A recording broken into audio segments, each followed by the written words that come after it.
Cruising in my lane fast, call it high speed. I've been working hard, yeah, I've been working nightly. If you think you'll win, ha, nah, likely. I be taking shots, yeah, cold-blooded, icy. Watching numbers grow is what I call sightseeing. In the front row, run it up when they hype me. The following grows, they know how to ignite me. Call me CEO, I've been running shit right, see.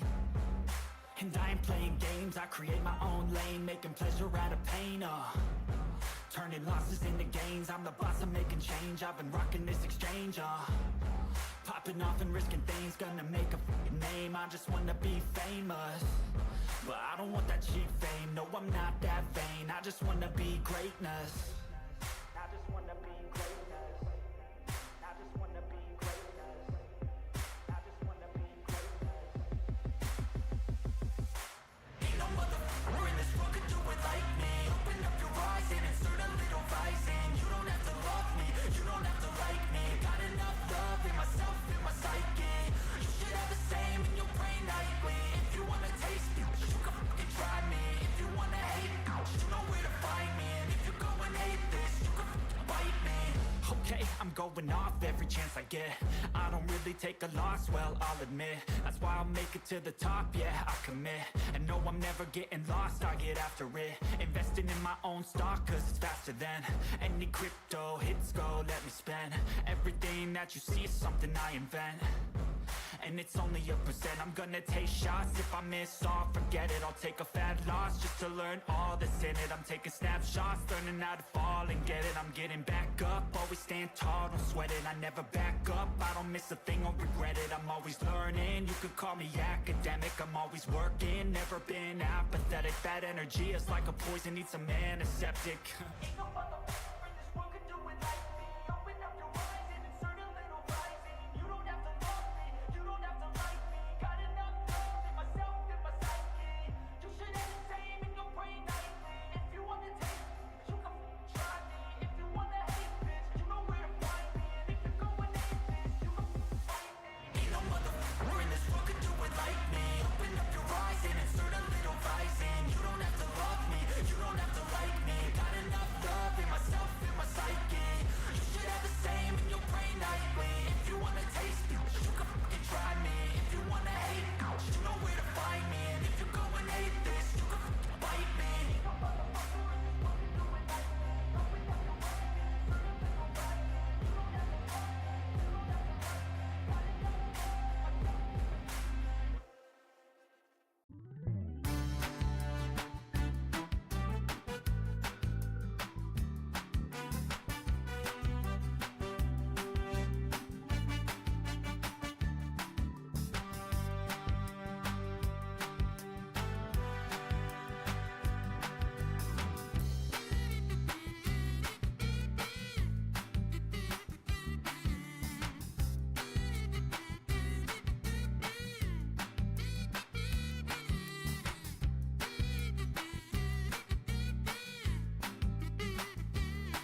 Hello, hello, hello. Good morning. I am here technically, but right as I switched to this screen, I realized I forgot to grab some medicine because, bitches, I'm sick.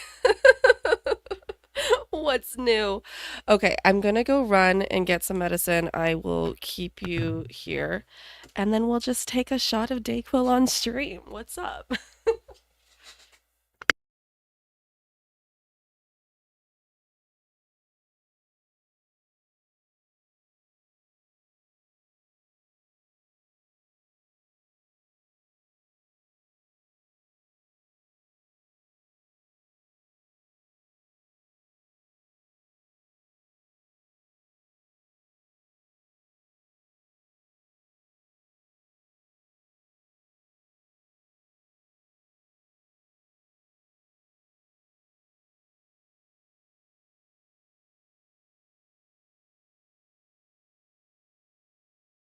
Hi. Welcome in, Jacob. Welcome in, Slash. Welcome in, Skin Boy. Welcome, Mari. I'm sick. It's so fun. What's new? You know what's funny? It's the funniest part of all of this. I changed that lighting. Wait, was that it? Or do I just look that sick? The funniest part of all of this is that if anyone was around for the end of the last stream, I kind of said, like, oh yeah, I want to like see the different endings of this game, but my throat's killing me, and I'm not sure why because I haven't done a lot of voices today. I've only done really one, two. No, I did one voice that whole time, and then I let the game actually play the other characters' voices. But my throat was really bothering me, and I was like, this is really strange. But I'm gonna go to bed. Maybe it's a sign. And then I woke up the next day feeling sick. I woke up the day after feeling sicker. But it is the type of sickness, though, that like once you have some Dayquil, you actually feel like a human being again. So I'm hoping that once the Dayquil kicks in, we're good. And I slept in today, so I know, crazy. Mel sleep in, but like, come on, granted how sick I am, like, I think my body was like, bitch, sleep. You do not need to be up at 6 a.m. editing videos as much as you want to. And I did want to. I woke up at like, was it 20 to 10? And I was like, damn, I could have got some editing done this morning.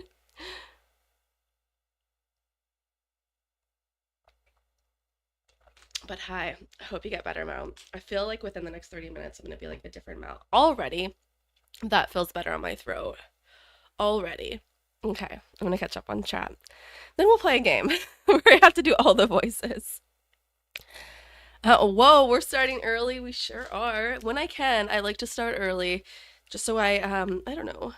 I thought about it today because today was a pretty open schedule type day, and I thought about either I could start early in the day and stream and then edit and get other stuff done later, including watching the animes. That's my plan for today. Or I could switch the day, watch the animes, then stream later on. But I was like, you know what? Let's just start our day streaming. And literally, guys, already I feel better by that Dayquil on my throat. Hello, Slash, welcome in. The sun is still up. Did you mean to go live? You know, in the summer, when it's not winter and the sun doesn't set at like 4 p.m. or 5 p.m. or whatever it is now, in the summer, even when I stream late, it's still light out. God damn it. Hello and good morning, everyone. Hello, Skin Boy. Don't run if you're sick. I, I, I didn't run, so my lighting is having issues. I get it, lighting. I'm having issues too. It keeps changing. It's not even sure what the light is. I'm sorry I'm late. You're right on time. You're probably early, if anything. You're always early, Mari. Technically, if I haven't started the game, you're early. And if I haven't ended stream, you're on time. I feel like that's how it goes. Do you guys love my mug? I mean, I don't know if anybody hasn't seen this one, but maybe you missed it the one time I brought it out. It's amazing. Mari, you're Mari today. Yes, I am. I hope you get better, Mel. Thank you, Skin Boy. My body is trying to get sick, but luckily I can fight it off now, just barely. That's what I thought all week, Jacob. All week. I'm like, I'm feeling a little sick, but I think I'm fine. I think I'm fine, and but I am. I'm fine. I'm gonna be fine. It's not a big deal. Life isn't that hard. Sometimes we get sick. This is bothering me. Maybe I'll do that one. That one feels like it's too blue, but then at least I'm not like red, but I am red.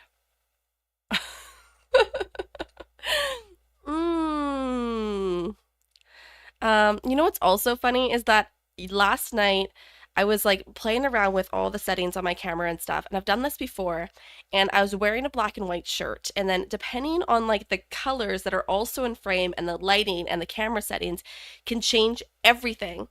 So I wonder if I put the black and white shirt on, if it will be normal again, or if my conspiracy is just stupid. But whatever. Um, I was a bit confused when I saw your stream was upcoming. I try, you know, and it's so early. I try to like set that though, because I do have my schedule posted for channel members, so they know like a week in advance of what's happening. They get like reminders like a day or two in advance, depending on that week's schedule and stuff. And but beyond that, even for like when I'm about to start, I still like to do about like I would say it's like a 5 to 10 minute reminder will come up. So in case anyone's like, you know, on the YouTubes during that time, or I don't think you get notifications for reminders per se, but you would get a notification if you have the bell on when I'm literally live. But still, Kermit brains, delicious. I know. Okay, so we're gonna get into this. I feel like I don't have my headphones on. Like I feel like I need to put them on because this this hat makes it feel different. Okay, that lighting's better. Maybe I was just too close. It's gonna be a lot of coughing today too. Watch murder drones, please. Is that just a normal video or like what is it? I won't watch anything on stream because I've done that in the past and I've got hit with copyright strikes, which they suck. They suck. So when I watch things off stream or if I do like reaction type videos like I did for Class of '09, I can like at least like upload it, kind of like test the water, see if there are going to be any issues. I upload it as like private, unlisted, test if there's going to be issues, and then before I make it public. On stream, if there's issues, it like demonetizes my entire VOD and it sucks. It has 8, oh, is it an anime? Is it an anime? It has 8 episodes. I'm eating a Walmart brand version of goldfish that were seasoned with Old Bay. I am happy. What is Old Bay? It's an anime on YouTube. Okay, I'll write this on the list. First, I will be watching the animes that were recommended to me. Don't worry, guys. Those will be the first animes I'll ever technically watch. But I will write this murder drones. Because I feel like you've mentioned that before, Mari, if it wasn't somebody else. It's on YouTube. Maybe I'll watch it. I'll watch maybe at least the first episode. There's a lot of babies in there. I'm a busy lady. I'm sorry. It's hard to make time. Okay, I'm going to put this over here because I'm feeling like that's going to fall. And how long is this work? Does Dayquil say like how long you work for? Like, is it 6 hours? Is it 8 hours? Is it 12? 4 to 6 hours? That's not very long. So I could be dying by the end of this stream, depending on how long I go. Okay, that's good to know. It's good to know. Okay. Also not sponsored for Dayquil because, I wish. Honestly, I need a company like Dayquil to sponsor me. It would really make sense. I'm not reading the warning. Sorry, guys. This should be better. It's usually used for like seafood like crab and shrimp. Oh, and they use it in goldfish. That's kind of like suspicious. Are they implying that it's real fish that you're eating? That does sound good though. Okay, continue. How is everybody doing today? How was your Saturday? Like, what day is it today? Are we at a convenience store? Watch this like not even be the right save. The convenience store is a little more crowded than usual. The mundane chatter of business people, students, and workers buzzes in the air like a swarm of relentless flies.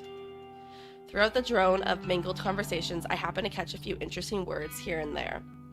That's right, I kind of ended it because it felt like we were starting a new day anyways, and I was like, this is probably a good place to end.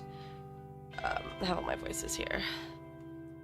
So far, I'm in hyperactive agony. How come? I don't even know what hyperactive agony is. It's just more intensified agony. Lazy student, have you seen that on one website? What do you mean by requested death? My lips curled to half a smile, half snarl. Since he always cheats, I thought I might upload his photo. Wait, like her boyfriend or husband? And you think Corpse Girl really exists? To hear so many people talking about Corpse Girl's website is enough to make my nerves tingle. Let's see if I can adjust the audio. Just the music. Did anything change? Okay, it's changing. Like, I was like literally suspicious there. I'm like, I feel like I was putting that down and like it was not getting quieter. Test. It seems better. Does that sound better? To hear so many people talk about Corpse Girl's website is enough to make my nerves tingle. However, I know they're not talking about it because of I can't say that, it's death. As far as I can tell, her death wasn't reported to the news as a suspicious case. The only source of information I could locate was her obituary, and that didn't mention anything about foul play. So, also, wouldn't that be weird to include that in an obituary? Like, even if there was foul play, like wouldn't it just be like tragically passed or something? I don't know. Like, I don't feel like you'd add that information in the obituary. I don't know. I've never written an obituary, so there's no way anyone can know that Corpse Girl was involved. People are talking about the website in the same way they always have. Like, it's just an interesting topic of conversation, an icebreaker, one of those things you have to tell your friends to entertain them. And therein is my issue with the website as a topic of conversation. It's just an urban legend, a point of discussion that inevitably fizzles out and is forgotten. Greg, welcome in. How are you doing? I have a Miss Piggy mug just like that. Really? I didn't even know that they had other characters. That is amazing. I want the like, if they have other characters, I would want Animal. I feel like, no, I'd want Beaker. No, I'd want Fozzie Bear. No, I want Gonzo. No, I want them all. Who am I kidding? I want Scooter. Scooter is such an underrated Muppets character, honestly. But how are you doing, Greg? How's things? Welcome in. People talk about it. People visit the website out of curiosity, but very few people take action and request a death. That's the part that annoys me. If people don't actively participate, how can I prove myself to the world? Yeah, all the ones I've read are like, hey, this person fucking died on this day. Their friends and family listed will miss them dearly. Exactly, right? It doesn't say like the cause. Like I said, it could be like tragic or like suddenly passed, I feel, to kind of like imply something. Or peacefully. Usually if they're very old, they just fall asleep and never wake up. But yeah, there's not going to be like details or like hints of foul play. But then also saying that all out loud, this game is not a North American game, right? Like, wait, is this Japanese or is this Chinese? I'm terrible with cultures. I'm sorry. But the point is, maybe their obituaries are different. Because like she was also saying earlier, like the whole concept of like unaliving yourself is like not talked about. So even when they report that in news articles or on the news and stuff, they use a lot of different language to describe it, and they won't use the word like suicide. I feel like I'm gonna sneeze. Yeah, isn't like Mark got hit by a bus? Rip. It isn't like I read that as it is. I'm like, what the heck is your obituary? It's like Mark got hit by a bus, rip. His mom's really sad about it. Hope you're there on Saturday. Oh my god.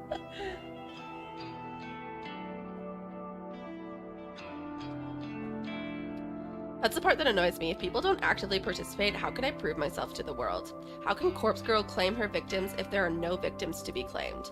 As long as the website is simply a talking point, a myth, an icebreaker, then Corpse Girl's ambitions will remain unfulfilled. To be fair, I haven't yet provided a compelling reason for people to take the website seriously. The death toll is humiliatingly low. I need to wrap it up and step up my game for Corpse Girl's sake. I don't want her to get more people on the website because that means more people are gonna die. Don't try to take your own life. Oh no, you almost did that once and I regret it. Oh, I'm sorry you've gone through that, Skim Boy. His mom is really sad about it. Right, I should not write any obituary ever. Well, I mean, moms are usually the saddest, so I wasn't wrong. But Mel, you have to get business. But like, okay, yes, I am Corpse Girl, but not actually, but actually I am Corpse Girl. Of course, I do want people to use the website because, like, why make it if I don't want people to use it? But I'm not making any money from this, right? Or like, do I have like all those like way too many Google ads on my website that are just annoying as hell? And the more people who visit the site, the more ad revenue I get through Google ads. I don't know. I just don't feel like that's the type of website you would put the Google ads on in the first place, you know? Hi, Corpse Girl. Welcome in, Juan. How are you doing? How's things? Hashtag branding. I get like brand deals on Instagram or something for being Corpse Girl. Oh my god. The death toll is humiliatingly low. I need to ramp it up and step up my game for Corpse Girl's sake. Until I manage to do that, people will continue to simply discuss the website in hushed tones like it's some taboo fantasy that shouldn't be spoken of. Yeah, you are the single MILFs in your area website. Oh my god. But I don't think everybody gets those ads slash. I think it's just you. But slashes, okay, it's slash N1. Can't say I've gotten that ad ever in my life. But with some more time and some more victims, soon everyone will fear Corpse Girl. Thanks to the constant drone in the convenience store, I can barely register the quiet melody of a ringtone. Eventually my ears become keen enough to pick it out and I answer my phone. I have, and I hate it. Hey, oh wait, what's that voice? Taro? Oh, that's me. I don't even know my own name. Hey. Owie was, okay. Good morning, Noriko. Is this a bad time? Not at all. I'm at a convenience store. Oh, good. I wanted to catch you before work. No worries. I actually meant to call you yesterday, but the day got away from me. That's okay. I wanted to ask if you spoke to Shinya yet. I sure did. Guess what? What? You start work on Monday. You'll be doing data entry with me. We might even get to sit next to each other. Oh my gosh, really? Are you telling the truth? My cat is licking me. It's so random. I also just realized I forgot to start the recording. I don't know if I'll ever do anything with these recordings, but I have been recording this game. So potentially it could be something for a video, but I don't know. I feel like this might be like a video of my reaction to the ending of this game type of thing, which I was kind of meaning to do with Omari. I don't know if I will. What? Computer, hello, can I have my mouse back? Come on, there it is. Oh my god, an anime site I use did such ads, and Dave actively hit a "you won't last 5 minutes playing this game" ad. Luckily she wasn't old enough to internalize it. I don't know what game that is. I can imagine from like what you've been mentioning already about ads, like the MILF ads, but please don't describe it, you don't have to. But also, do you not just use Crunchyroll? Or is this like illegally getting anime site? Oh my gosh, really? Are you telling the truth? Of course. What have I ever lied to you? Oh, Noriko, I'm so excited. Thank you so much. Does this mean I can quit the maid cafe now? Yep. Quit today if you can. Oh my gosh, thank you. No, why would I crunch rolls? Why wouldn't you? There was another one they had in America for the longest time. I forget what it was called. But we used to have both, because we had both of them here too, and Dennis like really likes anime. So we would literally have like 2 sites to get anime, and like I'm like, how much anime can you possibly watch at once? Like, how many? Or how much? Oh my gosh, thank you. Owie, are you crying? I'm so happy. Making Owie so overwhelmingly happy makes I'm okay. I missed your 2 live streams. I saw. Well, you caught the one that's during the day at least. Mel likes crunchy rolls. Apparently I do. Do you guys not have Crunchyroll there? I swear you do. Is that better? I think that's better. Or what website would you don't use Netflix for anime? I know that. I know that much. Maybe like one show here and there. Funimation, that's what I was thinking. Crunchyroll 8 Funimation, so that's like the only place to watch anime, legit. Yes. Yeah, we had both for a while. By we, I mean Dennis. And then it was like this thing that you could like get Funimation and a Crunchyroll together as like a package deal for a bit, and then it was just Crunchyroll. I use Otherway / making Aoi so overwhelmingly happy feels really good. I care so much for this girl. Her happiness is vital to me. I owe you so much, and Shinya too. I know, I'll buy him a gift to give him on my first day. Do you think he'll like that? I think it's fine to use other ways if there's like no proper way to get it, I guess, is what I'm trying to say. But if it's like on a very well-known site like Crunchyroll or like Netflix or like Disney Plus or like whatever, I would just get it that way first. Or Amazon Prime. My issue with Amazon Prime though, it's like, oh, you want to watch just one particular show? Well, you have to get this like separate channel that has its own monthly fee, which crap, I have to cancel that because I did that recently. I got a separate channel for like one show and then I watched the 3. It was Paris Hilton and Nicole Richie's like little special they did. It was like 3 episodes long. And I paid extra to watch their special, and there's nothing else on that channel I want to watch. So it makes me mad. It's like, okay, thanks for the extra channel that has all this content, but there's nothing there I want to watch. You should just made me pay for the one show I want to watch. I'm more of a sliding biscuit man myself. What does that mean? You don't like Crunchyroll, but you like the sliding biscuits? That sounds so sketch though. If someone made like a sliding biscuit site, which was like the American version of Crunchyroll, so nothing was subbed, it was all just dubbed anime, that would kind of be funny. My site has like everything free to watch, excluding movies and special episodes. I know / because it's free, but I mean if you go on the paid site first and they don't have it, then it's like fine, there's nowhere else to get it, then get it for free. I'm just thinking about the anime creators who deserve the money because they work really hard for what they do. And I feel like more of those sites too, like Crunchyroll, should have like an ad version that's more like attainable for people to just watch but still watch ads. And then the actual creators of these animes or shows could still get money from it. Because apparently ad revenue makes more money than people who subscribe to services. I thought about getting Crunchyroll, but then I heard they started requiring certain tiers to watch certain stuff. It's just you. Wait, really? Is that just an American thing? Dennis never told me about different tiers.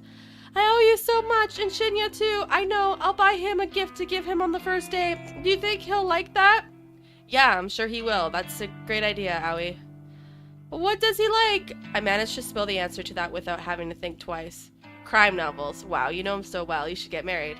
Oh, really? His dad is a detective, right? Oh yeah, that's true. I knew that about him as well. Okay, I can get something like that. Right now, I'm gonna march into the cafe and quit. You tell him. Good luck, kid. Okay, bye, Noriko. My friend loaned me her login to try it, and half the stuff I wanted to watch was for premium users or something. Oh, I wonder if she just had like the...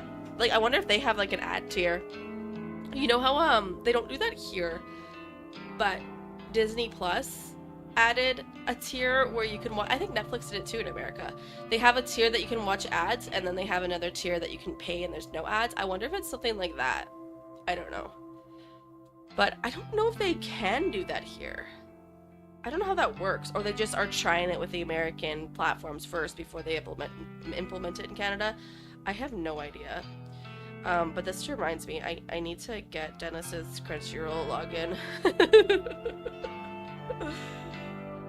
I've been like meaning to ask him for like, honestly, since what was that, Wednesday or Sunday? That was Sunday we came up with that plan, and I've barely seen the guy. He literally works so much. Oh, he's giving up on the Roblox thing? Oh no, it happens. There's a chance I might not be able to see it. Well, if he ever starts a new one and it's a horror Roblox game or psychological horror, let me know. But I get it. It's a lot of work. Like, Travis and I played with the idea of like potentially making a Roblox game and learning how to like do that and stuff. And then we might revisit that one day, but it is so much work. Just from like looking into it and kind of, yeah, it's so much work to do. Making games is a lot of work in general. Even if it's like an easier way to do it like Roblox, it's still a lot of work. So I get it. Hulu does that. It's BS. Yeah, we don't even have Hulu here. It's weird. I think like Hulu for you is like Crave for us, but that could also be wrong. I'm not sure. But there's like some equivalent that we have here. Could be Crave. I don't know. I don't know. Do you guys have Star? Is Star a thing? Is Hulu and Disney Plus like together? Like, is that the one? Because I think your Hulu is like our Star. Isn't that weird that they call it different names? I love America, but we the people aren't smart enough to understand just how valuable our money is. I don't know how some of these companies are still running. But I was I believe I was watching a video about it a long time ago, but basically these streaming sites are making significantly more income making people watch ads compared to the people who are paying a monthly subscription. So your time to sit there and watch ads, you're like, oh, well, I'm saving money or whatever, but you're actually making the company more money by doing that. So they actually want you to want to watch ads, if that makes sense. And it's more profitable for them to get you to not pay to have no ads. Yeah. Wild. But it makes sense. It makes sense, especially if somebody pays a monthly subscription for a website to watch shows and they don't use it. Yes, of course the website's making the most money off of you because you're not even using it and you're still paying. So that's kind of like, yeah, the best case scenario.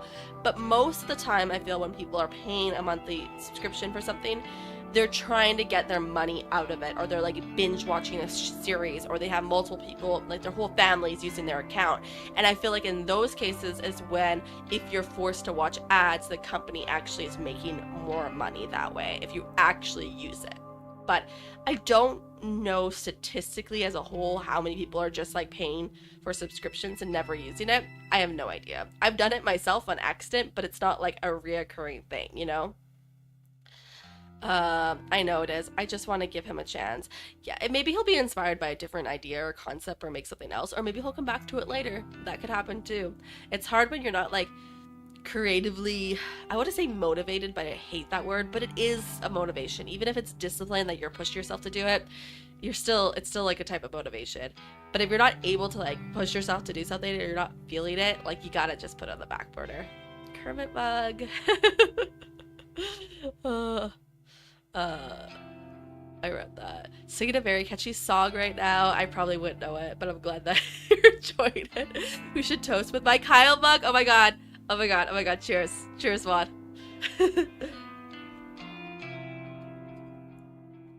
Juan got like the coolest Kyle mug from South Park. I feel like it's a Valentine's Day thing that they came out with. From how I remember what's on it. Wait, where is it? Yeah, he's holding a little heart. Wait, is he holding a heart? Oh my god, maybe he's not holding a heart. Maybe this is his mitt. I thought he was holding a heart. This is Juan's Kyle mug. I thought he was holding a heart and it says sick dude. But I think that's just his mitts. Oh my god, I'm an idiot. That's funny.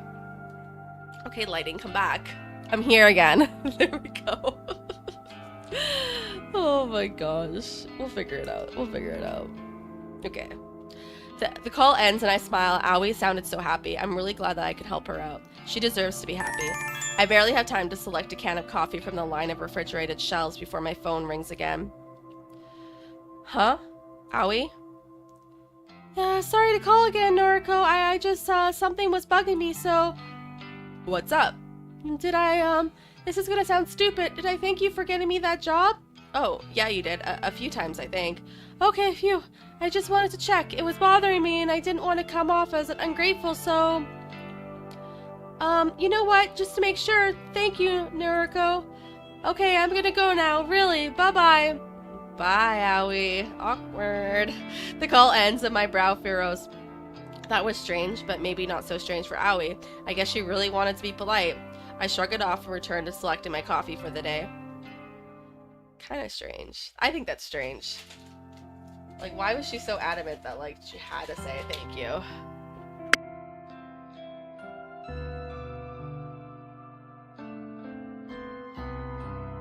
The office atmosphere is unusually somber when I exit the elevator. There are fewer people around than normal. Some executives I rarely see on this level are hovering around in one of that glass screen cubicles to one side of the floor. I spy Sinya standing at his desk, talking quietly on the phone. He's nodding and bowing a lot, and despite the fact that whoever is on the other end of the call can't see him. That's kind of weird. I mean, I get it's part of their culture, but I didn't realize they would still do it, like, if they're on the phone. I want to ask somebody what's going on, but nobody seems to notice me arriving. I shuffle my way to my desk and sit down. I spend some time looking over a spreadsheet of today's task. After going through it thoroughly, Sinya arrives in front of my desk, seemingly out of breath. I think this was just a shy voice. Yeah, a shy voice. Naruko, has anyone filled you in yet? Oh my god, are they going out of business? No, what's going on? Why is half the office empty? Well, you see, they're going out of business. Somebody within the company died yesterday. Never mind, somebody died. I guess that's different. We felt bad for cursing you. Did I not notice that she cursed me? I'm like, oh, it's fine. I'm used to it. Oh? Somebody we know? Sinya shakes his head slowly, his expression gravely serious. Nobody you would have interacted with. She was an exec up on the 21st floor. Apparently she never showed up yesterday, but her co-workers just assumed she was taking a personal day. People started getting the news in the afternoon. She was involved in some sort of accident, and now she's... dead?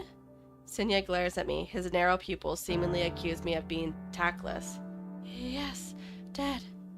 So, I mean, I get it's a tragedy and all, but how does this explain where everyone is today? You should have received an email sent out by HR this morning. Basically, everyone is being offered professional grief counseling. Seriously? I think some people are taking up the offer, but I suspect some other employees are using the opportunity to skip out on work. Regardless, what happened to Miss Terzmaki was a tragedy, so unexpected. Wait. The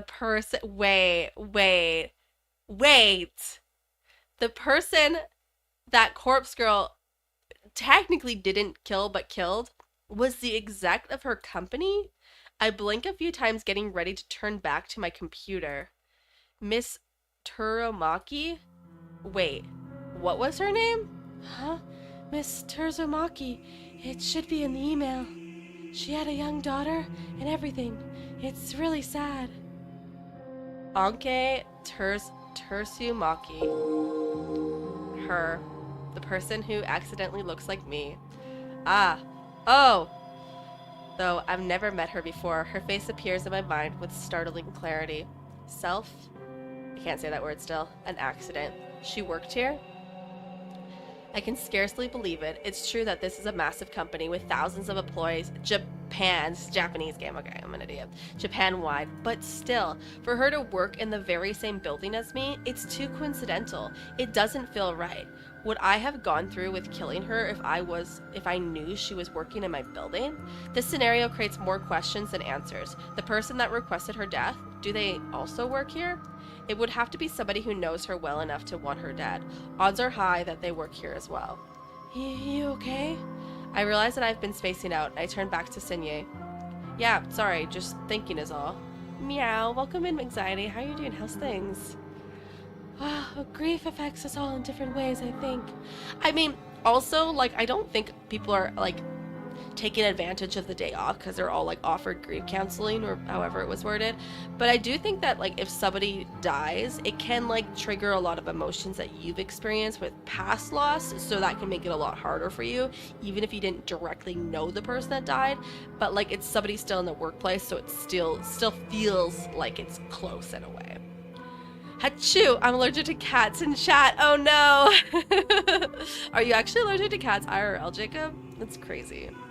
Sometimes I suspect that I'm allergic to my dog. Sometimes, but I don't think I actually am. But sometimes I'm like, but I feel like I would have like more allergy symptoms more often. Wow, Grief, I read this. The details for the counseling sessions are in the email. Be sure to take up the company's offer if you think it will help. As for me, I think I'll be okay. No one asked Shinya, but okay. Shinya. Some quiet reflection on the matter should help clear my mind. Lol, lol, lol, lol, lol. Hello, anxiety. Cat leaves. No, anxiety, you just got here. Jacob will be fine, probably. Sure, okay. Pops, I have a date with Tomoe. I have a date with Tomoe to look forward to. It's important to look ahead in times like these, isn't it? I think I read that somewhere. Yeah, that's what they say. Very well then. Do your best today, okay? Right. Shinya takes his leave, and I let my shoulders slump. I killed someone from my office building, but I didn't know that at the time. Could my involvement be traced? No, I was careful to cover my tracks. I deleted the photos from my computer, discarded the burner phone SIM card, and trashed the phone itself.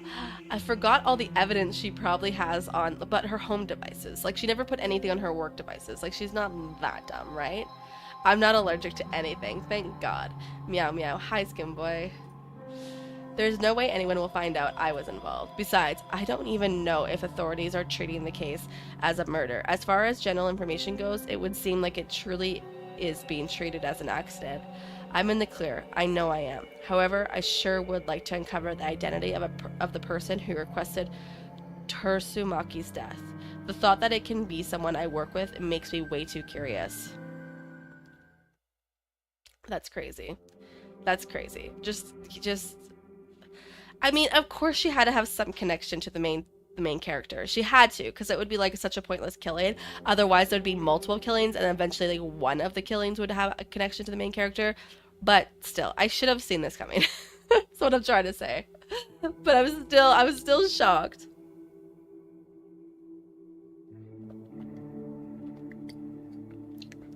Or she didn't have any connection with like the person who died, and then she meets like her daughter, and then all of a sudden it's part of the story. That could have made more sense too, but I'm still shocked. Despite work being eventful this morning, the rest of the day passed quietly. Even Tomoke kept her distance from me. I wonder if I scared her off when I casually mentioned reporting her to the police. Also, I feel like it's been like 30 minutes since I took that Dayquil, and I feel like so much better. Like, it's insane. I still feel like really stuffed up, but I don't feel like I'm dying. Again, not sponsoring Dayquil, but like when it works, it works. Not that I actually would report her. That would lead to the police getting mixed up in my life, and I can't really have that considering my moonlighting occupation, especially now that I know I have a connection to Teruzomaki. I brush my hair in front of the mirror in my bedroom. I remove my makeup and reveal the ever so faint bruise on my cheek, the fading token of my fight with Tomoke. Since tonight is rather cold, I decide to snuggle up under the covers in bed with my laptop. I crawl into bed and pull the plush blankets up over myself. The warmth and softness is immediately comforting, and I have to fight the urge not to fall asleep here and now. To keep myself awake, I check the requests on my website. I'm pleasantly surprised to find there are 2 new requests. 2 in one day. My heart begins to race, and I quickly open the messages. The first message reads, request details. Today, 11:14 a.m. local time. Victim's phone number, doesn't matter. Image attachment not found? Wait, if you didn't send an image, what was the point? No image attachment? How is it like, should there be like a pop-up on the website that if there's no image attached, you can't submit the request? What? Yeah, I thought I configured the website to reject requests unless an image is attached. Exactly. This is really irritating. I got my hopes up for nothing. It takes me a second to remember that there's another request waiting. My optimism renewed. I hurriedly click into the unread message. Request details. Today, 5:06 p.m. local time. Victim's phone number doesn't matter, but I'm curious if it's the same number. That would be helpful. Downloading image attachment. Yes, this request has been submitted correctly. The image is loading before my eyes. It's another really basic looking human being. The new victim is male, early 20s. He's fit and athletic looking. His clothing is casual, so it's impossible to infer what kind of work he does. He looks like he's a trainer. I don't know, I'm just making assumptions. The photo of him is pretty simple. I don't know if he uses it for his noise profile or if it's an ID photo of some sort. Either way, he looks like a happy person. I'm not so naive to pretend I can't guess at the reason this guy is wanted dead. Perhaps an ex had submitted his details after a bad breakup, or a jealous sibling wants him out of the picture. People's motivations are purely selfish. Requesting the death of somebody is guaranteed to be motivated by self-interest. So why did somebody want Tersumaki dead? She was so plain looking, so uninteresting. She didn't look like she was capable of even thinking about wronging somebody. Did somebody want revenge on her, or did somebody simply find her so dull that the thought of removing her from the planet seemed appealing? I interrupt. Well, she was also like an exec. She was in a higher position. I think it was like somebody in her family that sent that request because the photo in her obituary was the same exact photo that was submitted to Corpse Girl. So that's my assumption. But considering how high up she is in the company, I feel like somebody could be like pissed off at her. I interrupt my own thoughts and return to the task at hand. Dwelling on a past victim won't do me any good if I want to continue my streak of success. This new guy is attractive. It's almost a shame to have to chop him up. Well, we all get what's coming to us. No sense in trying to avoid scarring a pretty face. I also just realized I have a delivery today that's kind of important, and I forgot that it's coming today. Let me just check when it's supposed to come.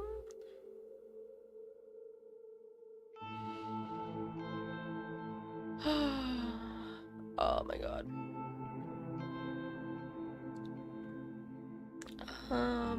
Imagine like they changed the delivery date and it's not coming today at all. Oh, it's like arriving by 10 p.m. That's really helpful, Amazon. I hate when that happens. It's not even out for delivery. Okay, so it's not even important yet. Hopefully I get an email when it's actually out for delivery, so that doesn't even matter. Well, we all get what's coming to us. No sense in trying to avoid scaring a pretty face. Pretty is superficial anyway. I know that as well as anyone. No one deserves to be spared just because they're good looking. Beautiful people should suffer as much as everyone else. Beautiful people do suffer as much as everyone else. I feel like, yeah, everyone has problems. Like, I can't relate, but also, everyone has problems. That's what I've learned in life. Take Aoi, for example. She's gorgeous, absolutely stunning, and definitely my type. Oh, but she suffers endlessly at the hands of cruel stalkers and patrons. Everyone suffers, beautiful or not. We all cop the crap we're dealt. So why fuss over a beautiful corpse? This guy or Aoi or even Tomoe? Tomoe. Yeah, I did say that right. On a good day. Beautiful people die the same way as an average person. The guy on the computer screen probably doesn't really deserve to die. I'm sure there's some petty reason his death has been requested. But I take all requests seriously. I won't turn a single one down. Corpse Girl's convictions will pave the way to her fame. With a smirk and a lick of my lips, I get to work. I've got a nice clear photo here, so I can go all out on her request. Oh.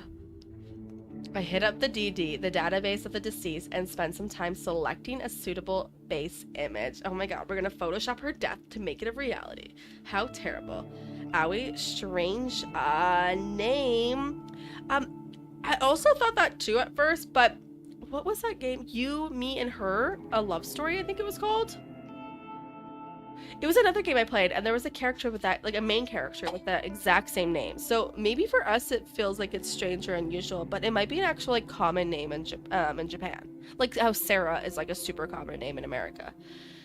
Could be something like that. But I don't know. I'm not an expert.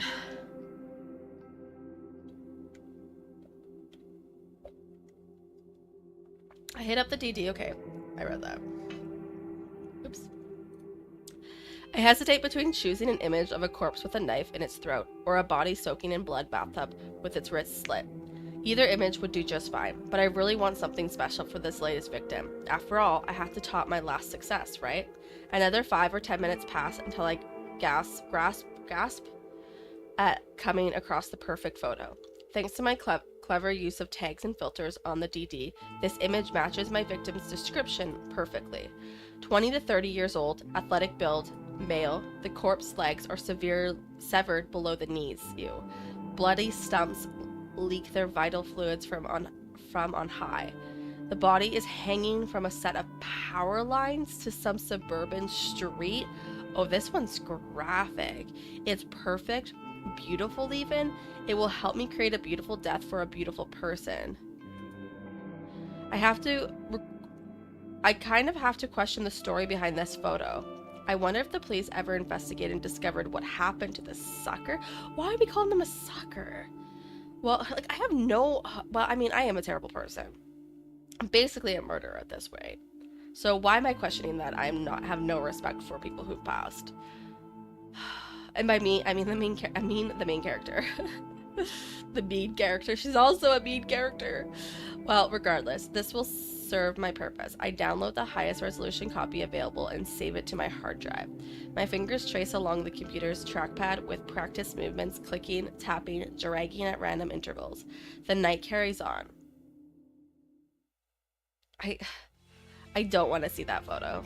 Like, that's already too disturbing, just the description of it. I know they showed us the last photo and the one before that, and they'll probably show us this one when it comes into play, but I still don't want to see it. My walk through the train station this morning is confident, cocky, self-assured. When I board the train, I even manage to take a seat for the first time in a while. I withdraw a worn book from my handbag and flip open the cover. There's a name scrawled in blue ballpoint pen on the first page, but it has become faded and illegible over time. I don't quite remember where I picked up this book. Maybe I discovered it on a secondhand bookshop. Who knows? I own so many obscure tomes that I can't be expected to recall purchasing every single one. Its age-covered and weathered spine both bear the same title. Fosse? Photography, a comprehensive history of photo manipulation.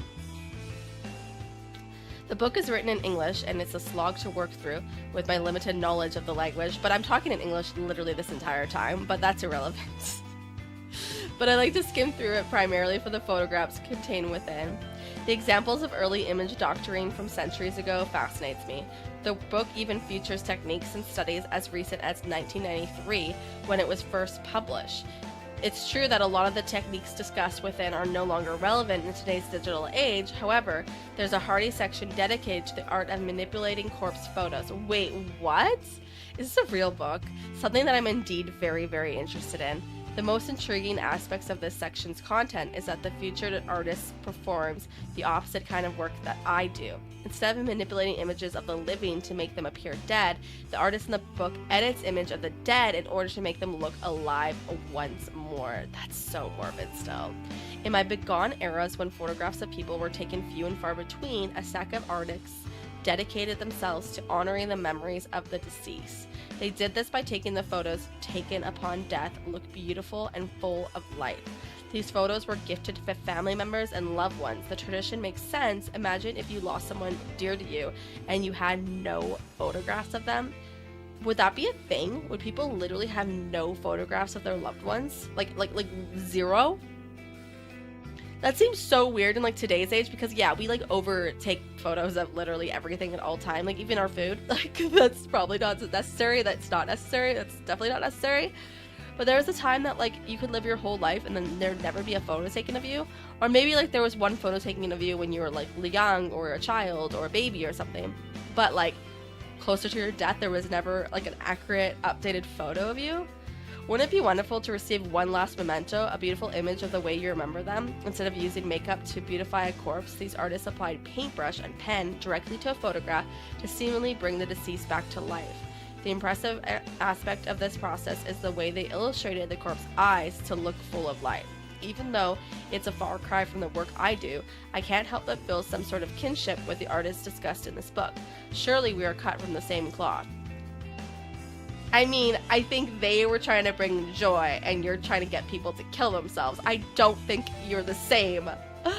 Browsing through the image in this book inspires me to work hard at my own photo editing. Many of the pictures are in black and white, but to me, that only drives home how impressive these old techniques were. I finished flipping through a chapter and closed the book. I hold the tattered tome close to my chest and breathe a sigh of satisfaction. The next station is Shinjuku. The doors on the right side will open. Please change here for the Chuo line and I can't say that, Shinjuku line, and the Sayoko line. I quickly stuff the book into my handbag and get ready to disembark the train. Meow, I need to go to sleep. Bye. Oasami. I can't say that. I should be able to say that. Good night. Thank you for being here, Anxiety. Thank you for hanging out. It's kind of crazy, right? Like, you're going to sleep and I'm literally still drinking my first coffee of the day. Granted, it is like 11 a.m. for me, so it's not like it's early per se, but still, I'm still at the first coffee part of my day. Oyasubi. Is that right? Oyasubi? Oyasubi. It's literally what you typed, but like separated, and I need that. I need the separation because when I see all the letters together, it's too much. Thank you, Anxiety.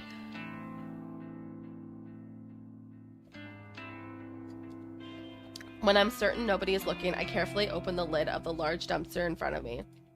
The stench of rotten food and who knows what else assaults my senses, and I reflexively gag and splutter.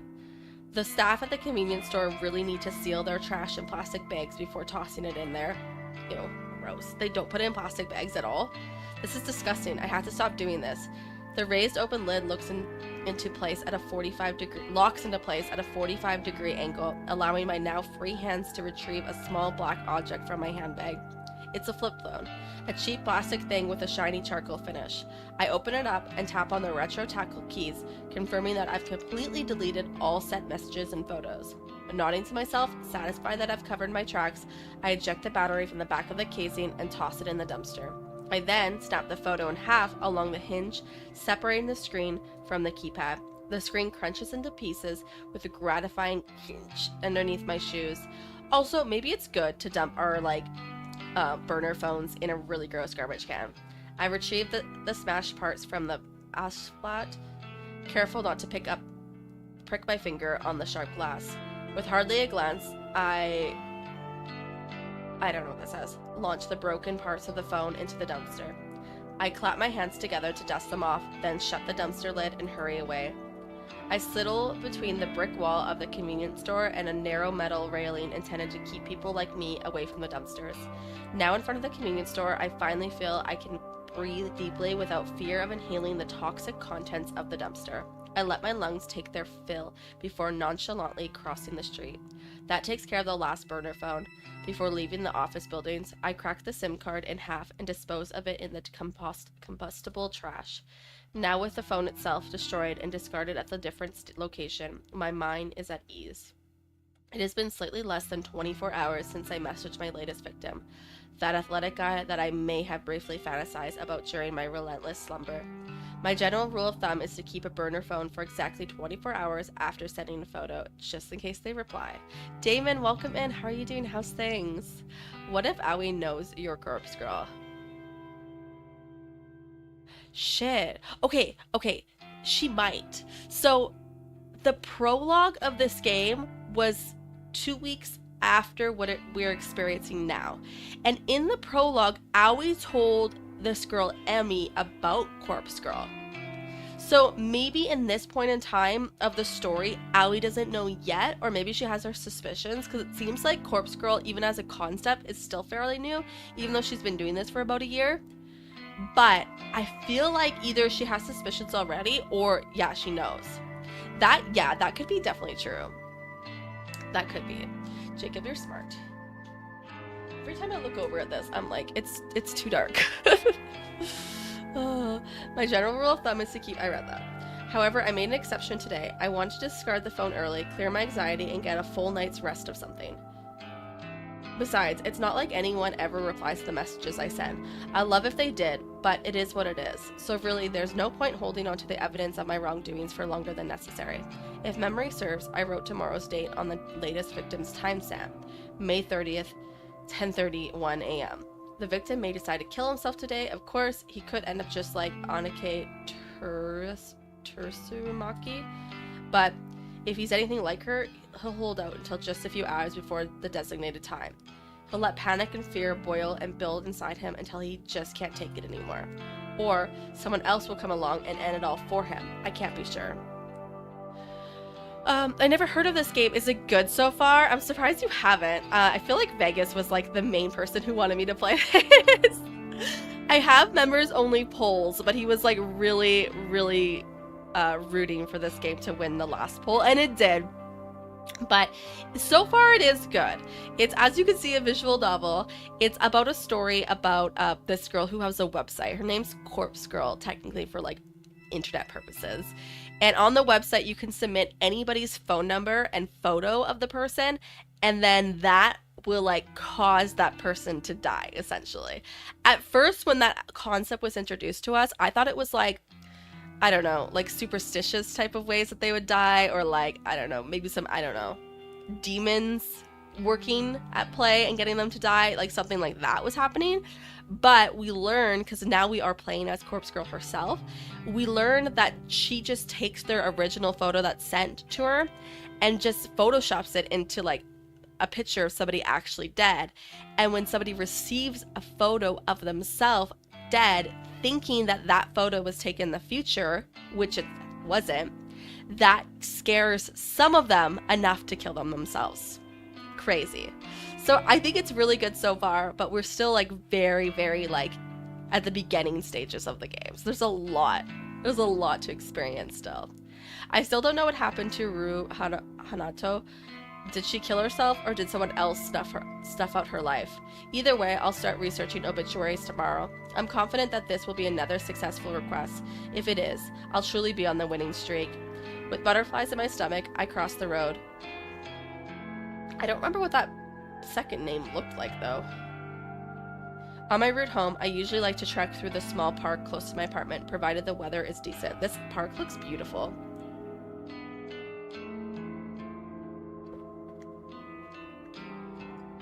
It does feel a little bit weird drinking out of Kermit's head, but I feel like it also makes it more delicious. Sounds dark, I know, but it's amazing, isn't it? Weird dream, but okay.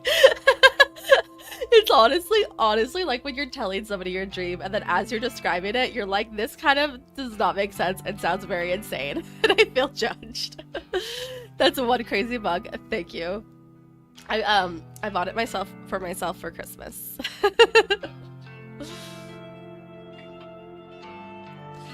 On my route home, I read that. I avoid the park in the mornings as a lot of people walk their dogs, and I can't risk my allergies flaring up before I reach the office. In the evenings, the park is much emptier. I suppose I finish work a bit earlier than most people, so while everyone is busy, I can enjoy the fresh air and scenery. I make my way along the neat, broad dirt path that connects one side of the park to the other. Wooden benches line the path at regular intervals, and at this time of evening, it's common to see a homeless person or two using a bench as a resting place. The city has more homeless people than the general population would care to admit. I try to not think much of it as I walk by every day. I already know that many people have it worse off than I do, but there's not exactly anything I can do to help, right? Should I be giving these people money that I can't afford to spare? Wouldn't I just end up homeless as well? I'm not exactly broke, but I live month to month on my salary. It's expensive to live on the outskirts of Akihabara, and commuting to Shinjuku every day isn't exactly cheap either. That's like also when you go to the grocery store and they're doing like a little thing, they're like, oh, do you want to like round out your total to like donate to this charity? And then you're like, bitch, I'm the charity. I don't have money for the charity. Like, just let me get my really expensive groceries that I can't even afford. I so don't. You're fine. How you doing, Mari? I'm not exactly broke, but I live month to month. I read that. Then you add in electricity bills, phone, food. See, food! I mean, I don't eat unless I have to, but I'll starve if I didn't buy a meal every other day. And don't even get me started on the cost of coffee I drink. She should make her own coffee at home. If I'm lucky, I can score a can for 100 yen, but more often than not, I'm paying up to 150 for a single can. She really needs to make coffee at home. Even if I were to buy canned coffee in bulk from one of those huge variety stores like Don Coyote, I'll still only save a handful of loose change. and I wouldn't have access to the familiar selection I get at the convenience store. I'm just thankful that I don't go out for drinks after work like most of my colleagues. I mean, that is luxuries. Being able to buy canned coffee from a convenience store every single morning and able to go out for drinks with coworkers, those are luxuries. Like, she can't complain like, oh, I can't afford the luxuries. Like, that's life, okay? Also, I gotta blow my nose.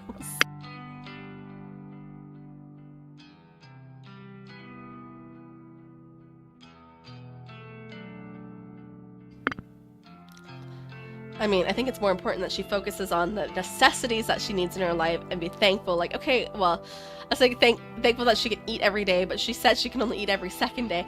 Maybe that's because she spends too much money on coffee. I don't know. I literally started buying, like, God, when was this? Like, over a year ago? I started buying, like, the syrups that they add to, like, Starbucks drinks and stuff, like the flavor syrups or whatever. I buy those for myself at home and add them to my coffee to make my coffee feel like literally I'm going to somewhere nice, like a Starbucks or like a small specialty coffee shop, and I enjoy it. Like, and it doesn't cost me like $5-6 a coffee. I don't know what it would cost me if I had to break it all down. I should like figure out the cost, but regardless, I feel like it's like less than $1, at least less than $1, probably significantly cheaper than that. I'm just thankful that I don't go out for drinks. By avoiding that kind of group outing, not only do I save money, but I'm also not forced to spend more time around people. It's a win-win situation. See, she's very introverted, and that's why I relate to her a lot. Realizing I'm trudging along the path of a snail's pace, I tell myself to speed up my gait.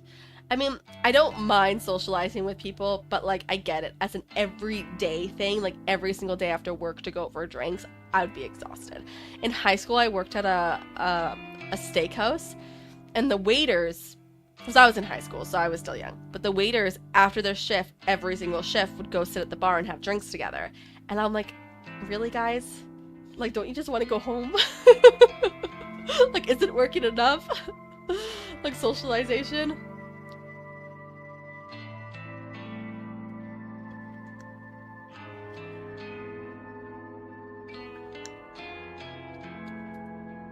Towards the exit of the park, the silhouettes of two people on the bench come into view.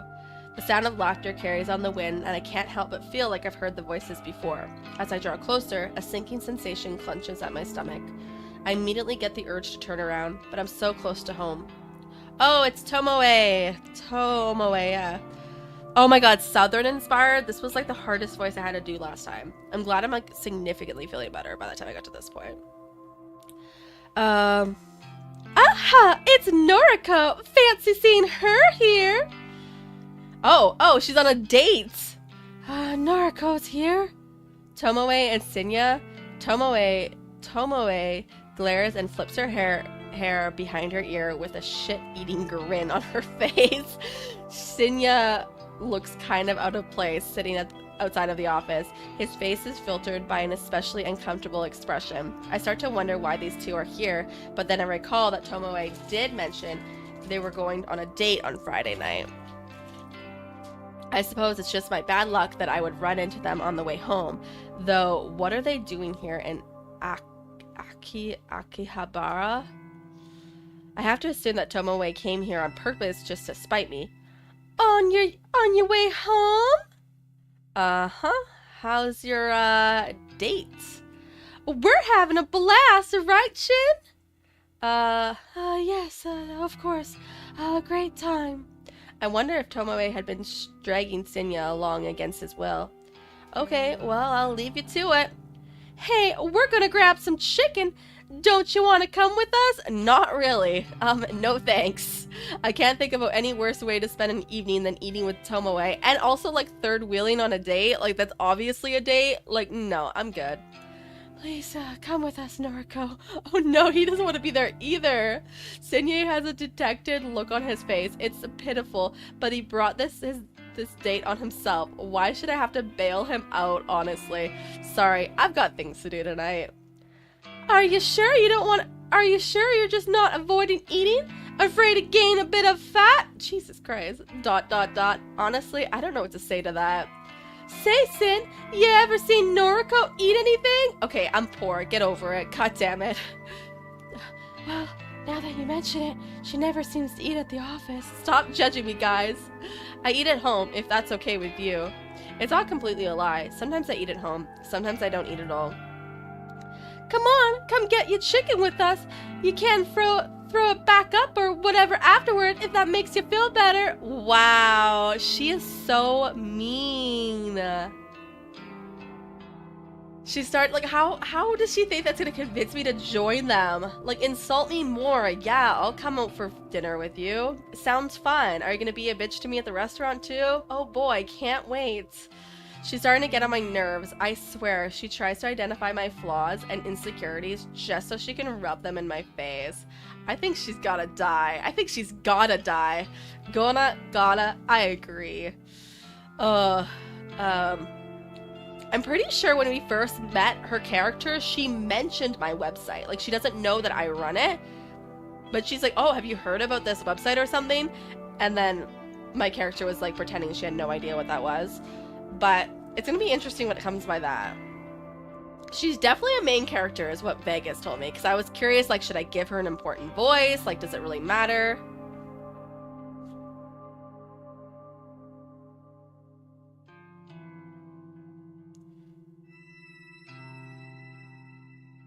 Tomoe, you're not being very nice to Noriko. Aren't you two supposed to be friends?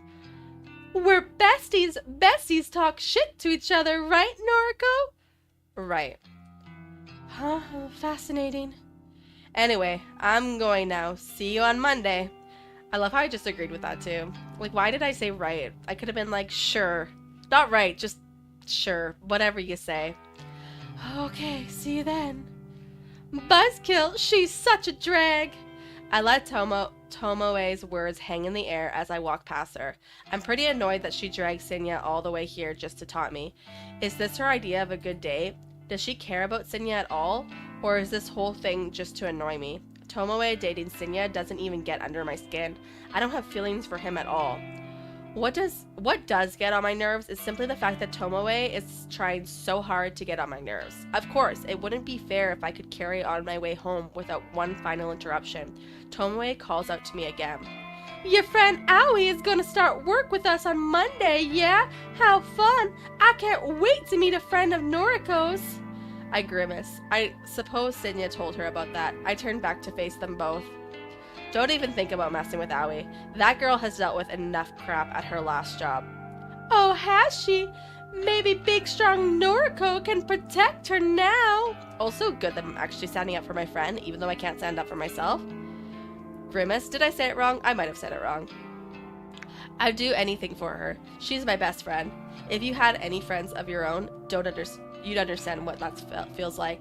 Oh, I got plenty of friends, and only some of them are sluts like you. She's so mean. Literally. She's like, come have dinner with us, but I'm gonna insult you multiple times. Yeah, I'm going. I finally managed to disengage from the conversation, even with Tomoe mocking laugh piercing the air. Also, if she's on a date with a guy, wouldn't she want to appear, maybe, I don't know, like a good person, not like a bitch? I exit the park, cross the road, and walk down the block leading to my apartment. Tomoe, I have to wonder if that girl exists solely to irritate me. Could be. You're the main character, and all the other people just exist to be side characters. I have to tell myself she's not worth my time. I can't let her taunts get to me. Grin and bear it, as they say. That's what stoic, unflinching Noriko would do. Running a hand through my hair, I smile and approach my apartment building. God.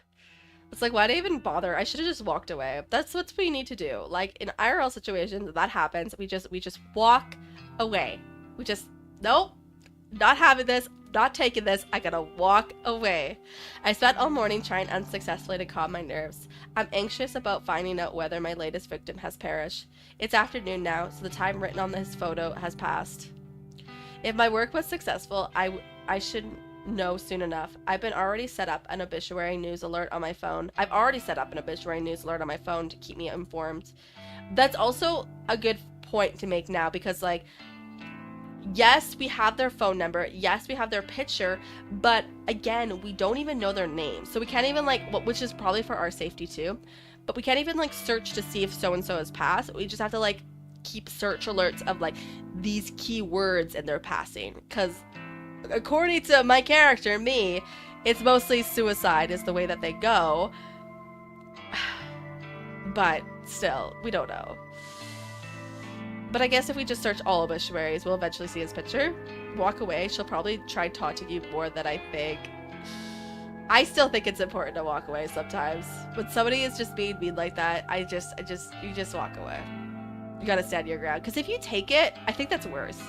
And again, this isn't like a high school situation. Like, they are adults. Like, these two people are literally like co-workers in an office setting. Like, I could imagine just like taking it. And if like they don't get the walking away, I think you just have to dish it back until they shut up. But no, I don't think that's an actually good advice. I think that's also terrible to do. Yeah, I think walking away is better. If you want your job, you gotta walk away. And if you don't give a shit about your job, then you fight back and quit and then leave. Instead of sitting at home all day and waiting for my phone to go off, I decided to visit an old favorite hangout. Public libraries don't get the credit they deserve at this age. They're quiet, calm, soothing. I can sit here for hours for free and just get lost in different worlds. Plus, they always carry works by my favorite authors. Sometimes the librarians are even kind enough to recommend titles that might fit my taste. I don't feel judged here. Nobody looks at me and mocks my clothing or my makeup. Nobody looks at me and asks if I've had enough to eat lately. Nobody makes fun of me, that lonely girl in the corner reading Lovecraft and calmly stroking her hair. Every so often I put my book aside and check my phone out of habit. Still, no alerts. Have I miscalculated something? Did my latest photo not look convincing or damning enough to inspire suicide or murder? I find myself growing increasingly anxious and impatient. Oh, wait, is this the main character? I feel like this is the main character of the game. I was gonna give him the Kermit voice. Where's my pets? Right here. I feel like this is the main character that we haven't met yet. He's gonna be Kermit. And if I'm wrong, then whatever. Well, the main character will be Kermit whenever we meet him. I love how, like, I'm also sick and I shouldn't be doing Kermit voice, but whatever. Kermit inspired voice. It's not actually Kermit because 1, I'm not skilled enough. 2, I'm not Jim Henson. 3, I don't want to be sued. Even if I could do it, I just don't want to. But I can't. I can't even say this word, huh? You're a Lovecraft nerd? I blink twice and look up at the strange man standing over me. Huh? Sauce, didn't mean to interrupt. Noticed you're reading Lovecraft, huh? In Japanese, too. Didn't know this book had been translated. Yeah, my English isn't really great, but I speak in English this whole time. But ignore that. So I read the translated versions. That's mad. Do they translate Isrorectic names? Can't imagine. I can't say this being easy to write in kanji. Kermit voice? Sure, I guess. Thanks. Well, it's written in katakana, so... Course. Corjiro, I can't say my name. The man extends a hand, and I can't tell if he wants me to shake it or pass him my book. What? I'm Korijo. You? Nuriko. Kurowasa. I'm so bad with names. So bad. Nice. Just Korijo for me. No last name. Call me Koji. Koji. You don't have a last name? Used to. Lost it. Fire, you know. I'm just Kojoro now. This guy is weird. His clothes smell like they've been stashed in the back of a closet for a decade or two. Mothballs, yum. His face is unshaven and his eyes are scarily clear and focused, despite being masked by a pair of thick glasses. Didn't mean to keep you. Saws again. I'm looking for Noble Sinclair. He around here? I mean, I don't know. Who? Writer guy. Did that book about befriending the dead librarian told me to check these shelves. Sorry, I don't really know. No worries, I'll find him. You look like the type who'd enjoy his books. Not to judge you by your cover, haha. Need a strong stomach, though. Messed up shit. As much as I hate to admit it, this stranger has captured my interest. Has he? Okay, interesting. How messed up are we talking? I guess she likes murder and stuff. I have returned. Welcome back, Skin Boy. Well, as his first book describes dressing up corpses, taking them to dinner, goal is to not get caught out. Mad, right? I feel like mad is an understatement for that. Like something out of that American movie, Weekend with Bernie's, something like that. Bernard. Second book goes nuts. Main character fills a school classroom with bodies, all dressed up as students, runs lectures and records them, puts them online. Wait, what? Hello, Skinny. ... Best part? No one can figure out if these books are fiction. Ha ha ha ha. That's what I'm wondering. Is this person like writing stories about things he actually did? Internet says Noble Sinclair actually did these things. Says he's doing time now. Writing these books has a confession. That's what I believe, because who could like come up with this as like a concept unless they've actually done it? Interesting. Like, you have to be really messed up in the head to come up with that book idea. I just saying. Like, Stephen King's like, yeah, I dreamt of all these horror stories. Yeah, I don't know, man. I don't know. Right? It's deranged. Makes for a good bedtime reading. Huh? You on noise? Well, of course you are. Yeah, you? Yeah, Koji, I can't even say my own name. Add me if you'd like. We can talk shop. I'm gonna find Noble. Wish me luck. And without so much as a glance back at me, the man walks away. I try to return to my reading, but this whole conversation just replays back in my head. What a bizarre encounter. Maybe I'll just head home for today.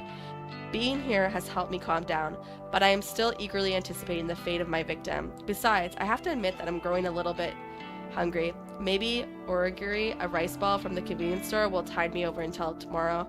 I gather my things and stand up, letting out a little whew as I stretch my muscles. As I head towards the sliding doors to leave the library, a little alert sounds from my phone. Hello, Damon. Very edgy book indeed. I don't think you just talk about it to a stranger like that, right? Like, how does he know that, like, oh, you seem like somebody who'd be interested in this? How does he know that? Yeah, like, that's just not a very... Like, she does give off a little goth, but that's still, like, really dark. This is it. My phone is still in my hands in less than a second. The screen unlocked and the obituary page loading before my eyes. Oh, as obituary alerts. Article posted online today at 2:39 p.m. Keywords found 3. Mr. Accident. Numerical data range 20 to 30. Image data found? Yes. Saturday, May 30th. Also crazy how quickly these obituaries are posted from, like, when the deaths occur. Mr. Ichi Hanada, 22 of Tokyo Prefecture, was pronounced dead this afternoon at a trafficked intersection at 12:02 p.m. Coroner's office reports that Mr. Hanada was involved in a traffic accident. No other casualties have been reported. Mr. Hanada is survived by his fiancée, who wishes to remain anonymous. Suspicious. Why wouldn't the fiancé want to be in an obituary? Weird. A funeral service has not yet been arranged. Well, because he literally just died. View image attachment? Yes. I quickly load the image attachment and can't believe my eyes. I think you can believe it. Yeah. I don't think you're shocked at all. You, like, pretend that you're shocked, but I think you see all of this coming because you're crazy. The photo is the exact same one that's been sent through the Corpse Girl website. Again, the exact same photo. So these have to be family members or people who are close to him, like in this case, like his fiance, sending these images. But don't you think it's also suspicious to send the image to the Corpse Girl website, the same image you're planning to use for their obituary? There can be absolutely no doubt that this is my latest victim. I've done it again. My breathing starts to quicken. My cheeks begin to grow hot. I know from experience that if I don't get somewhere private and quickly, I may very well make a fool of myself in public. I quickly glance around the library for a sign pointing to a restroom. As soon as my eyes settle on it, I dash towards it, severing between bookshelves and through narrow aisles. There's one door for a unisex bathroom, an unregrettable beige portal. The muscles in my thighs are tightening, and I squirm as I reach for the door. This part's if it's gonna be like the last time she killed somebody, this part is gonna be weird. That's all I'm gonna say. It's gonna be weird. If anybody finds it too weird, feel free to mute, untab, leave, whatever you need to do. Reading Lovecraft and an interesting choice of style would probably be a giveaway, but still going guns blazing is a bad idea. I don't even know what Lovecraft was. So was her book kind of giving that she might be dark or interested in dark literature? That makes more sense, because I didn't even know what that was. So My hand grabs the cool metal handle and presses down, only to be met with immovable resistance. It's locked. Oh no, it's locked. She can't even get into a private spot. Yeah, okay, that makes sense. So that he came off as a lot less weird. Because yeah, she looks goth. She's reading a book that implies that she likes dark things. Okay, maybe it's a little less weird. There's a sign on the door, a notice that I completely ignored in my haste. Closed for cleaning. No. Shit. See how goth she looks? Like, Lovecraft is about horror, so that's so great. You go insane? Okay. Makes sense why he talked about that book about somebody dressing up dead bodies.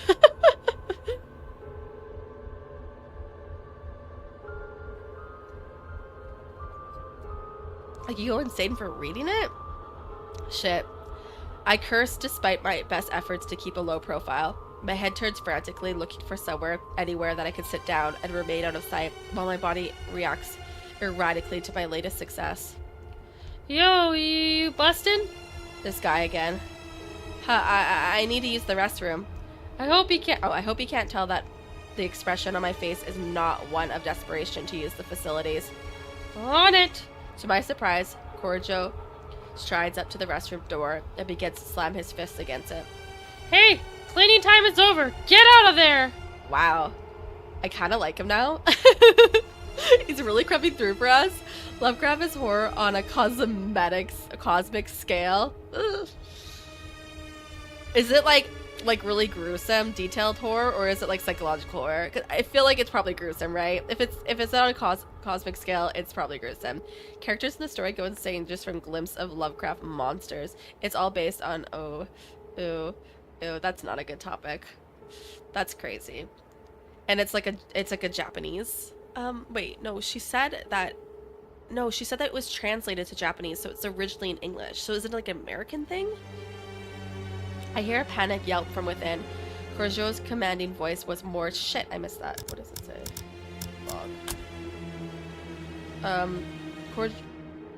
Kojiro's commanding voice was more than a little intimidating. Within seconds, a terrified old woman emerges. She wheels her cleaning trolley around us, bows quickly, and disappears from sight. All yours. Bad to hold it. True, but that's not what she's holding. Thanks. I dash past Corjo, unable to believe that what is happening here. I slam the door behind me and slip into a cubicle. As soon as I sit atop the toilet's closed lid, my legs begin to shake uncontrollably, and I have to lean backwards to steady myself. Ichi Hanada is dead, killed in a traffic accident. That could mean anything, but I'm willing to bet that I caused his death. After seeing the photo of his dismembered corpse, he might have purposely crashed his car. Or perhaps someone else rammed his vehicle, intent on murdering him on behalf of Corpse Girl. I still don't know how my power works. I don't know why these victims end up dead, but the cause of death ultimately doesn't matter. What matters is that Corpse Girl is victorious once more. I find myself panting, squirming, struggling to restrain myself. My vision fogs, my knuckles clench, and with barely a fanfare, I begin to cool down all of a sudden. Just like that, the overwhelming urge to explode simply flutters away. Huh? Oh no. Oh no, she's not gonna get off on this anymore. H.P. Lovecraft was a British man from a different time and culture. He's the grandfather of horror. He's the grandfather of horror, and close to the end of his life, he was becoming more progressive. Oh, so it's like a British thing. Interesting. Huh? My breathing regulates, my legs solidify and rest firmly on the ground. This experience wasn't nearly as staggering as last time. Maybe because I was so confident that my victim would die, my body already prepared itself for it. Have I already become desensitized to my ability to wield death itself? I mean, I think she's becoming desensitized to it, or also it's like becoming so frequent it's not as exciting anymore. I won't pretend that I'm not disappointed. That's exhilarating feeling I experienced last time. The complete and utter loss of control, it was addicting. I craved experiencing it again. Still, I need to remind myself of the most important thing. I fulfilled the request issued to Corpse Girl. That's 2 new victories in a row. 2 victories in a single week. As long as requests keep coming in, I can keep achieving my goals. I can do this. Full of confidence and feeling steady once more, I exit the cubicle and leave the bathroom. And just like that, she's back to normal. That strange man, Corsair, is waiting for me at the end of the aisle. Lovecraft was a very paranoid and isolated man. He was married, but everyone around him thought he was too extreme. That's how different his culture was. What this girl is doing sounds like black magic, but it's probably not that deep. I know. That's what I thought initially, that it was something like, I don't know, possessing a demon of some sort to kill people. I don't know, like something like that, something dark. But yeah, she's either just really good at photoshopping, or somebody else somehow knows what she's doing or getting these notifications on her website, and then they are going out and committing the crimes on her behalf. I don't know. Because I don't know. Like, does that make sense? Like, somebody's hijacking, like, hacking the website? Could be. But also, how would somebody... Well, I guess with their phone number, you could... If you're a hacker and you had somebody's phone number, could you track them? You probably could, right? I don't know. I'm thinking too deep of this, too. I mean, there has to be more to this story than that it's just a coincidence that people are dying, right? Like, it's a whole game. It can't just be a whole thing of like, oh, people submitted a picture and then whoop, they died. Crazy. But I'm gonna BRB. I won't be too long, and we'll continue this.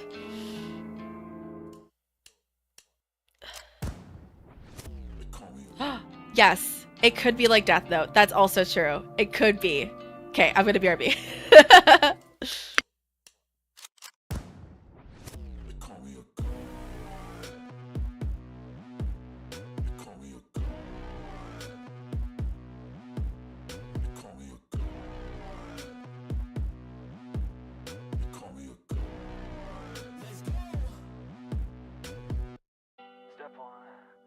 Brother gonna rise with the sun.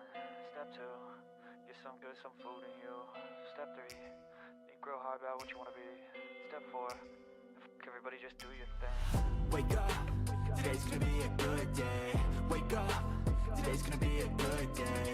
Wake up, today's gonna be a good day. Wake up, today's gonna be a good day. Wake up, today's gonna be a good day. Wake up, today's gonna be a good day. Wake up. Today's gonna be a good day. Wake up. Today's gonna be a good day. Yeah. But if I lay down and I play dead and I stay dead, maybe you'll get sick of being the monster out of my head, under my bed.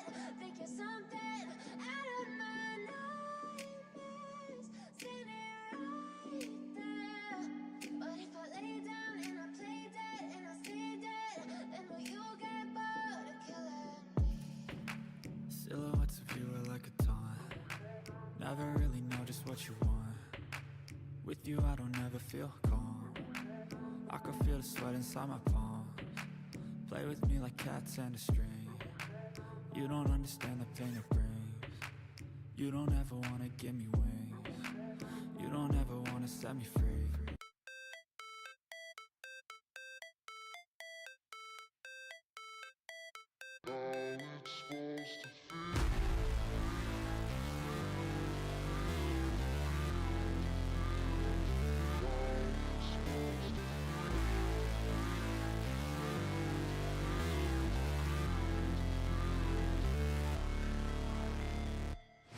Never break, always fight, never quit, do it right, play the game, win it life, have no shame, there's no time, feel the pain, live the grind, I could change, in my mind, pick a lane, commit and climb, the only way to win it life, I never miss, that's fact, taking big swings, bitch, hand me the bat, put me in the ring, you'll go out in a bag, cause I sing what I mean and I bring it to the mad light.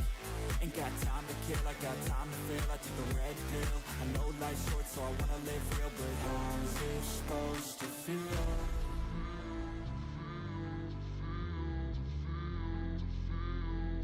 How's it supposed to feel?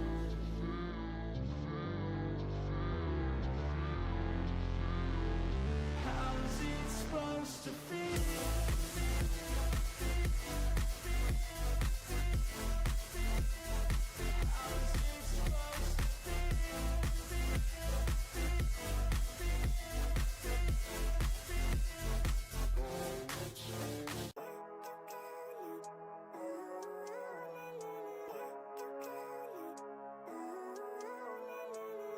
Living life, every day, late at night, not okay.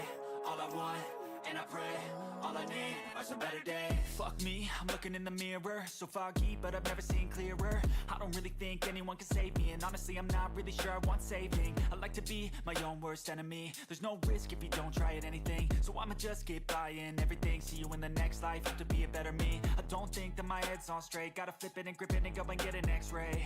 What's wrong with me? I just feel weight pushing on my chest and it squeezes till I suffocate. Better change my mindset, meditate. It's pretty cool that I'm alive and have better days. I could walk, see, hear, I should celebrate. Think I could change my mind, maybe elevate. Living life, every day, late at night, not okay. All I want, and I pray, all I need are some better days. Yeah, all I need are some better days. Cause all I want, and I pray, I believe in the better days.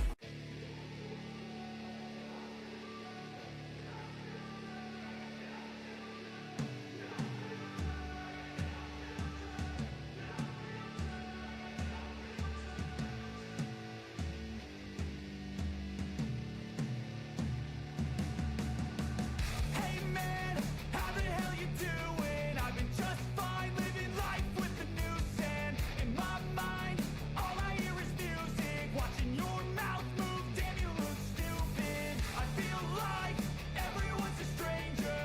Small talk with your narcissistic neighbor. She's real hot, but they said to never date her. I agree, but you did and I hate her. You wanna get away? You better get in line. Won't go another day of wasting any time. I've got a lot to say, can't hold it in this time. Got no filter, I got no filter. No filter, I got no filter. No filter, I got no filter. No filter, I got no filter. No filter, I got no filter.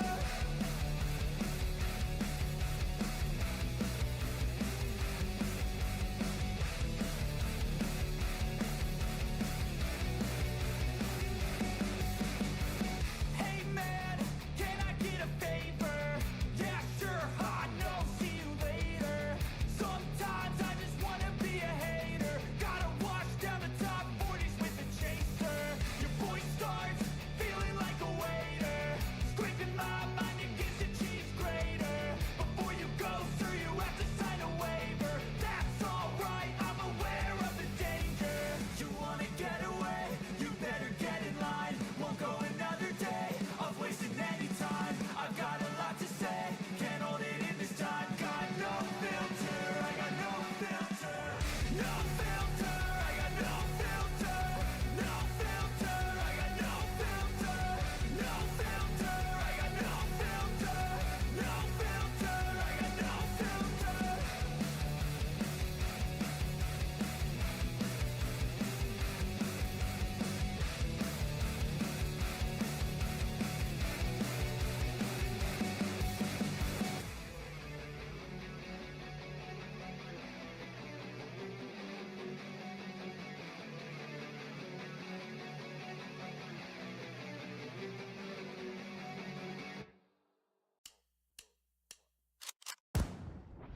They call me a god. They call me a god. They call me a god. They call me a god. Let's go. Step 1, wake up early, gonna rise with the sun. Step 2, get some good, some food in you. Step 3, think real hard about what you wanna be. Step 4, everybody just do your thing. Wake up, today's gonna be a good day. Wake up, today's gonna be a good day. Wake up, today's gonna be a good day. Wake up, today's gonna be a good day. Wake up, today's gonna be a good day. Wake up, today's gonna be a good day. Wake up, today's gonna be a good day. Wake up, today's gonna be a good day. But if I lay down and I play dead and I stay dead, maybe you'll get sick of being the monster out of my head, under my bed. Think you're something out of my nightmares, standing right there. But if I lay down and I play dead and I stay dead, then will you get bored of killing me? Silhouettes of you are like a taunt. never really know just what you want. With you I don't ever feel calm. I can feel the sweat inside my palms. Play with me like cats and a string. You don't understand the pain it brings. You don't ever wanna give me wings. You don't ever wanna set me free.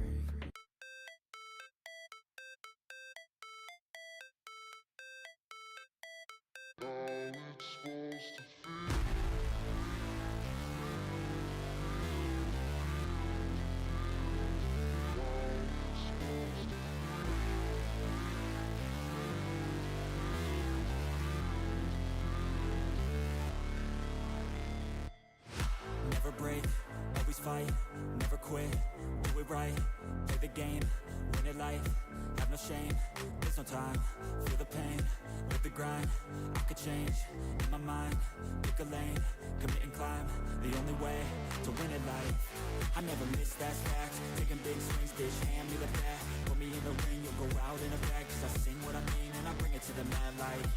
Ain't got time to kill, I got time to feel. I took the red pill. I know life's short, so I wanna live real. But how's it supposed to feel?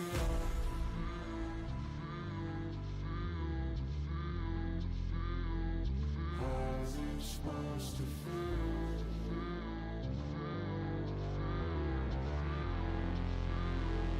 How's it supposed to feel?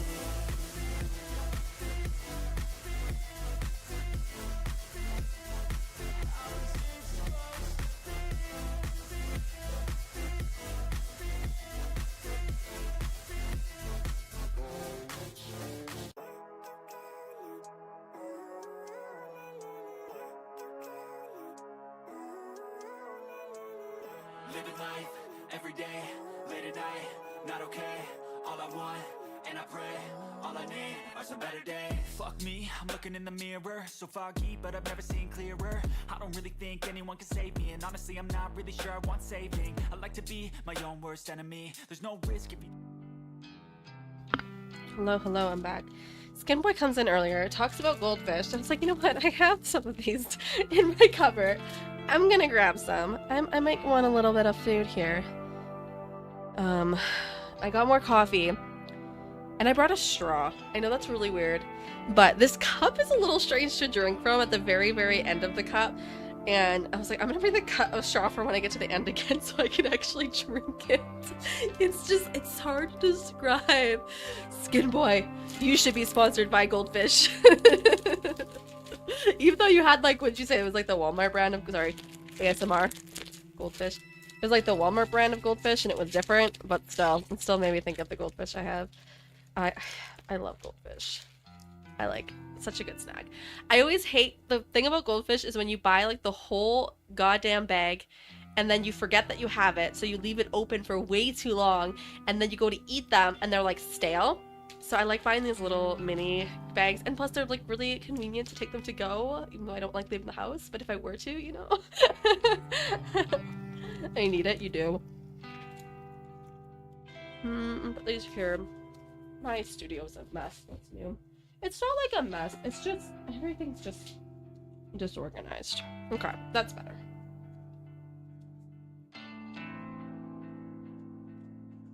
I'm feeling better though. Like, significantly as the stream's going on, I am feeling better. The light situation is having a moment today.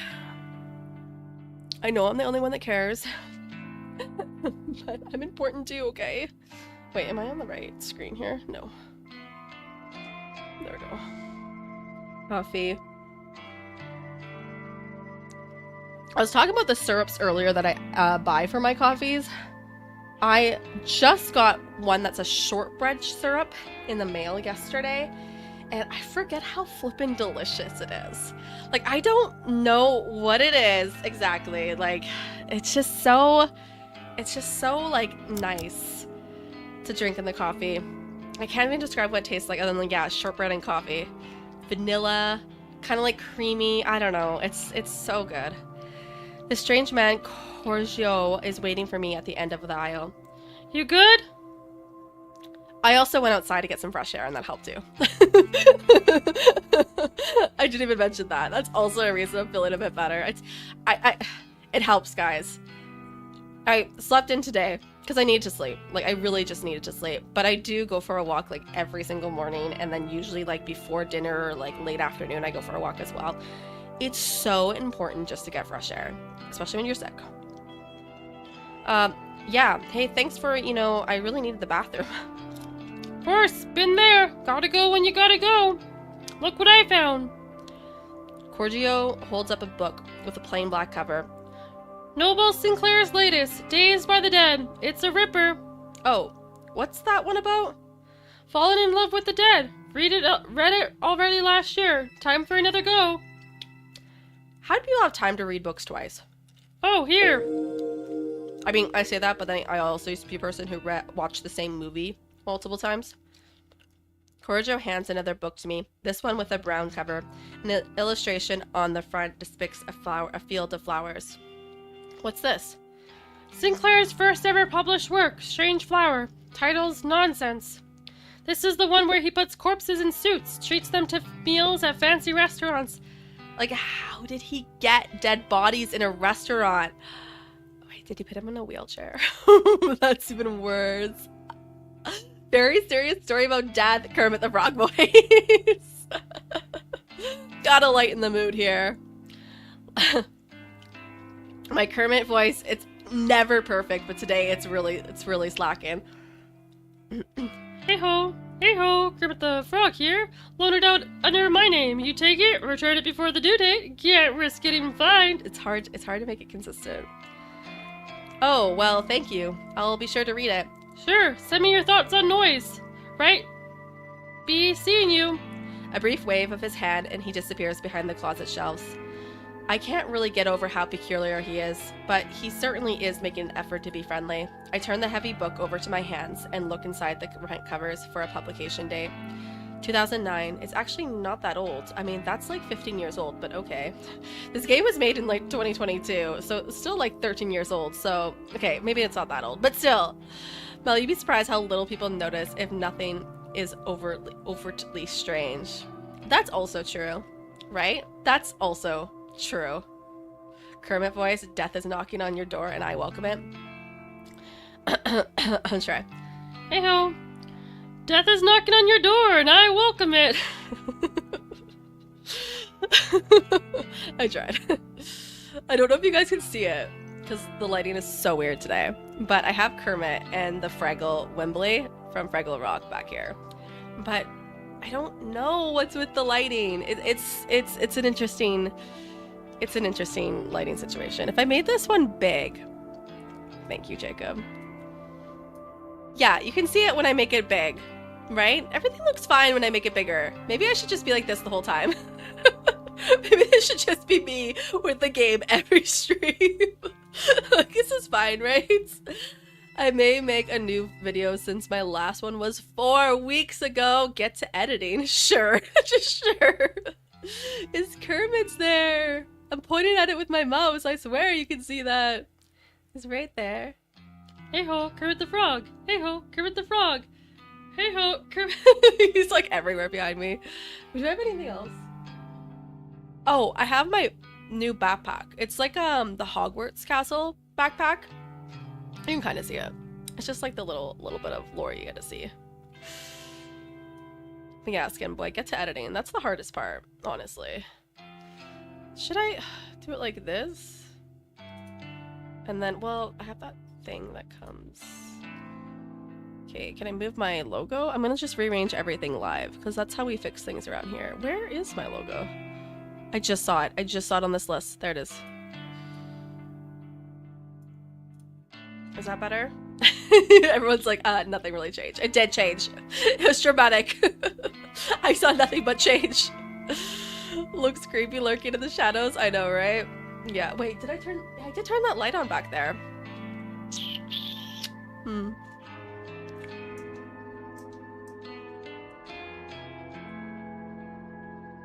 He's more noticeable like that, right? Like the less I have, no. Now you can't see him at all. He's gone. No, it's the same. It's pretty dark back there.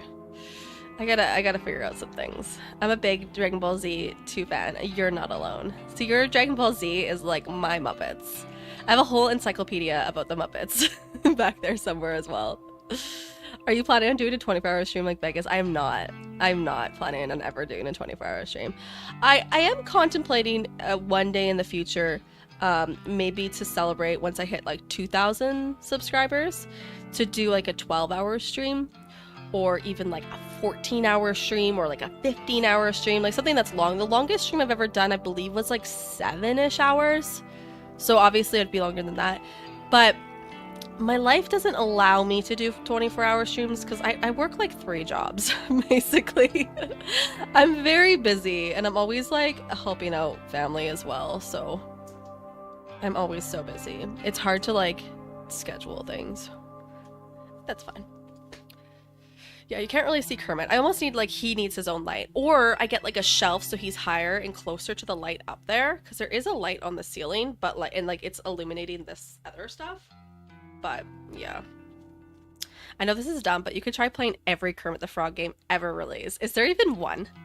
Is there even one game? And doing a tier list. If you wait, there's like one Muppets game, but I think it was on like a really old console. I'm not even sure. There's plenty. There's plenty of Kermit the Frog games. Really? I have 21 Dragon Ball Z models. That's crazy. Do you have like a whole shelf for them? But yeah, like I said, I want to do a longer stream to celebrate 2,000 subs. I'm just shy of like 1,750 subs right now, so we'll see when that happens, because it'll be a while. They're mostly kid games. There's plenty though. I gotta just write this down. Like, look into all the Are they older games though, or they're newer ones too?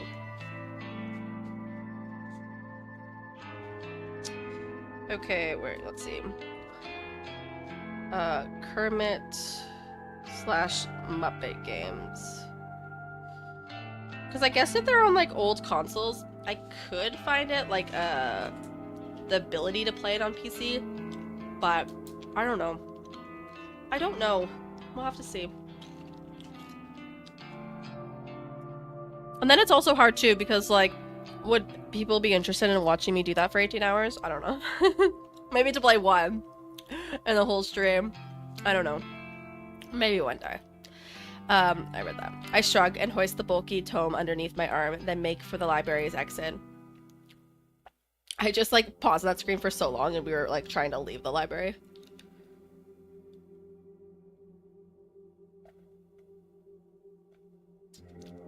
You have a small closet filled with your Dragon Ball Z models. How big are they?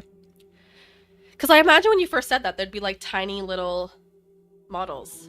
Are they large? Like they fit in a whole closet? Or they just have their own shelf in a closet? Older ones, but probably some new ones as well. Are you just making this up? David. Also, do you know the Australian kids show with dogs? Forgot the name. Bluey? Some small as hell, but some pretty big. That's crazy. That's cool. I feel uncommonly hungry on the way home, so much that I decide to stop by a restaurant and get some dinner. I wonder if killing stirs my appetite. I often pass this establishment when I exit the train station in Arkabara. It's an old venue that serves traditional Japanese food as well as popular Western dishes. To say that I've been curious about eating here would be accurate. I've been working hard lately, achieving my goals. I can afford to treat myself to a cooked meal, right? Why do I find it so hard to justify that? I'm even going to eat at a booth tonight, try another rarity for me. A waitress guides me to an empty booth, and I slide in before looking at a menu. The house specialty, according to the menu in my hands, is grilled eel. Not exactly my favorite. In fact, seafood of any variety doesn't sit well in my stomach. I decide to pass on the specials and order something I know I can digest. Eel sounds good though. Bluey has their own video game series. I know other streamers played them. Yeah, I know they have one. They released, like, literally, it's like Bluey, the video game. I saw that. It's incredibly expensive though for a game that I believe the gameplay time is like 3 hours. I know for a kid it would probably take them like 12. But I'm pretty sure Canadian it's like $52, because I did consider playing it when it first came out. And same with the Peppa Pig game. They were like very expensive. And I'm like, and again, they're like a couple hours long, which I get it. Again, for kids, they'd be much longer, but still, I don't know. I just don't know if they have like games like that for the Muppets though. I wish they did. Mel, with how many horror games do you play? I'm surprised you don't know about my GOAT HP Lovecraft. To be fair, I just love learning about history. Maybe it's because I just don't know about history. I don't know. I don't. What's wrong with me? Yeah, maybe I should be more cultured. You're right, Jacob. I'm really slacking. Peppa Pig has a game. Peppa Pig has 2 main games, and then there's DLCs you can get for at least one of the games. Yeah, I've seen people play the Peppa Pig game and then edit it in a way that it's like a horror game. Like they're very talented in their editing skills. I feel like that would be a funny video concept, but I've never got around to actually doing anything like that. But I feel like that concept, doing it for Bluey, would be funny as well. But again, it's like it'll be a little bit challenging to edit something to make it seem like a horror game, even though it's not a horror game. I decided to pass on the specials and order something I know I can digest.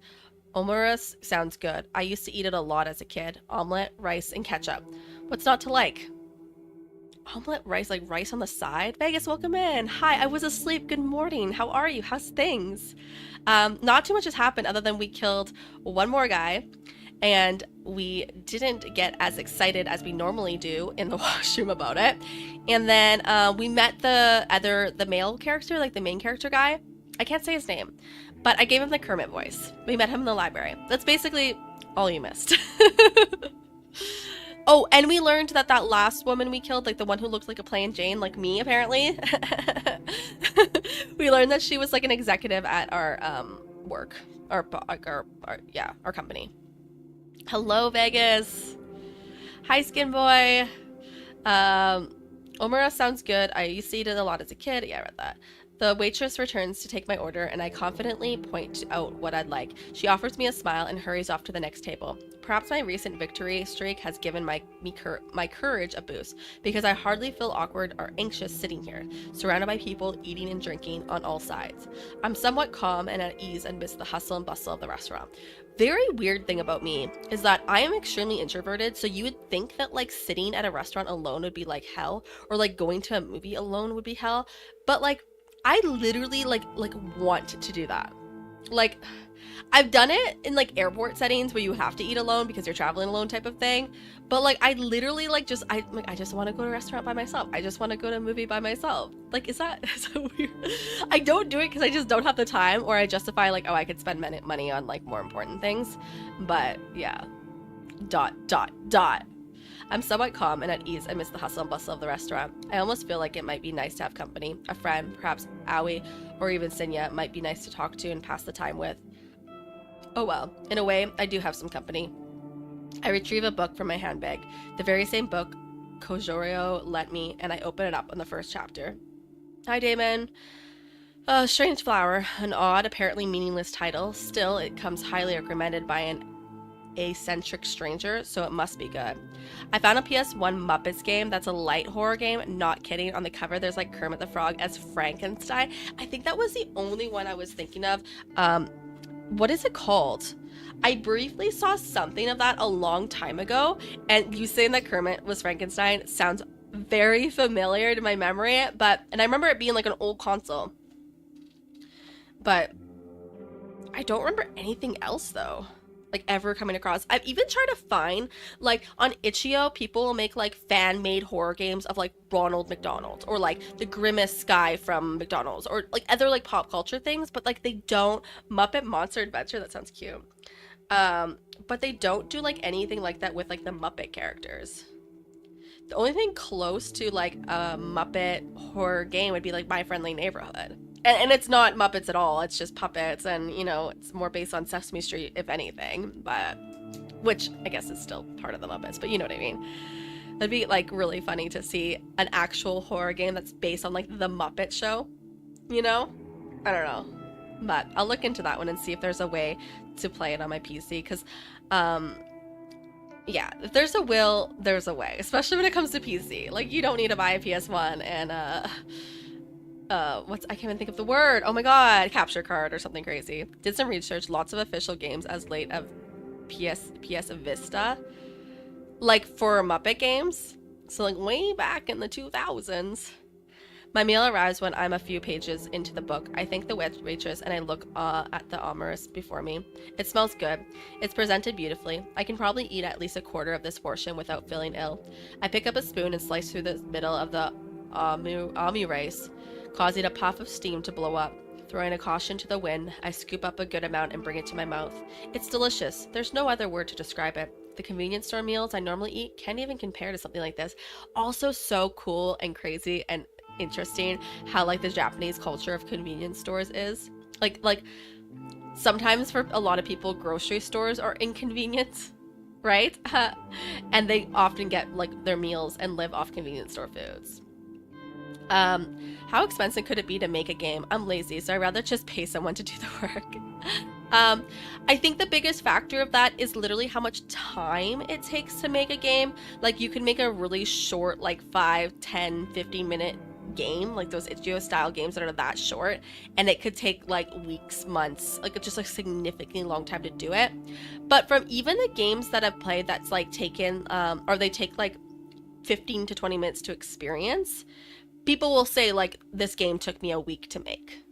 I don't know how many hours that is in their week or what else they were doing during that week, but if you paid somebody a week of their time full time to make a game, I think that's how much it would cost to get somebody to make you a game, and that game would be like 15-20 minutes long. If I had to guess. Anything beyond that, I don't know. Around PS4 era, and you don't know what a did I say it wrong? Vita? Did I say Vista? It was just like the like Nintendo DS. My brother had one, but I never played anything on it. You can make a game for free if you know how to do everything, right? Like, yeah, if you can do it yourself. And from what I've also heard, if you use Unreal Engine, I think it's called Unreal Engine, it's easier to make video. Vita, welcome in, Firing. Perfect timing, teaching me how to speak. If you use Unreal Engine, I believe that people say it's easier to make a game on that compared to the other options. Not saying it's the easiest thing to do, period. It's still hard, but yeah. As a solo light dev, it's crazy tedious. It takes a lot of effort and a lot of time, right? A lot of time. It's like editing too. It can take so much time to edit a video, and then the video is like 5 minutes long. Like, it's insane. It's absolutely insane. Even if you like do light edits on things, well, even to do like, I call it a rough cut, like the first edit I do if I go through something is literally just the rough cut. It would be like if I'm rough cutting and recording that's like an hour long, first rough cut will take me, I would say, close to 3 hours to do that rough cut. And then I go through it, that hour of recording, now I got it down to, let's say, 20 minutes, and then I start going through it again and again and again and make it longer or shorter and add different elements and edits and stuff like that. But like a minimum 3 hours. And then that extends depending on how much you break that down, and in the end it's like a 12-minute video. So it could, I don't know how long I should really I used to keep track, but I don't think people really understand how long it takes even then. Even when I did say this took me this long to make. There was one video I kept track of how long it took me to edit. It was like I was playing Left 4 Dead 2 and I was having to censor because we put mods on that took off the women's clothes. Oops. I recorded it all off stream, but it was still a funny recording, so I censored the whole thing to cover up all the parts that needed to be covered, and I think in the end it took me like 37 hours to edit the whole video, and I'm pretty sure it's like a 12-minute video, but it's crazy. And even then, I think people are like, wait, what? It took you that long? How? Because it just takes a long time to edit in general, and then when you have to censor every little gravity intensifying object, it's hard. And it was also the first time I ever had one of the first times I had to censor something like that. It's a lot of work. But yeah, but that's the thing too, Vegas. If you know how to do it, you can do it for free, but your time is still worth something. How are you doing, Firing? Good morning. Are you having coffee? Have a coffee with me. I'm having a coffee in my Kermit. I'm sick. What's new? I slept in today. I needed it. And I'm still drinking my coffee, and it's noon here. What time is it? Is it 6 a.m. on a Saturday? Boy, it is early. Unreal Engine is more professional, but takes a lot more resources to run, and unskilled devs will make a crazy unoptimized game. See? Look, Damon knows things. Damon knows things. So you can make a game, but you need like a beast of a PC to play it because it's like so intense. Like somebody runs your game and their freaking PC literally takes off. I will obtain coffee Sunday. Oh my god, I'm an idiot. I went backwards. I had to go back 6 hours and then forward a day, but then my brain just went the back 6 hours and then forgot about the forward a day because you're in Australia. I'm sorry. I remember the 6 hours though. Still, 6 a.m. on a Sunday morning is very early. But that's good to know, Damon. That's like another thing too. Again, I was talking earlier how I have this idea that it would be fun to make a Roblox game. I also have an idea it would be fun to make an actual horror game. But like, again, if you don't know what you're doing, it's going to be very difficult to do it. It'll be more time consuming to learn it. Even learning editing, like, I talked to Travis about that because he's a smart boy. He knows how to edit. He can do the editing stuff. And for him, it seems easy, right, to edit and to learn how to edit because it came to him quickly or he's been doing it for a long time. But for me, it took me a long time to figure out how to edit. And there's still a long ways for me to go. But yeah, it's hard to like see that perspective too when you're just starting. Because like even somebody who's in it, like Damon said that he's made games, right?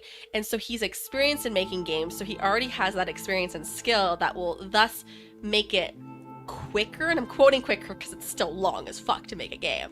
But if someone's literally starting from scratch, like you, Jacob, with no background or knowledge of how to make games, it's going to take you like 10 times longer just to learn these like basic things, you know? So even if like Damon's like, oh, you can make this in a week, could you? Could you? Even that week might be a long time. Unity is a better option for beginners if you want a 3D or 2D game. Still takes a lot of effort to learn, right? So just that learning part could take like months. Yeah. Hashtag smart boy. He really is. I'm still wishing that I get a PC one day. You gotta save up. Save up all your pennies. If you have a wish, you gotta make it come true yourself. That's what I believe in.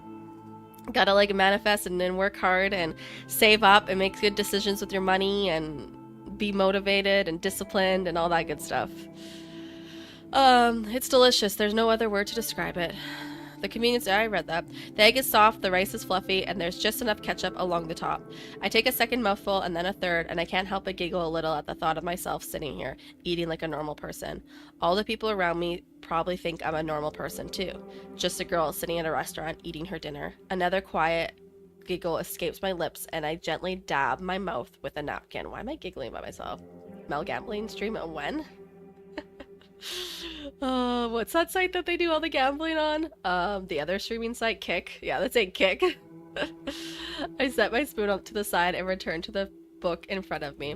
The author of the work certainly is interesting. Noble Sinclair. According to the bio side of the cover, he moved to Japan from overseas at a young age. There's a lot of game engine out there. Game Maker, Godot, RPG Maker, heck, even Roblox ain't a bad option, right? I was playing around with like how to make games on Roblox and then using I don't know if it's called a workshop or whatever thing they have that you can just kind of like play around and see how things work. And it was kind of fun, but I also didn't know what I was doing. I'm like, oh, this is interesting. And then you can go into like play mode and like make your character like run around and shit. But yeah, see Mel, be irresponsible with money. I need a Mel certified gambling tutorial. Me too. I think I accidentally gave too much gambling advice when I played Omari.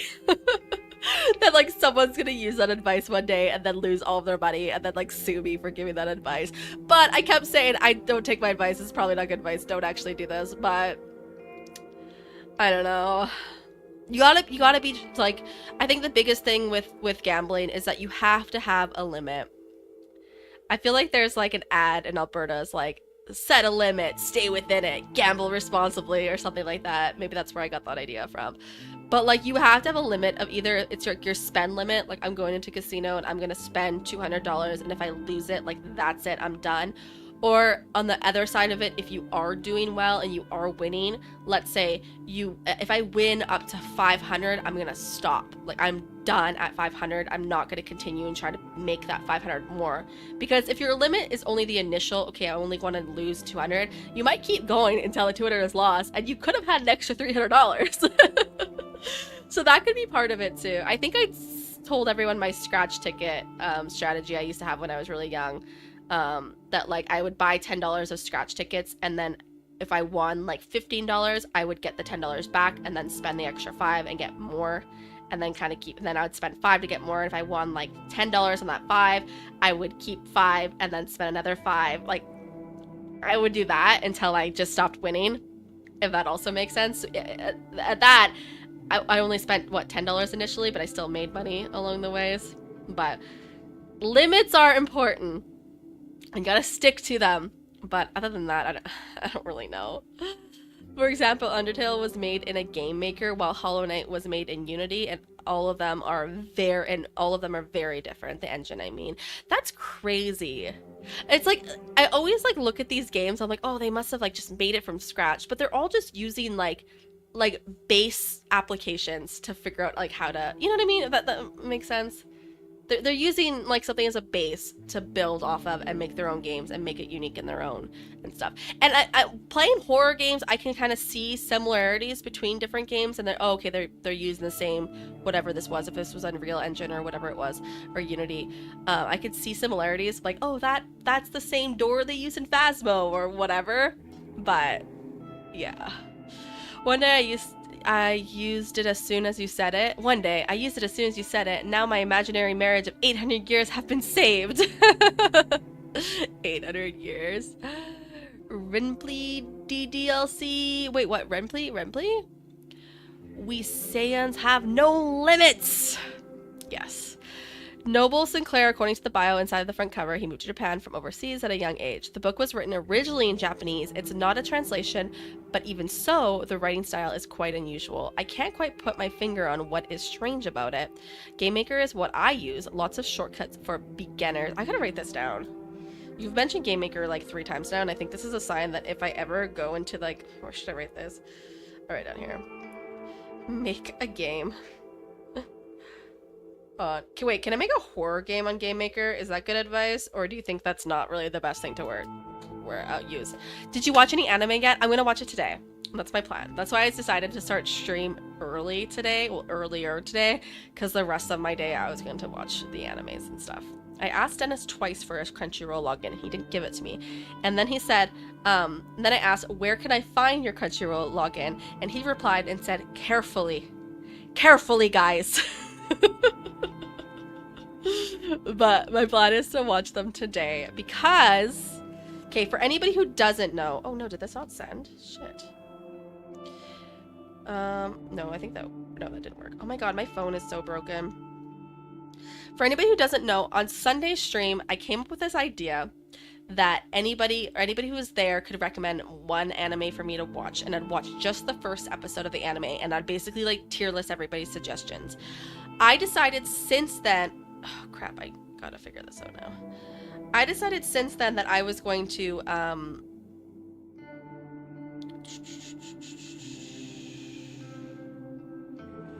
I was gonna make it into like an actual video. So I'm gonna not only like tier list everybody's suggestions, there was 10 of them total in that stream, but I was gonna like make it into an actual video and kind of like give my thoughts about them as well. So I'm aiming to have that done and posted like mid-February. But my plan today was to like watch them all, like in like one sitting basically, or like between today and tomorrow morning, I have a little bit of time I can do it, have them all watched. And I was going to like record my reactions to watching them, not like in the same way I recorded reaction like in my most recent Class of 09 anime reaction I did, because that's obviously like more I'm more interactive in it. But if something happens, you could still see how I reacted to it, I guess. I don't know. Sponsor Mel's new phone. Throw money. The phone's not the issue. It's just the memory's full. And I have to move everything of my photos and videos because it's like almost over 2 years of photos and videos on here. I have to move on to my hard drive, and I just haven't done it yet. So then now it's like, your phone has no memory and we can't do anything because it doesn't work. And I'm like, oh, cool, thanks. Because things I'm trying to send aren't important or anything. You know, stuff like that. Hashtag censored for. Yeah, I didn't even realize it was like that. What I tried to do with that was to make it like, similar to my other thumbnail, so the censor bar was kind of at the same spot, so it kind of like looked nice together or whatever. And then you're like, censored forehead. I'm like, oh my god, I did do that, didn't I? Okay, I'm gonna try and fix this one more time, otherwise I have to actually DM this to Dennis. Okay, wait. Yeah, it's not working. I gotta type it out. Jesus Christ. Okay. It's so weird, but today we're getting a delivery from Amazon, and they literally gave us a one-time password to like accept our delivery. There's no delivery time yet, but he gets the Amazon notifications directly to his phone. So, and they emailed me this one-time password, so I just want to make sure he knows what it is. Oh, it says it's out for delivery now, but it still says by 10 p.m. it will get here. Okay, thanks. Really helpful. Anyways, sorry. At least he has the password now. I recommend making a few prototypes first. I don't know what that means. Renpai was the original Doki Doki Literature Club. Was made it? Oh, wait, really? Was what the original? Is that like to make games? Sure, okay, I read that only twice. Also, did you know why people don't like Unity anymore? I don't actually. Sponsors Mel News Phone, throw money, censored. Oh crap, I didn't mean to go forward in the game. Censored forehead, Damon greedy corporations beating greedy. Prototypes are like tests. Oh, so just to test the game before I spend like a whole week on it? Okay, that makes sense. Yeah, lots of people move to Godot. What's better for a horror game though, or does it really matter? But that can't be right. The themes contained within are truly disturbing. Maybe the author just doesn't have the greatest comprehension of writing in Japanese. It's true that a lot of adults have trouble with complex kanji. Professional authors, though, not so much. Anyways, it's not like it matters too much. The book is interesting enough to keep me turning pages. I must be completely absorbed in reading because before I know it, a waitress is politely letting me know the restaurant is closing soon. I nod and look at the plate of ami rice in front of me. The meal has gone cold and I only ate 3 bites. Still, I'm feeling full now and I really enjoyed what I did eat. I don't even feel any added weight on my hips as I get to my feet. That's definitely a positive thing. I think I have an eating disorder.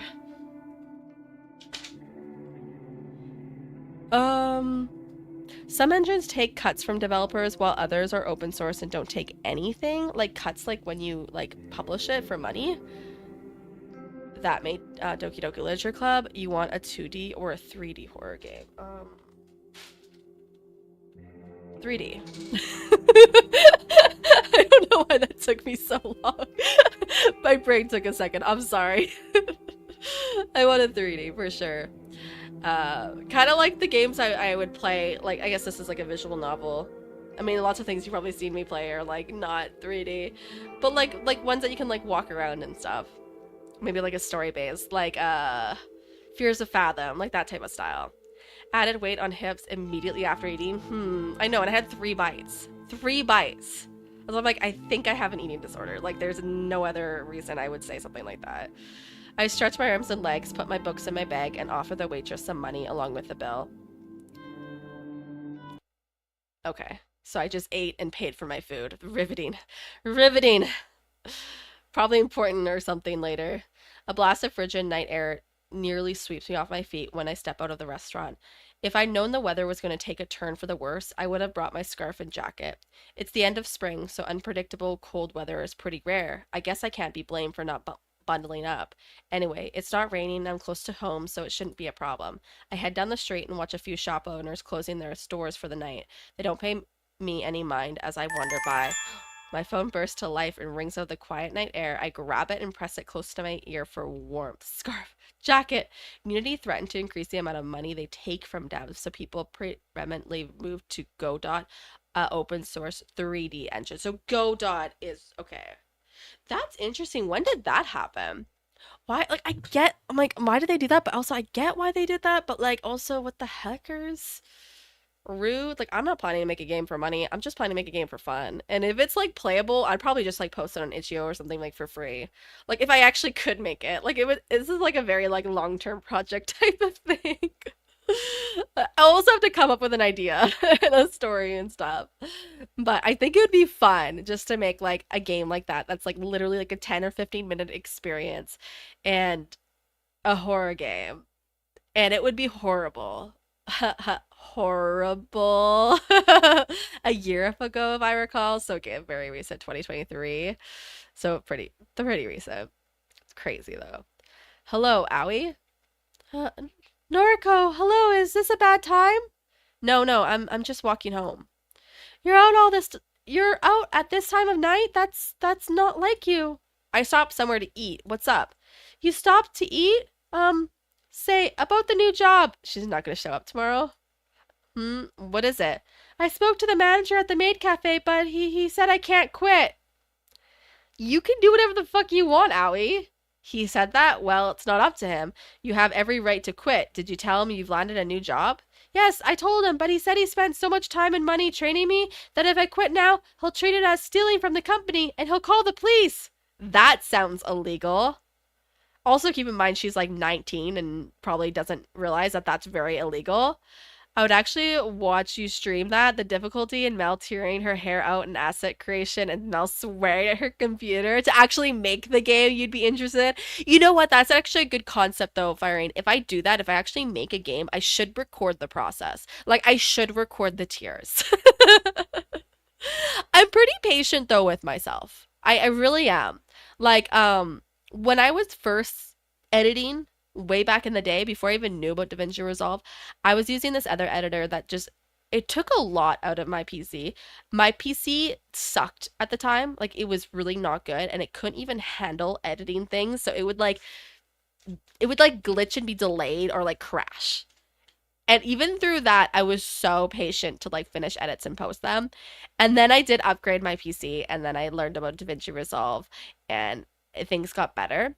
But even then, when I first started using DaVinci Resolve, it was on my old PC and it still was lagging and I still like pushed through it to make it work as well. But I'm not dead, chat. Not yet. Just kidding. It's a Mari joke. Unity is easier to learn if you want a free itch. Wait, if you want a free itch game, use it. So if I use Unity and not like sell my game, then they would have nothing to take, right? Is that what you mean? Okay. Unity if a free game. Like, that makes sense. Because I'm not planning to like monetize on the game. But like, wait, what about with itch.io? You know that like if people download your game for free on itch.io, it does prompt like you have the option to pay what you want. Does the dev put that prompt there, or is that like an automatic thing? Because like, what if somebody was like, oh, I'll just give her like $1 for this, then do I have to give Unity a part of that dollar? Like,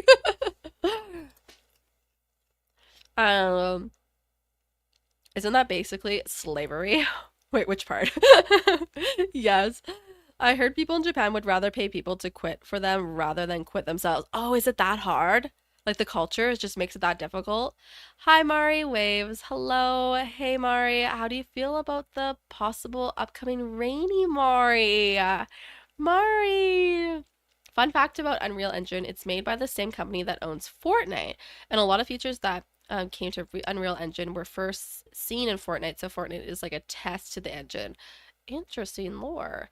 The part when he threatened to call the police because he wanted to leave. Oh, yeah. Yeah. That's slavery. I mean, he'll probably still pay her. Wait. I think it's just a threat. Will he call the police? That's the real question. I think he actually won't call the police when it comes down to it. The donation thing on the itch.io is optional by the dev. Okay. That's good to know. So if I don't turn that on, then there's no way it could possibly make money. And then the Unity can't take any of my money that I don't even make anyway. So I'm like, what am I even... Yeah, I'd probably just leave that off. I would definitely leave that off.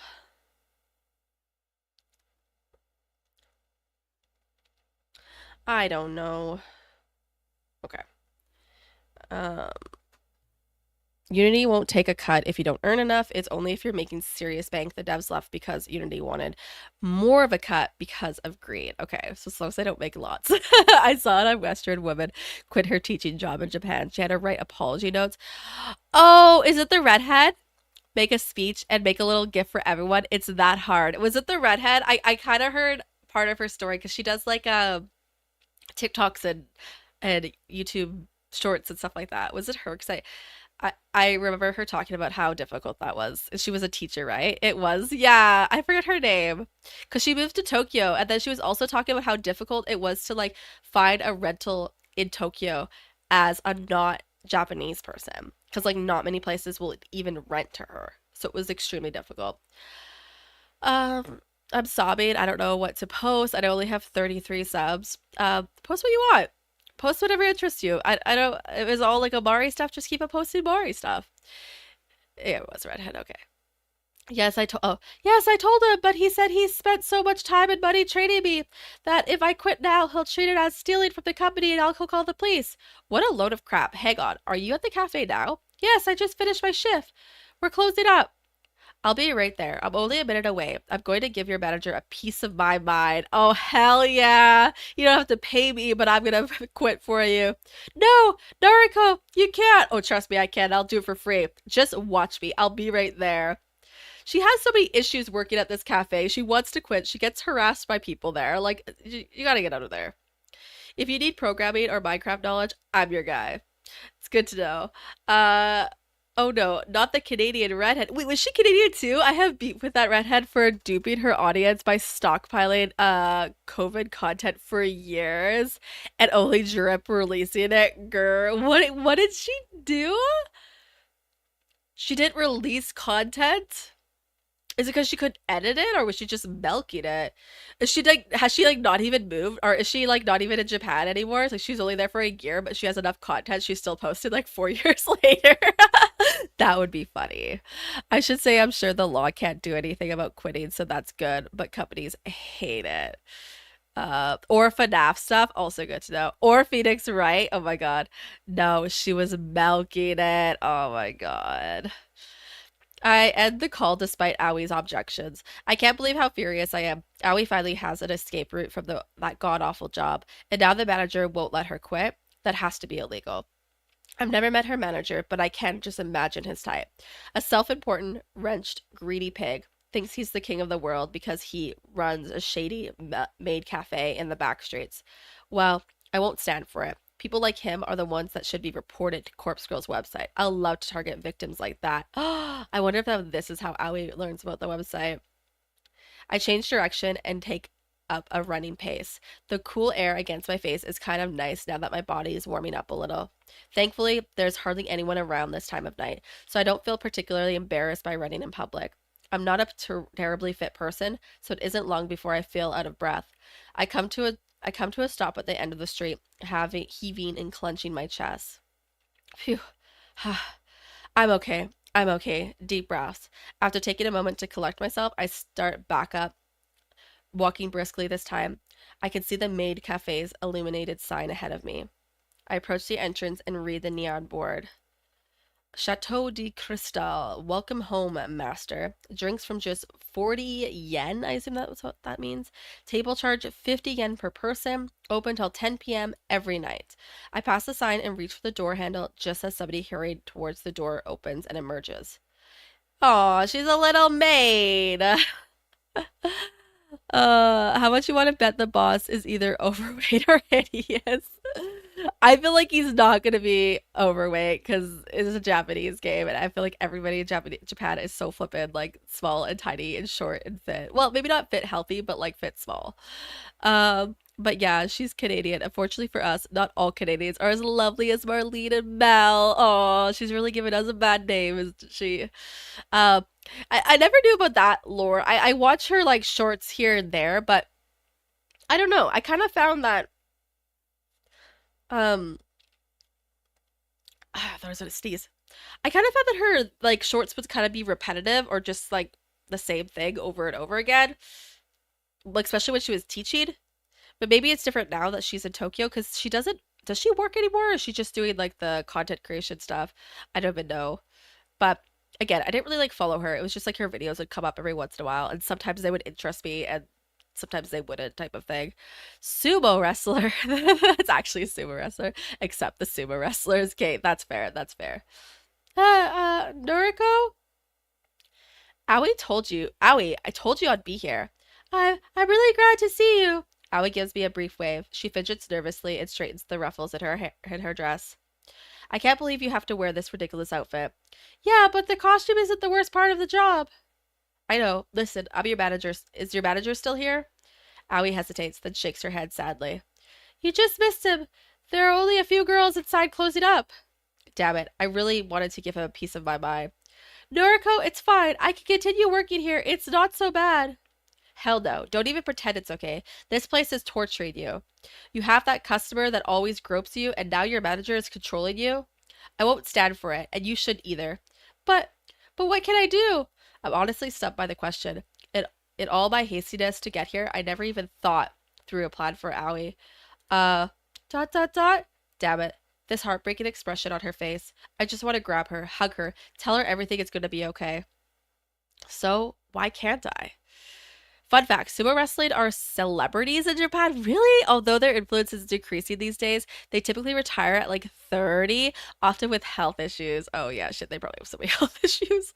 Oh, I smell the boss's odor from outside. Lost the rest of their lives as a result. But yeah, at least they were a celebrity from like, what, 18 to 30? God. Maid cafes give me creepy vibes. They really do. I didn't even, like, honestly realize they were a real thing, except for more recently I stumbled upon somebody's YouTube videos, and she was talking about like her experiences of trying to get a job in Japan, and I was like, oh, I want to know more about this country I'll never live in. And then I watched them, and she was like applying for jobs as a maid cafe, and I was like, wait, what? This is real? And now this game has maid cafes too? And I was like, wait, what? But yeah, I guess it'd be like creepy, like it'd be like the thing before a strip club. I don't even know. So why can't I? Aoi? ... I know you don't feel like it, but you're the strongest girl I know. All the shit you've dealt with over the years, all the shit you're dealing with. I know you're brave whether you know it or not. My issues pale in comparison to yours, but you still get up each and every day and do your best. I'm proud of you, and I want to make things easier for you. Come work with me at Timujin. Just leave this place behind. Forget all about it. Noriko? You're my best friend. You always will be. Even if we can't be anything more than that, I'm happy just having you in my life. I'll do anything for you, Aoi. I hope you realize that. Of course. I know. Thank you, Noriko. Let's just get out of here. It's really late. Come back to my place. You know I can't. All my things are at home, and I need to check everything first, otherwise... I nod calmly. I understand. I can't push her too much. Don't worry. I get it. And the thing is, I can't just run away from this place. That stalking customer, he knows where I live, and, well, if I stop showing up to work, he said he'll visit me at home. Oh right, she has a stalker. Hooters Deluxe. That's funny. Oh my god. They must have a smile at all times and do dances for the... They must have a smile at all times and do little dances for the guests. They have to do dances too? I did not realize that. Applied for a job as the entire cafe. That's impressively talented human. Oh my god. Thanks, Myri. Thanks. You know what I meant. Maid cafes are the Japanese version of Hooters. Thank you for Skidboy. Now, if we just had goth IHOP in America... Goth IHOP would be kind of amazing. My plushie ripped. No, now Mari has to learn how to sew. Go get a needle and thread. It will be fine. I promise. It will be fine. ... Why don't we go to the police? I can't do that. Oh, now it's raining. Without warning, Aoi bursts into tears just as rain begins to spill from the clouds. This rain is actually pretty loud. Let's turn down the rain a little bit. There we go. Without warning. Oh, no. I can't get him in trouble. I just can't. He's... Aoi, what? What is he? He's family. Wait, actual family? sadness for Mari.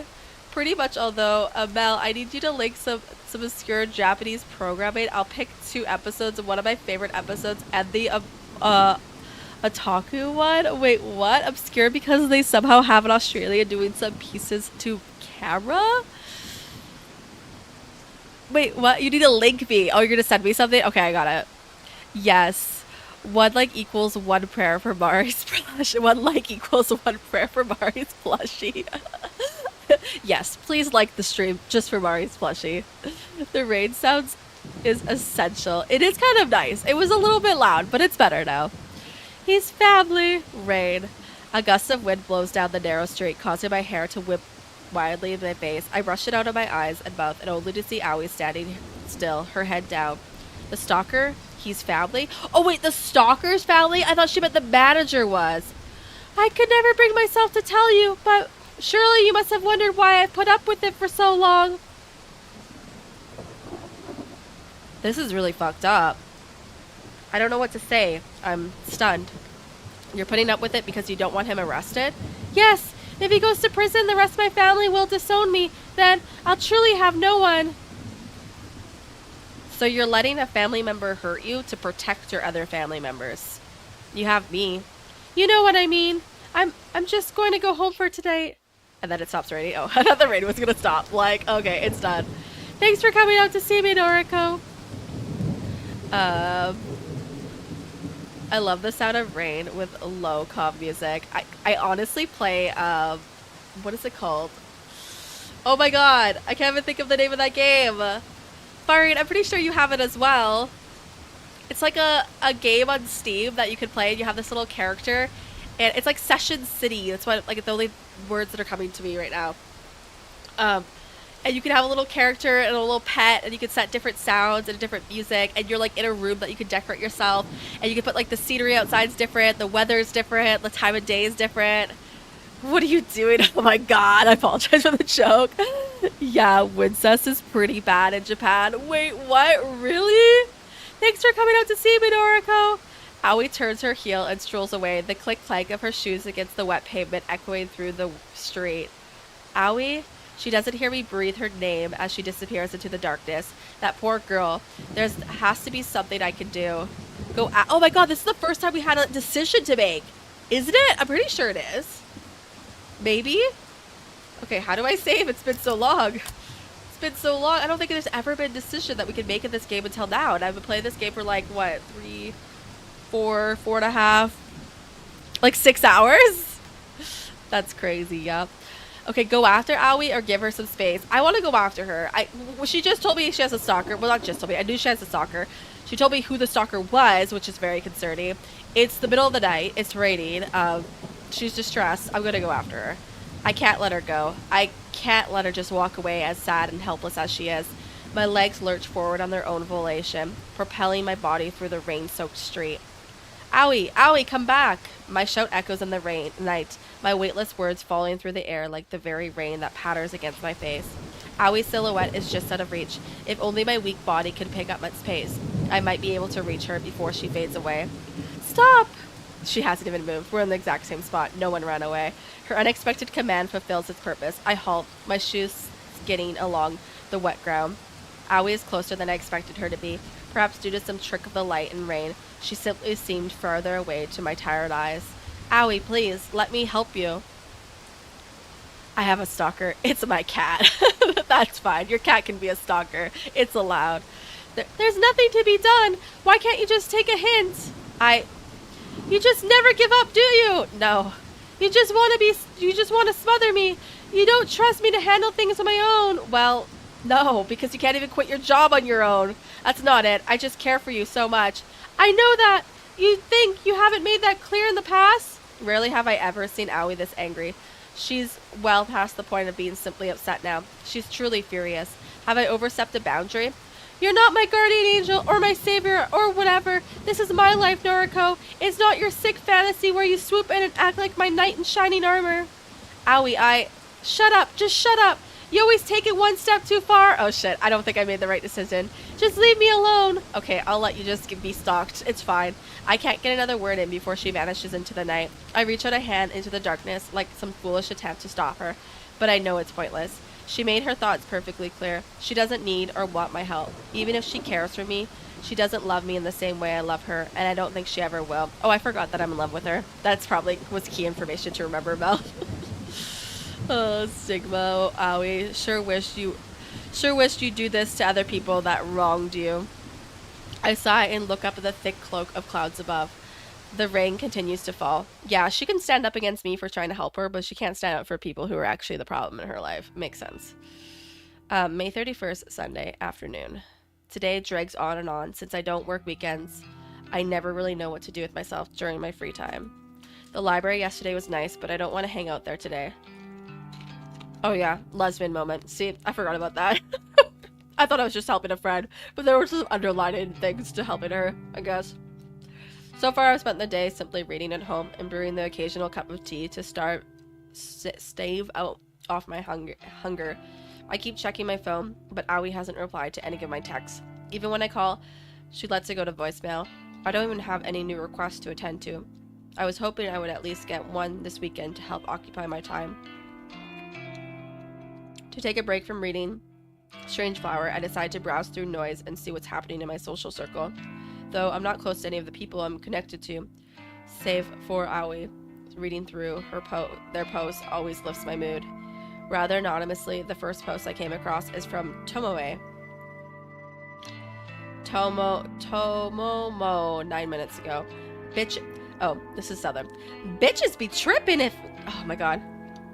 Why is it so hard to read? Bitches be tripping if they think they're gonna steal my man.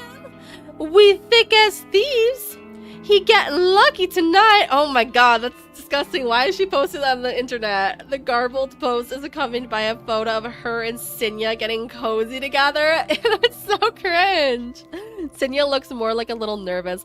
I'd be willing to bet that Tomoe is the first girl he's ever snuggled with like this, and she posted online for everybody to see. I can't quite figure out why she's so interested in him, or why he's into her for that matter, because she thought that he liked you and she thinks that she's stealing him away from you. That's why. Right. At first I thought Tomoe was just trying to bug me to annoy me by pursuing someone she thought I wanted. I think that's still true, but surely this is taking it too far, right? Haven't I made it clear that I just don't care? I don't think you have. As for Sinya, maybe that boy really is into a blow-up doll look. I guess I understand him less than I originally thought.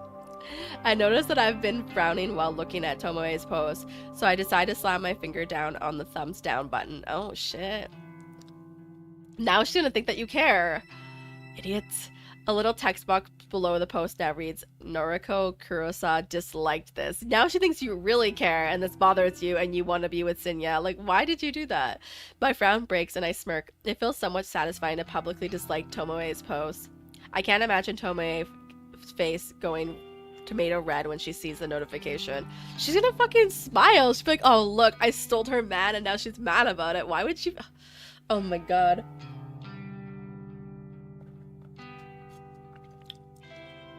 With a little giggle, I scroll past the post and keep browsing my feed. As expected, it doesn't take long to find a post from Sinya himself. It's out of character for him, but he's actually not posting about criminal cases and detective work for once. Sinya, with a capital S, Fujikawa, 13 hours ago. I never believed in love until I met her. At least he's happy. Bad move, right? Disliking it? I completely agree. She swept me off my feet and showed me how to become a better man. She makes me want to be the best person I can be. My heart... Oh, I should have read this like his voice. Oh well. Oh well, but then I go back. I never believed in love until I met her. She swept me off my feet and showed me how to become a better man. She makes me want to be the best person I can be. My heart goes out to my darling Tomoe. 2 days together and counting. 2 days together? I'm sorry, this is so funny. I mean, like, cute to have that moment between you and your significant other, but, like, you don't need to post it on social media. That's the cringe part of all this. And about that PS1 Muppets game, try Duck Station, a PS1 emulator for PC. Thank you. I think Dennis has one on my PC because I was thinking of playing this other game that was a PS1 game. But yeah, I'll get him to help me if I can. All right, that one just in case he can't find anything. But Duck Station, DuckTales. Ooh. Oh, what's that? Duck Station. Ooh. Duck Station. Ooh. Ba-da-da-da-da-da-da. Oh wait, it says I look forward to every day because of you. I look forward to every day because of you. I involuntarily gag and scroll to continue scrolling. Nothing else in my newsfeed really compares to those last posts. My sister wrote something about her sucky job, and a few coworkers posted about how grief-stricken they were about Akabe Terasmaki's passing away unexpectedly. Akabe Terasmaki followed closely by Ichi Hanada, and long before them both, Rui Hanato, the one who started it all. 3 strangers, 3 people dead, all because of Corpse Girl. People wanted them dead, and because of that, I also wanted them dead. I won't forget their names. When Corpse Girl rises above the muck and filth of this world and becomes truly famous, I'll share a toast to their memories. Until then, I need to trudge forward. I need new targets, new victims, to launch Corpse Girl's names into the stars. If Corpse Girl's website becomes more than just an urban legend, more than a rumor whispered of in the shadows, then no, I need to take it slow. I can't get too far ahead of myself. I still need to put in a lot of work before I can attain my goal. But the only way I can move forward is if more requests come through the website. There has to be a way to promote the site. Flashy advertising is out of the question. I don't want the site looking like a gimmick people can visit simply to pass the time. I need a word of mouth, testimonials. So far the site has claimed 3 victims. I need the original questers to spread the word about how effective the website really is. I'm sure they are, but also aren't. Because wouldn't it be dangerous to be like, okay, you're somebody and your wife just passed, and then you tell your friends, hey, have you heard about this website where you can post anybody's picture and their phone number and then they'll just suddenly pass? Wouldn't that be suspicious on you? BFF, welcome in. How are you doing? How's things? Lurk, thank you for the lurk. I appreciate it. I hate to make such a dark mood, but I just know, Owie. Oh no. That might be possibly true. PS1 emulation is pretty easy. Even if it's a late 90s, they had PC emulators for PC with enhanced graphics. There were lawsuits as well, but emulation won, and it's the reason why it's legal today. Really? There's actually lawsuits about it? I feel like it just, like, to me it makes sense because, like, these consoles just, like, don't really exist anymore. It's not like I'm using I can't even say that. Emulator. I'm not like using an emulator to play like a current game that like you could currently play on like the PlayStation 5. I'm using it to play games that like they're very difficult to access. So to me logically it makes sense. I'm not gonna go buy PS1, hope that it works, hope that I can find the game, also hope that it works. It's just because like it's just irrelevant to even purchase. It just makes sense to me. But I get it being an issue if you're actively like playing actual games that are like currently relevant. Like I said, like a PS5 game. Like that wouldn't be right. Sorry about, you're fine. Oh my god, wait, what just happened? Oh.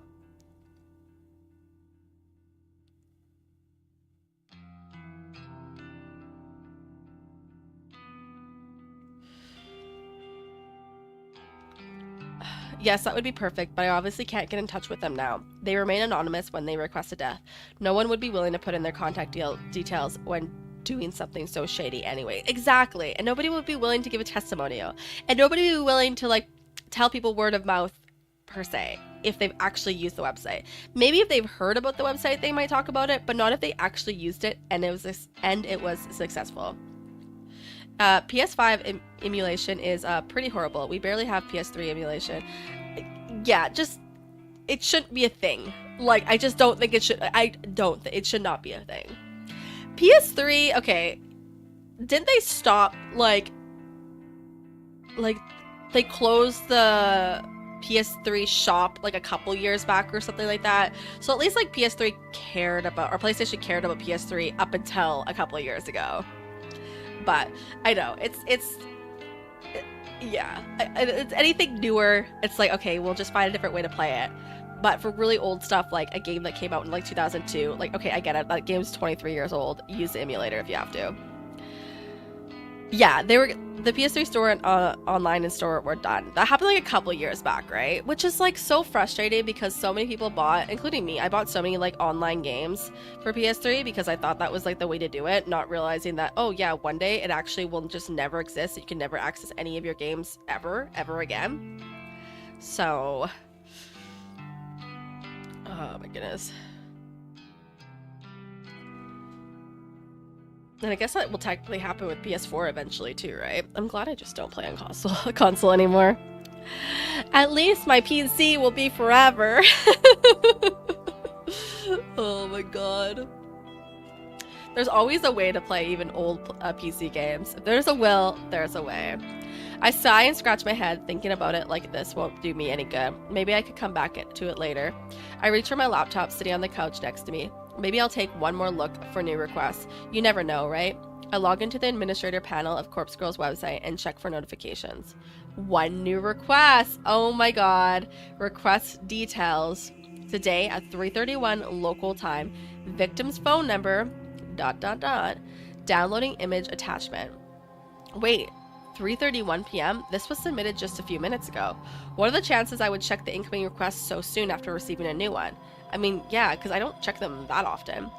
There are even PS emulators for Android that allow you to play old games like Half-Life. That's kind of cool. My heart begins to race as the attached photo downloads to my computer. I'm excited about the prospect of working on a new request for the rest of the evening. Who will be the poor sucker to succumb to Corpse Girl's whims? Will another beautiful corpse be left in my wake? I feel like this picture is going to be somebody we know. It's me! Oh my god. It's me. Holy shit. I just felt the way they were leading that up, it was to be somebody we knew and this would be like a moral dilemma type of thing, but it's literally me. What the fuck? Can you get these emulators in the Play Store? I don't know. Well, time to get to work, right? I'm gonna kill myself now, I guess. Jesus Christ. You must be able to, is my guess. My heart skips a beat and my hand instantly turns cold. I wonder why. What the hell? Jacob, do you have an iPhone? I think Jacob has an Android. A photo of myself appears on the screen. It's the very same image used for my company's ID tag. So somebody from my work would submit this though. So like Tomoe, oh maybe, did Tomoe submit this because I disliked her post? No, Android. Well, a request is a request, right? Good. Also, how did I not notice it from the phone number?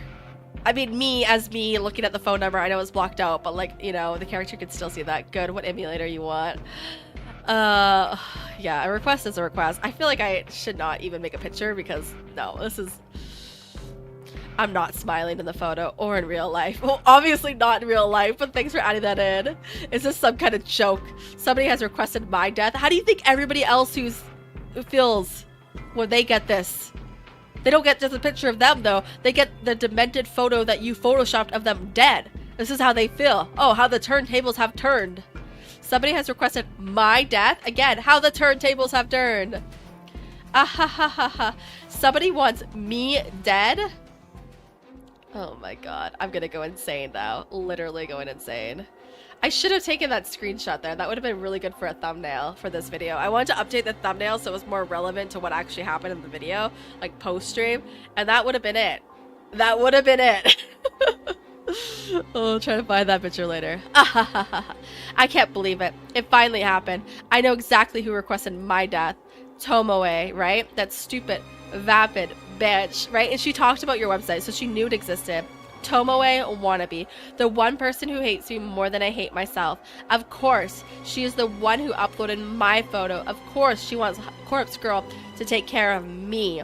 She's been looking for somebody to test the website on. Her noise post from the start of the week confirms that.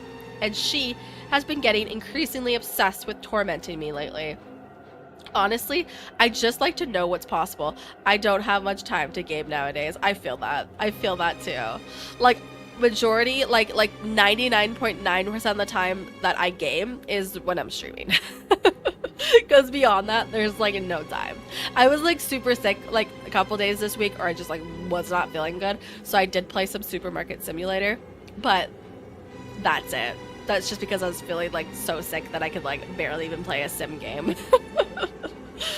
I'm willing to bet that when I disliked her latest post, it finally triggered her to request my death. Tomoe, you brainless whore. I am Corpse Girl. Ha ha ha ha ha ha ha ha. There are some in the App Store, some are on GitHub. Oh, interesting. You can emulate PS2, early PC games, 3DS, Wii, and GameCube on Android, but you need a good phone. Yeah, that's fair. You need something to actually run it. In a fit of manic laughter, I set to work dismembering my photo.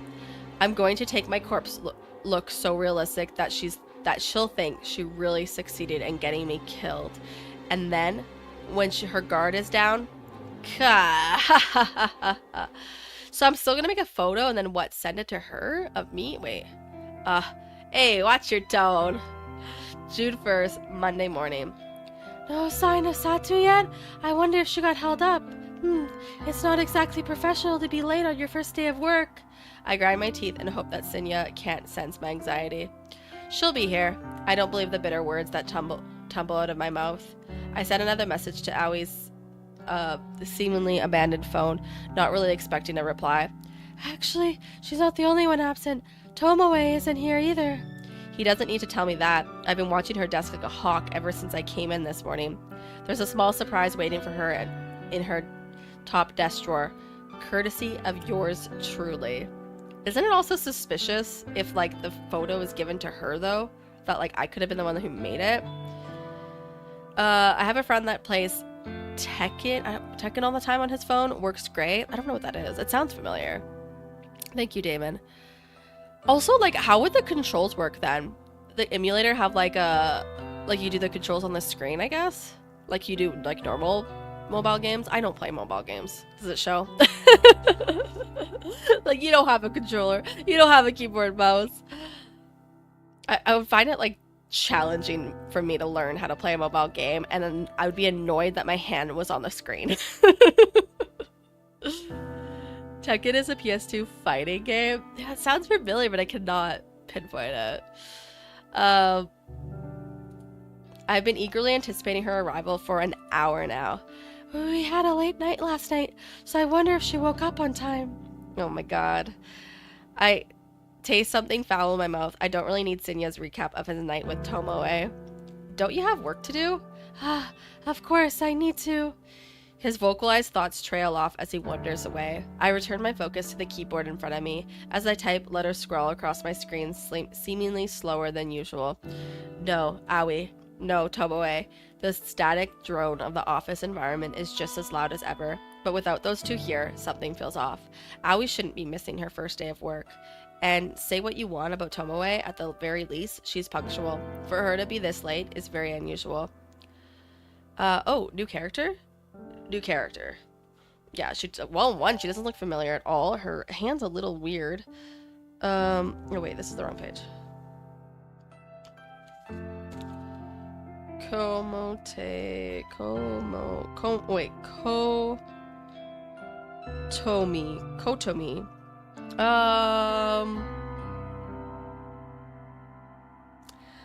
I don't know. I don't know if she's gonna be, like, important. Kurosawa, a word, if you please.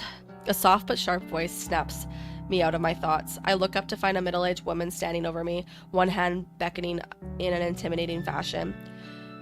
Kimomi Ida, an executive who oversees a lot of the juniors on this floor. I deal with her a few times a week. She's a serious and critical person, but I've seen a warmer side of her when she chats with colleagues on her own level. Miss Ida, did you need something? Please, come with me. I reluctantly rise from my chair and follow her through the office. She leads me to one of the glass screen cubicles that line one wall of the office, special spaces reserved for meetings and temporary workstations. Take a seat. What's happening? Why is she bringing me in here? Who is she? Well, I know who she is, but like, what's happening? On-screen buttons or connect a controller with Wi-Fi. Wait, you can connect a controller with Wi-Fi on mobile? I did not know that. You may be thinking of Mortal Kombat or Street Fighter. Also, forgot to mention Switch emulation on Android somehow works decently, but the best emulators got taken down by Nintendo. Classic Nintendo, right? People were playing Switch games on their phone before the games even came out. That probably made Nintendo so mad. I follow her instructions sitting down on one of the bright and colorful plastic chairs that fills the small enclosure. A new employee was supposed to start work today, Satu, an acquaintance of yours, if I'm not mistaken. That's right, I've been trying to get in contact with her. I see. You understand that it doesn't reflect well on Satu's character if she can't arrive on time on her first day of work, correct? Yes, I understand. Believe me, it's very out of ordinary for her to do something like this. I'm sure. Fujikawa recommended Satu for the job based on your personal request. This is not going to look good on me, guys. You need to be aware that since Fujikawa holds a rank over you, he is the one who will be reprimanded for hiring an unsuitable employee. ... Uh-oh, is he going to get in trouble? What did you do, Mal, to get called into Korotami? I don't know. Actually, I didn't do anything. My friend just didn't show up. It's not my fault, I swear. Yes, you can connect a controller to your phone. That's cool. Now, I wouldn't go so far as to say that he will be punished. Rather, his recommendations will be denied for the foreseeable future. And any attempt he makes to climb the ladder, so to speak, will be vehemently refused by the order of executives. So I basically fucked his career. Wow. Isn't that a bit extreme? All that because of one temp employee that didn't show up for work? That's the way these things go. I've seen it dozens of times. The reason I'm telling you this is because you should feel some sort of responsibility to apologize to Fujikawa. I had no idea. Honestly, Enough. This isn't an open discussion. Apologize to Fujikawa and see if he will find it in his heart to forgive you. Well, can you forgive him, you freaking cold-hearted bitch?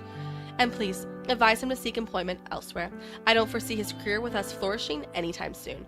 Wow, you're like forcing me to apologize for making a mistake, but then you're being a cunt. I'm sorry, you're being a cunt. You're kind of hot, but you still are. Can you even get a holder on your controller to hold your phone above the controller? Oh, that makes sense. That's wild. That's cool. Okay, maybe mobile gaming isn't the worst, but I still couldn't do it. I still couldn't. I don't know. I do know, but I don't know. ... That's all. Komomi abruptly exits the cubicle and leaves me alone, sitting in a stupid-looking green plastic chair. I take some time to compose my thoughts before also walking out. I don't know what to say to Sinya. I don't even know if I should say anything. Surely Kotomi is being a bit extreme in effectively halting Sinya's career at Tumujin.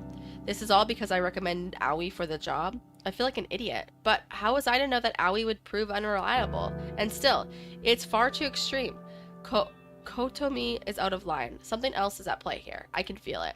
Maybe Kotomi wants Sinya gone for her own reasons, but I can't imagine why. That would make sense. If there was something else that he did and she's trying to find a reason to get rid of him, that would make way more sense for her to do this right now. But otherwise, what the fuck? And also, like, did they even like contact Aoi to tell her she got the job, or they're just telling me to tell my friend that, like, oh, you got the job? Like, there's no like professional like job offer letter, like nothing like that ever happened.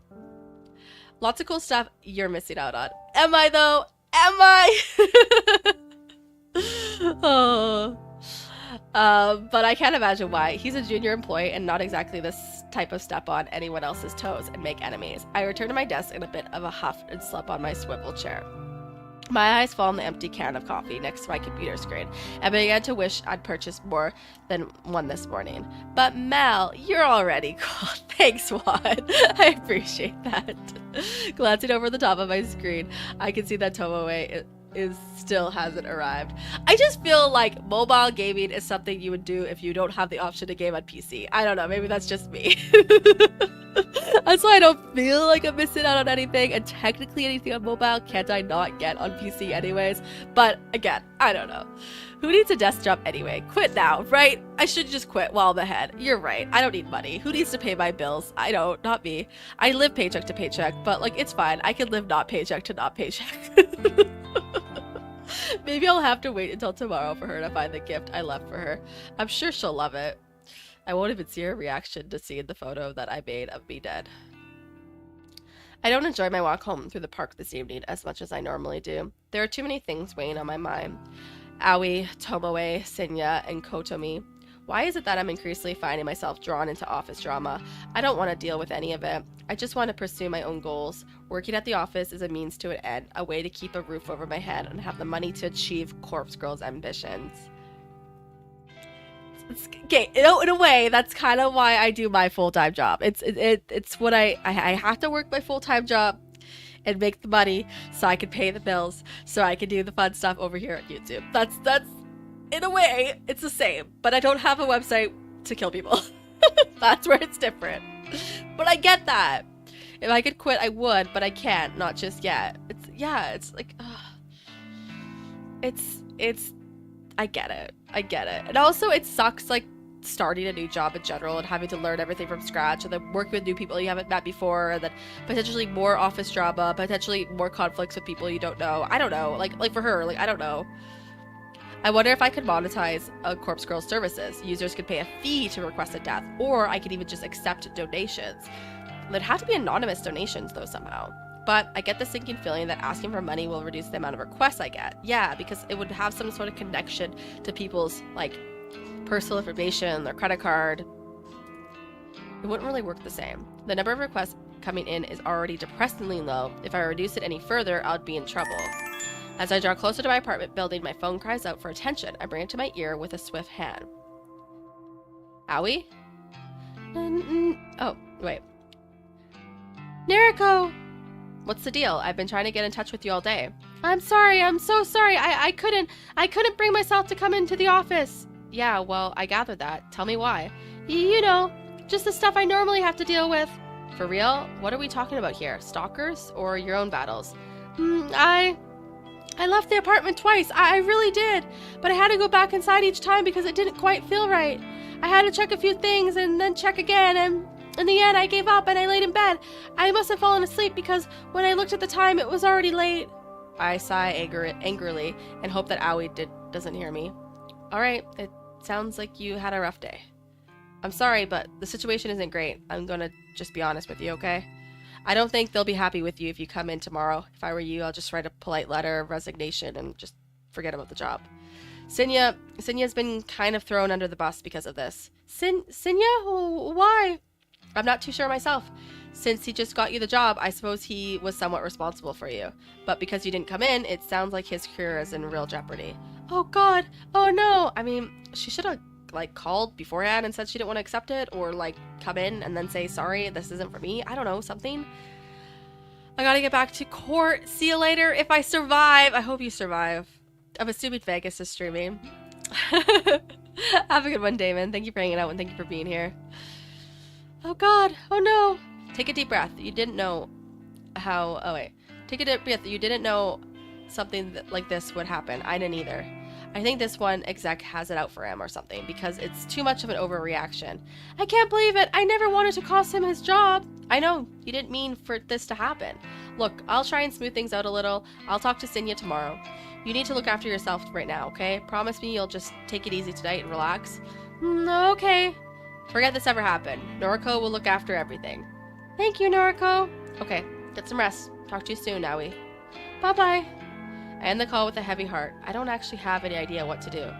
When it comes to Aoi, I always feel obligated to just tell her anything that will help her feel better. If I could actually follow through with my words and genuinely make things better for her, then, well, maybe we'd have a bit of a different relationship than we do now. But I probably missed my opportunity for that a long time ago. In senior high school, I was never really truly understanding of her, and that cost me too much. Things are different now, of course. I've seen what she goes through. I'd like to think I understand her a lot more now. My feelings for her are true and not muddled in sympathy or pity. If this was a different life and I hadn't made all those stupid mistakes, I would be happy with her. But now, the best I could hope for is that she wants to remain friends with me, and that will have to be enough to satisfy me. Oh wait, how do you say yo in a southern accent? Oh dear, oh my lord, yo! That voice. A trickle of icy sweat droops down my spine. In the near distance, standing on the bench close to the park's exit, is an easily recognizable figure. Come here! Oh my god, she looks so much different outside of work. I freeze in my tracks. This also kind of is giving like the Danganronpa bear. A little bit.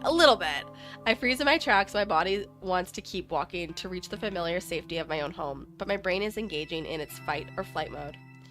Torn between my options, I find myself completely stationary. Just come on, I won't hurt you. Tomoe? There's no doubt in my mind that she's been waiting for me here all afternoon. She knows my route home. She's basically stalking me at this point. That's obvious as I last encountered her and Sinya in this very same park. I can't help but tense up when she leaps off the bench and approaches me. Yeah, into weird shit, right? Like occult stuff?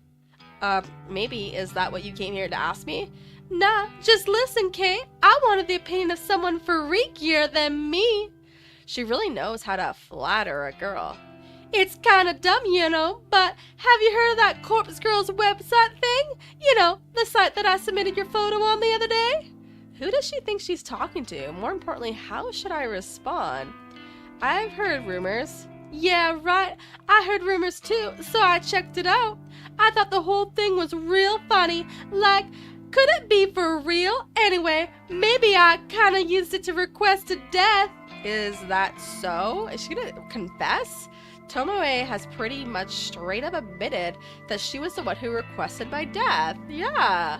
After all, I know exactly how many requests came through the site. The latest one had to be from her. Yeah, and, well, you know how the site works, right? Fill me in. Yeah, all you do is put in a photo of a bitch and her phone number, and then she's supposed to drop dead. Simple as that. Thing is, no one knows how it works, or if it works, actually. Right, okay, so you requested somebody's death, and what happened? Well, this is it. This is where she admits that she uploaded my photo. I've caught her red-handed. You see, the dumb bitch went and died. Wait, she didn't submit my, she submitted somebody else's photo that already died? I blinked a few times. I'm positive I didn't hear that right, because I'm still alive. What did you say? The chick whose photo I uploaded, she's deader than a doorknob. Who is Tomoe referring to? My mind is racing frantically, scanning through the list of Corpse Girls victims over the past few months. The only person who would have died recently are RK Tsuramaki and Elchi Hanada. Tomoe is talking about a female, so that rules out Elchi. Huh? Right? It wasn't me? This is weird. Then there's Ru Hataro, but she died such a long time ago. Last year, in fact. Surely Tomoe wasn't the one who requested her death. It was way too long ago for her to be bringing it up now. That leads me to believe that the only person Tomoe could be talking about is Kane Turozumaki. Or has somebody else died? Somebody I never found out about? That's impossible. I've been so thorough in my searching for the results of my work, the only victim that Tomoe could be talking about is Akane.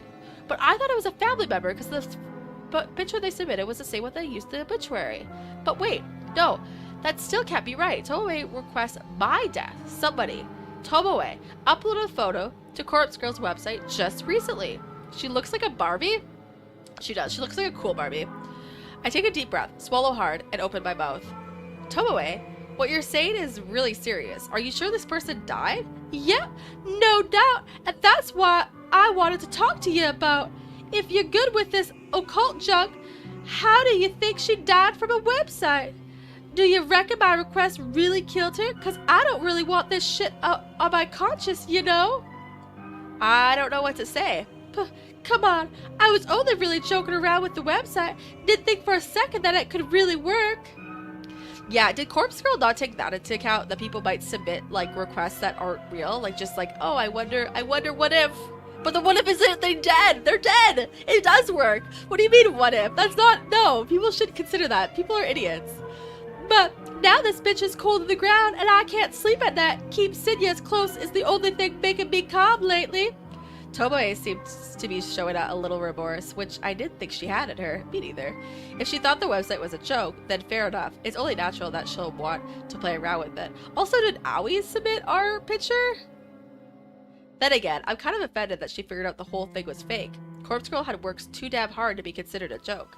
But I want to get to the bottom of this. I need to find out whose death Tomoe requested. And more importantly, the question of who requested my own death remains unanswered. Tomoe, what was the name of the person you requested to die? Her name? Oh, yeah. You might know her. It was that skank from her office, Akane Tursumaki. Akane Tursumaki. Sure enough, she's well and truly dead. Tomoe isn't wrong in believing that the website killed Akane. That's crazy. Bro was used as a tool of revenge, but she's actually winning. I have a theory of who requested your death. Who do you think? Could have been... Wait, no, Sinya didn't know that his job was jeopardized until after. He found out after the request was already made. Aoi? Yeah, I think it's Aoi as well. Tomoe just posted on Noise about wanting to try the website, and she was waiting for someone to try it on. If I recall correctly, the request for Akane's death came through Corpse Girl's website shortly after I read that post. Perhaps Tomoe made the request on the very same day. So then, Tomoe was the one responsible. I assumed the person who requested Akane's death was someone in our office, but I never figured it would be a junior data entry temp like Tomoe. How did Tomoe even know Akane? I can't see how their paths would have crossed in such a large office building. Yo, Psycho, you in there? I think I've been quiet too long. Oops. I snap out of my thoughts and meet Tomoe's dead-eyed gaze. Your professional opinion? Can a website really kill someone? It can. I'm sorry. I'm torn between giving two replies. I could state that I believe the website worked and therefore help increase Corpse Girl's credibility, or I could play it safe and make sure I'm not suspected of any involvement. Coward that I am, I decide to play it safe. No, absolutely not. A website can't kill someone. Yeah, I figured. Guess it's just a coincidence that she died. You reckon I'm not guilty then? I didn't really want that bitch dead anyway. I was just mucking around. Yeah, you're not guilty. Phew, thank God. That's a real weight off my elbows, you know. Elbows? What the? I sure as shit won't mess around with sites like that again, though. I'ma play it real straight from now on. I gotta get my life together. I got a man to look after now. Right, well, good luck with that. I need to get home. All I want right now is to get back and figure out who the hell uploaded a photo of me to that website. My mind is reeling, and I'm not even in the right headspace to listen to Tomoe's devil on any longer. Hey, for what it's worth, which ain't much, thanks for putting my mind at ease. I know we ain't always seen eye to eye, and, well, now that's about it for now. For a fleeting moment, I imagined she was about to apologize for assaulting me last week, but no, she ain't that bitch. That's possibly disappeared from my mind almost as soon as it happened. See ya tomorrow! She waves almost sheepishly and wanders back through the park in the direction that I came from. Right, time to go home. I can't relax until I know who requested my death. If it wasn't Tomoe, then this situation could be a lot more serious than I originally thought. If it wasn't because of a petty squabbles with her, then, oh my god, these besties now? They besties now? I don't, are they? I think she still insulted me at least once. Maybe it was more subtle than before, but they could be heading in that direction. Someone really wants me dead. Who? ... Oh, there I am. See, now I could use this photo for the thumbnail. That might actually make sense. I can't sleep. I really can't. It must be past 3 a.m. Countless hours have passed since I started trying to figure out who to request my death. I've run through every possible candidate and their potential reasons 1,000 times. I've replayed every encounter I've ever had with every person I've ever met, and I'm drawing a blank. I don't know who wants me dead. I'm not so vain to think that everybody likes me. I'm sure as hell a lot of people don't like me very much at all. But does anyone not like me enough to want me dead? To nominate me for Corpse Girls, to claim me as prey?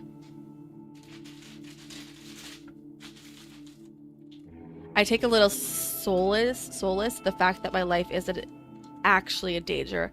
Corpse Girl victims are only brought low by my hand. Though my convictions are strong and I never refuse a request, taking my own life is absolutely out of the question.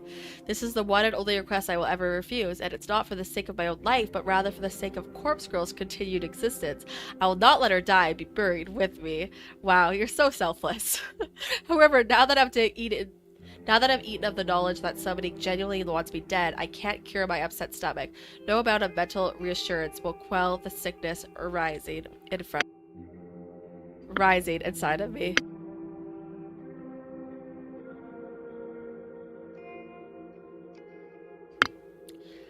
Selfishly selfless, honestly. The worst kind.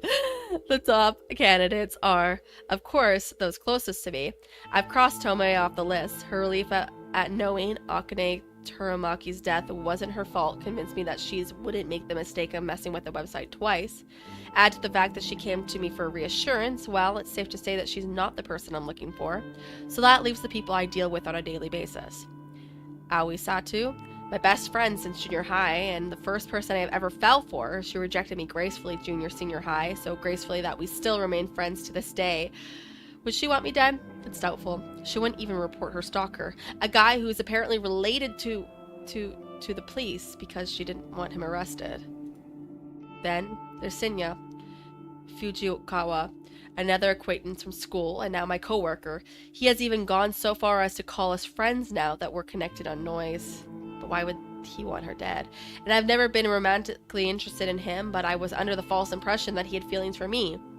He is a wannabe detective, but he doesn't have the competence to follow in his father's footsteps. He doesn't strike me as the type to want somebody dead, let alone to go through with the requesting somebody's death.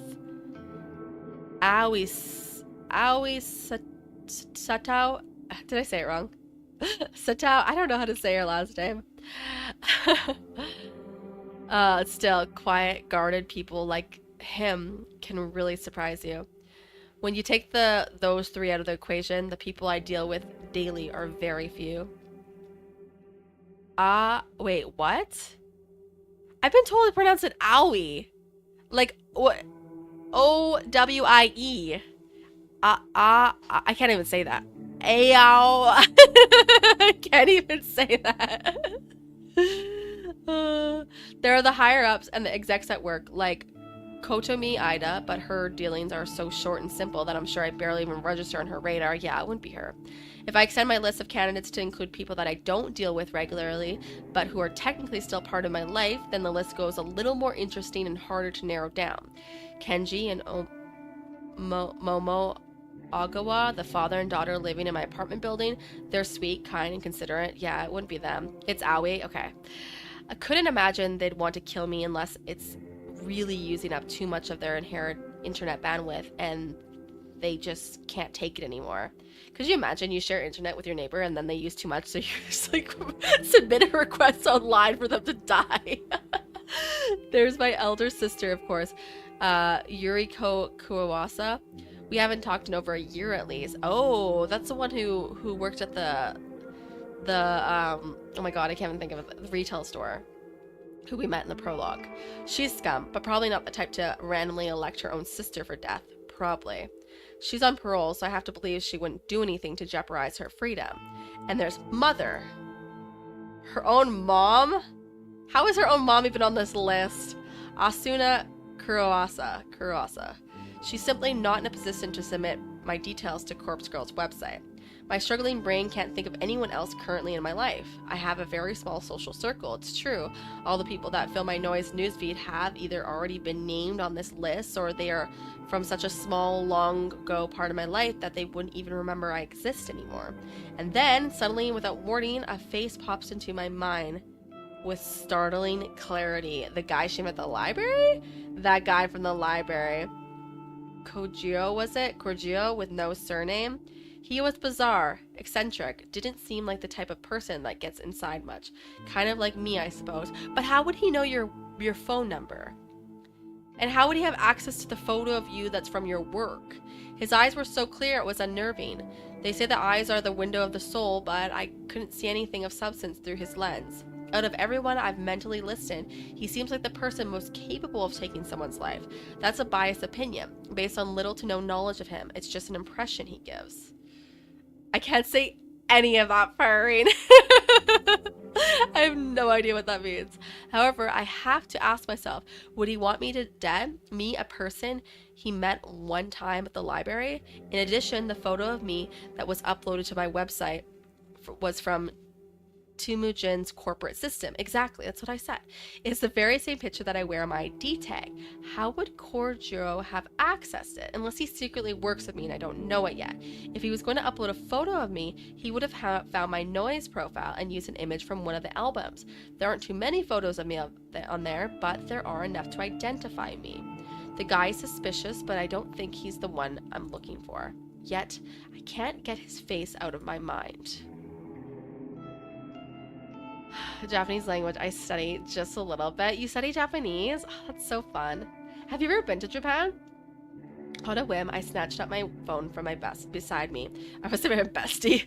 I snatched my phone from my bestie. On a whim, I snatched up my phone from beside me and unlocked the screen.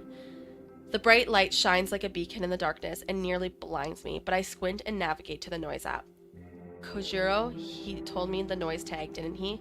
If I can't remember it, it'll save the hassle of me to look through hundreds of profiles with the same name, just to find him. What was it? Kurojiro, no, too simple. Kiji something. I start to type different variations until an auto-predicted result pops up. Koji. That's the one. I tap the result and instantly arrive at his profile. The info of his About Me section is purely vague, but judging from the display photo, I'm certain that this is the right guy. Koji. Just your average guy taking my days one at a time. Introvert. Antisocial, anti-establishment, anti-everything. Lol.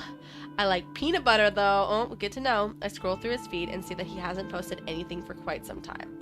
His most recent post is from about a year ago, and it's just an updated version of his display picture, where he is cropped at a woman's face and body so the focus is just on him. I open up a direct message to him and start typing. Oh. We're gonna slip in his DMs already. I'm gonna go now. Have fun, Mel. Thank you for being here, Skinboy. Thank you for hanging out. Yes, for a day. For a one whole day you went to Japan. It's okay. I hope to go again soon. It was actually an overnight stopover prior to a family trip over to the US. That's kind of fun that you could even have a connecting flight in Japan. That is actually really fun. I would like do that again, but then stay for more than one day. Actually, I would just go to Japan for 2 weeks. Foiled by peanut butter and everyone else. Hey, is this Kurjo from the library? It's Noriko. I can't say her name. Kurawasa. Since it's past 3 a.m., I'm not expecting a reply. Oh, we're slipping into his DMs at 3 in the morning until I instantly receive a message in response. Oh my god. Hi, late night? He replied so quickly, I swallow and gather the nerve to ask him what's on his mind. Yes, I can't sleep. Have you heard of the Corpse Girls website? Okay, just randomly bring that up. ... The screen states that he's currently typing a message, but then the notification simply disappears and no message comes through. Is he ignoring me? Then, yes. So it could be him? He's down bad. So he does know about the website. The question is, was he already familiar with it? Or did he just look it up after I mentioned it? Oh, maybe he doesn't want to be like unknowledgeable, so when she mentioned it, he'd search it up, be like, yeah, I know about that. It's the thing. What are your thoughts? Is it real? Yes, love it. Big fan. Huh. I see. Me too. Have you used it? No. Well, no, not yet. Don't hate anyone enough. That's fair. It's hard to get a sense of his emotions through his replies. I can't tell if he's been sincere or not. Also, even if he has used it, wouldn't it be kind of weird for him to like admit that to her? Like they just literally met and like they just started talking at 3 in the morning. Auto reply at 3 in the morning is kind of crazy. Yeah, maybe he's a night owl. He's an introvert. Maybe this is just his lifestyle. Wait, have you used it? Tell me. Tell me details. Does it work? No, I haven't used. Oh, I'm not even doing his voice this whole time. Whatever. I'm just reading messages. No, I haven't used it, but it's popular in my office. Wait, what? I don't know why I wrote that. Why the fuck did I say that? Or why I ended the message with a question mark? I shake my head and wait for a response. Why did I say that? Okay, let me know if you use it. Might be work for me. Might be work for me? What does he mean by that? What did you mean by it's popular in your office, you idiot? Work? Yes, I store cadavers. Dispose of later. I don't understand. Hospital, morgue, storage and disposal. He works at a morgue? Gross. That would be a really traumatizing job, I'm not gonna lie. I noticed a strange smell in his clothes when we met, and now it makes sense. I gag a little and suppress the urge to vomit. Ew, gross. We smelled dead bodies on him. So if someone dies, they get sent to you, even for, like, suicides and murders? Yes, all sorts. Worse, our crash victims have to mix and batch limbs. Hey ho, Kermit the Frog here. You said that because Noriko is an idiot. Have you ever received a victim of Corpse Girl's website? Impossible to know. Maybe, who could say? A morgue with corpse? A corpse factory, perhaps? Right? I mean, the main title screen is, like, in the morgue. So I saw this was coming eventually. I just didn't know he worked there. Have a name? A name? Can he look up the names of bodies he's received? Can you look up such a thing? Yes, cadavers are ID'd mostly. Know a victim? Should I ask? Will doing so put me under suspicion of being associated with Corpse Girl? Hello? I can look now. At work. Of course. That's why. 3 in the morning, he's at a morgue. He works in the middle of the night. It makes sense. Okay, it makes sense. This is not weird. This is not strange. That's why he's awake. Wait, why do people work at the morgue in the middle of the night? Okay, people could die at any time. Makes sense. Okay? Everything makes sense. Mostly. I start to nervously bite my fingernails. I know that I won't gain anything from finding out if he's dealt with any of these victims, but morbid curiosity tends to get the better of me. Sometimes I just have to know. Akane Turzbaki. Okay, a second. No, correct spelling? Got an M, Turzmaki, and an Akane Turzmuri. That's not right. Close, though. Okay, more names? Ichi Hanada. Wait, why am I knowing more names? I just... Shrugs. Graveyard shift, right? I don't know. It must be. People can die at any time. In fact, many more at night. So, makes sense, right? It makes sense. It makes sense. It's not as... It's okay, it's not super weird. It's probably normal. One sec. Yes, crash victim. Bad. I remember him. He's still here, actually. He's still there. I mean, it just happened like yesterday, so yeah, it makes sense too. Okay. It's not just so weird, but it is weird. I can't believe what I'm reading. Ichi Hanada ended up at oh my god, I can't say his name. Kojuro's morgue, and he's still there? Really? How long do you store bodies? Depends. Up to 2 days for autopsy. No autopsy for him. No need. He just sits here. Cold chamber number 31BB. Why are we giving so much information? If family don't collect, then cremation. Family didn't collect? Is cremation what you mean by disposal? Yes, mostly. Oh, this is sad.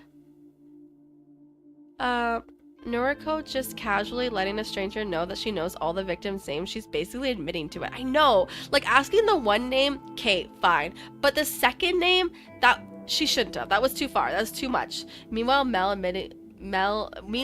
looks and sounds like she's having an identity crisis.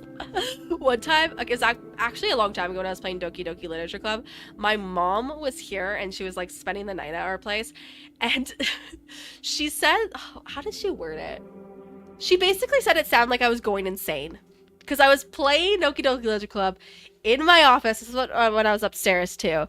And I was doing all the voices. And she just said it sounded like I was going insane, or I was in a small room with a lot of people. I'm like, God, Mom, you don't understand. Yes, mostly. Friend of yours? Not exactly. Oh, shit. But he's Corpse Girl's victim. You said so. Well, I don't know. You said so. Interesting. I'll look at him again. Really, there's no need for that. It's okay, I won't tell. How did you do it? He knows. Doki Doki. He knows. I literally just confessed to being Corpse Girl. I'm so stupid. I swallow hard. What does he mean? Hello? How did I do what? How did you kill him? Oh shit. What do you mean, oh shit? You're an idiot for even giving names. You don't understand, Mom. The people love the Kermit voice, Mom. I messed up. He knows. Kirojiro Kirojuro has figured out who I am. How am I surprised? How am I surprised? Small room with a lot of people, Mel said. Oh, literally just... Okay, Doki Doki Literature Club had me, the main character, Yuri, Nisuku, Monica, and Sayori. So 5. There was 5 of us in there. It's not that much, Mom, okay? There could be 5 people hanging out of my office. In a panic, I slam my phone down. I can't hear the constant vibration against the bed as Kurojuro continues to message me. Shit. What do I do? Can I make something up to convince him that I'm not the one responsible for Ichi's death? Will he even buy it? By not responding to him straight away, I've probably inadvertently proven my own guilt. I pick up my phone between my trembling thumb and forefinger. I hold it delicately, as though it suddenly becomes some sort of evidence that I don't want it covered in my fingerprints. In a way, that's completely true. I stare at the message from Kurojuro. Hey! Were these people in this small room with you in person? And is this small room padded? I know, right? It's probably what my mom thought. Oh my god. Hey! You there? Hello? I'd better reply. I have to say something. Maybe, just maybe I can throw him off my trail. I don't know what you're talking about. I didn't kill anyone. Not exactly a lie. Yes, true. Corpse Girl killed him. No name entry on Corpse Girl's website. But you knew his name, and you knew he died. Ergo, you requested his death. So either way, I'm involved. I know too much information. Wait, this is good. This is far better than him believing I'm Corpse Girl. He thinks I'm just some sort of fan of the website that submitted a request. I have to run with this. I can't let him know the actual truth. Okay, you got me. I used the website to request his death. Ha! Wow! Mad! So the site is real! Amazing! This is exciting! Are you happy he's dead? I decided to take a leaf out of Tomopi's book and act more innocent than I really am. No, not really.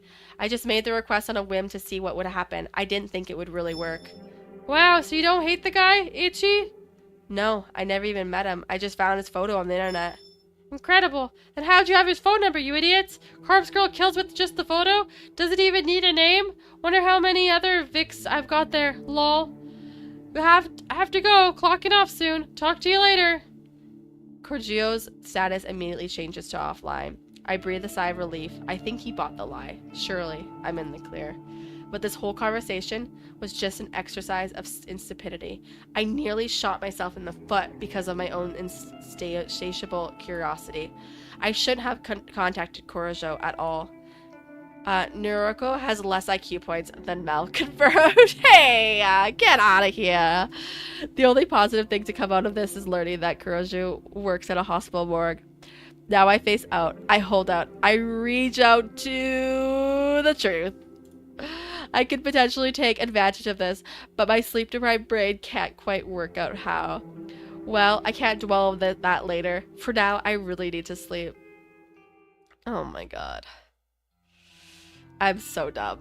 That's all I can say, is I am just so dumb. It's June 2nd, Tuesday morning. Oh, Persona 4, music, fire. You would know. Insatiable curiosity. My alarm erupts with a shrieking scream and scares me awake. Oh my god. My eyes don't open immediately, and instead I find myself tossing, turning, trying to bury my face in my pillow. I can't have any more than 2 hours of sleep, and now it's already time to get up and go to work. How the hell am I going to function today? I drag my heavy body from the bed and slide into the pair of slippers resting on the floor. Awake! With a yawn and a stretch, I leave my bedroom. Also, what time is it? I just said it was morning, but like, we're messaging that guy at like 3 a.m. I hope Nakaro celebrates my birthday on June 6th. Is your birthday actually June 6th? Do you have any plans for like streaming stuff? I sat in the kitchenette connected to the living room for a few moments, completely absent-minded. I open the refrigerator and stare blankly at the small contents. A small tub of peach yogurt sits on the top shelf, and a half-empty jug of oolong tea rests at the bottom. With great difficulty. At once it comes great responsibility. I grab the yogurt, I can't even talk, and I peel off the lid. Without even fetching a spoon, I simply pour a little into my mouth. That's weird. I consume about half of the tiny portion and wipe my mouth before throwing the leftovers in the trash can. What do you mean leftovers? That's literally a waste. That will be enough to spike my energy for the morning. Wait, do I have an eating disorder? I thought I was just poor and didn't want to spend money on food because I literally wasted half the thing of yogurt. When you normally run on empty stomach, any amount of calories can work as a pick-me-up. I make a mental note to collect 2 or 3 cans of coffee from the convenience store on my way to work. They should carry me through the rest of the day. Not the peach yogurt. We literally just wasted it. I don't know. That's like 5 months away. We'll figure it out when we get there. I'm like, come on, plan it right now. Actually, you have a 24-hour stream to plan well before that. So maybe you should just focus on that. The rest of the early morning is spent applying makeup and getting dressed. I'm out of the door at the same time as every other day.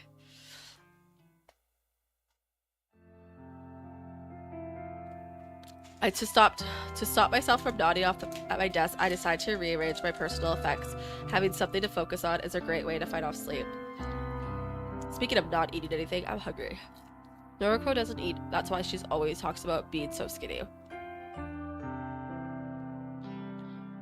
Has she talked about her, like, she has mentioned in passing that she has an eating disorder. But has she always said she's skinny? Or do I just, like, not notice it? Unlike the other employees here, I don't tend to keep too much at my workplace space.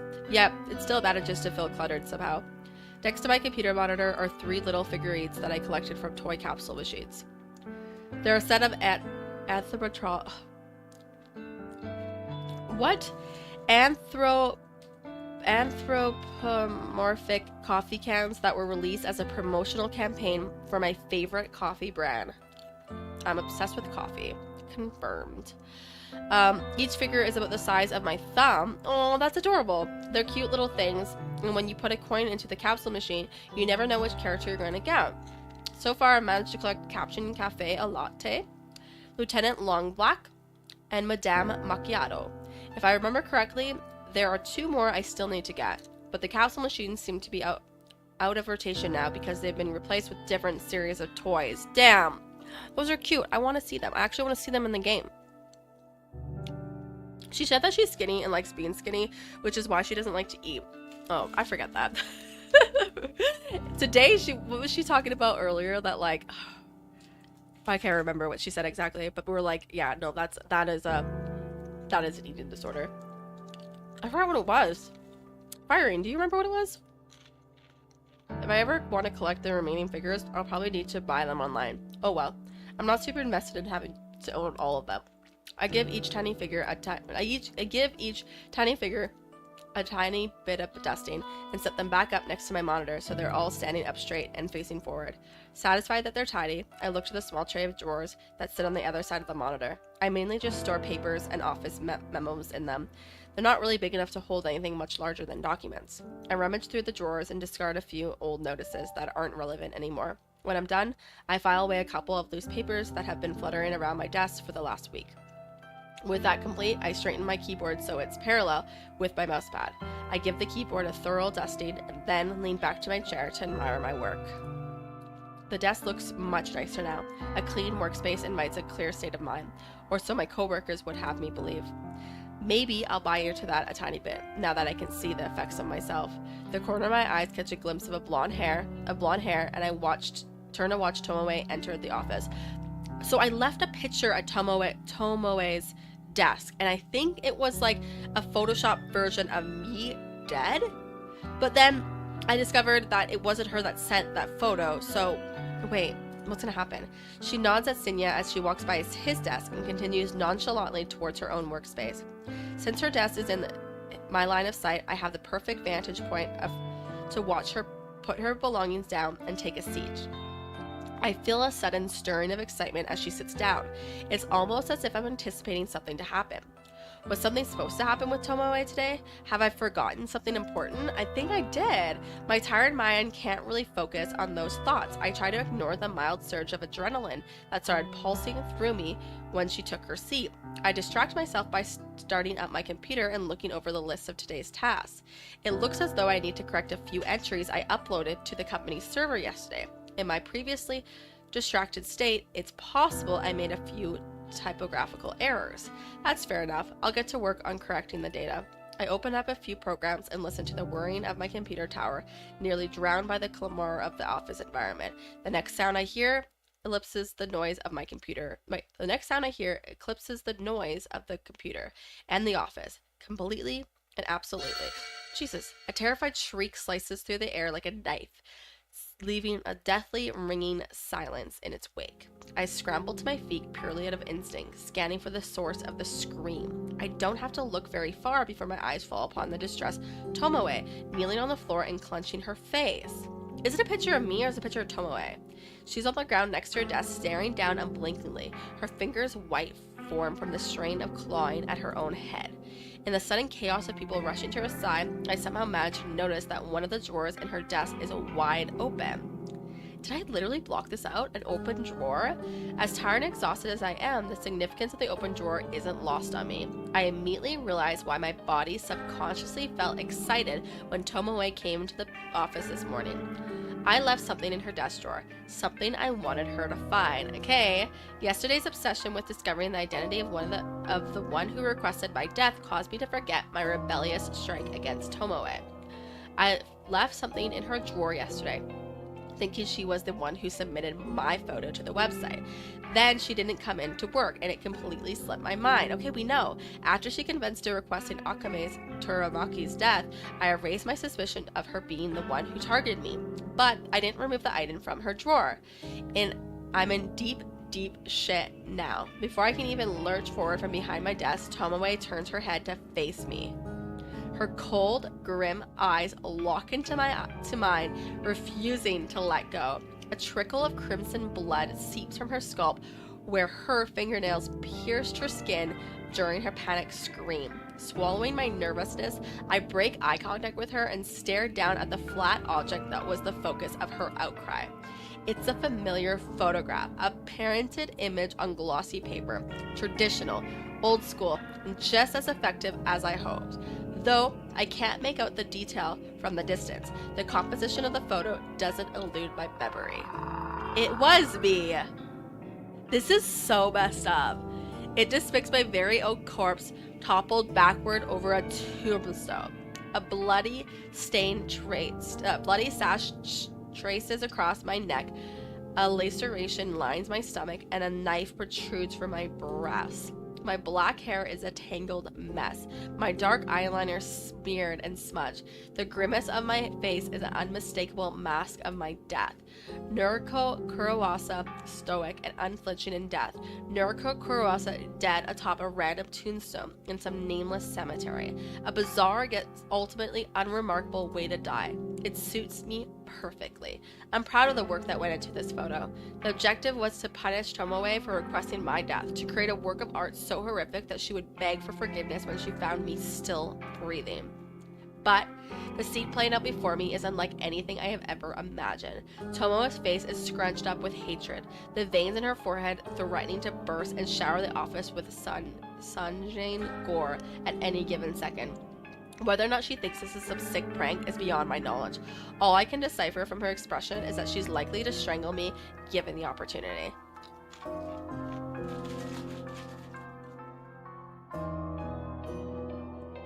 I wonder if she thinks I did this on purpose because, like, she told me that she submitted that picture of the executive, and I'm doing this, like, I don't know, to just be a dick.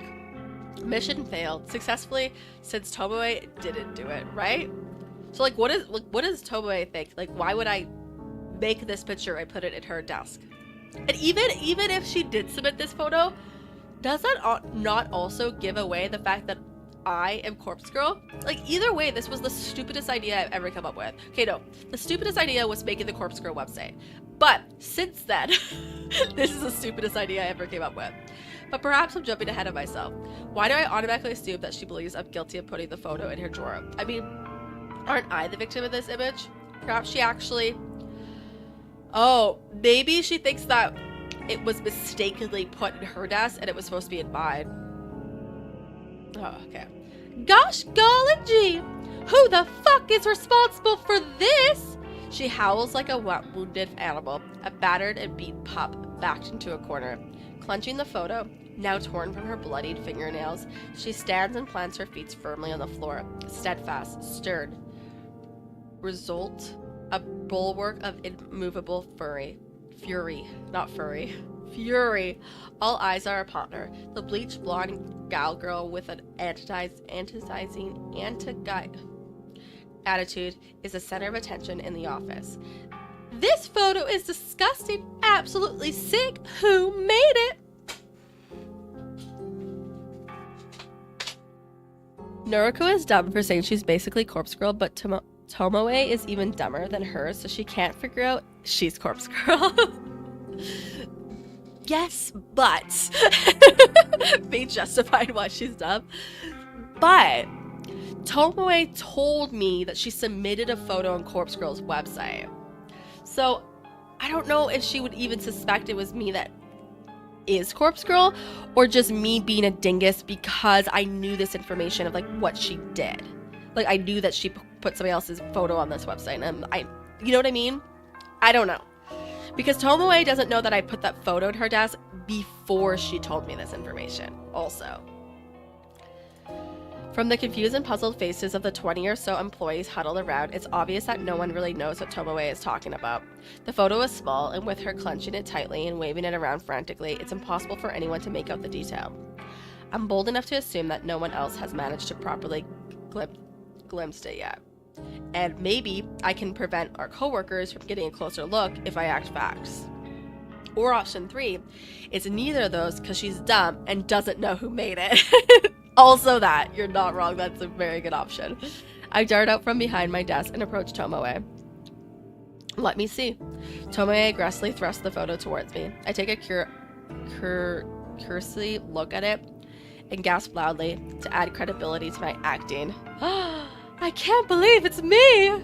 Adopting a fake countenance of shock, I grab Tomoe by the shoulder and pull her close to me. I bow my head against hers, so we stand intimately in the middle of the crowd, forehead to forehead, our eyes fixated on one another. I hope my beating heart isn't loud enough for Tomoe to notice as we stand against each other. I think your beating heart would be valid in this case, because you're literally looking at a photo of you dead, so...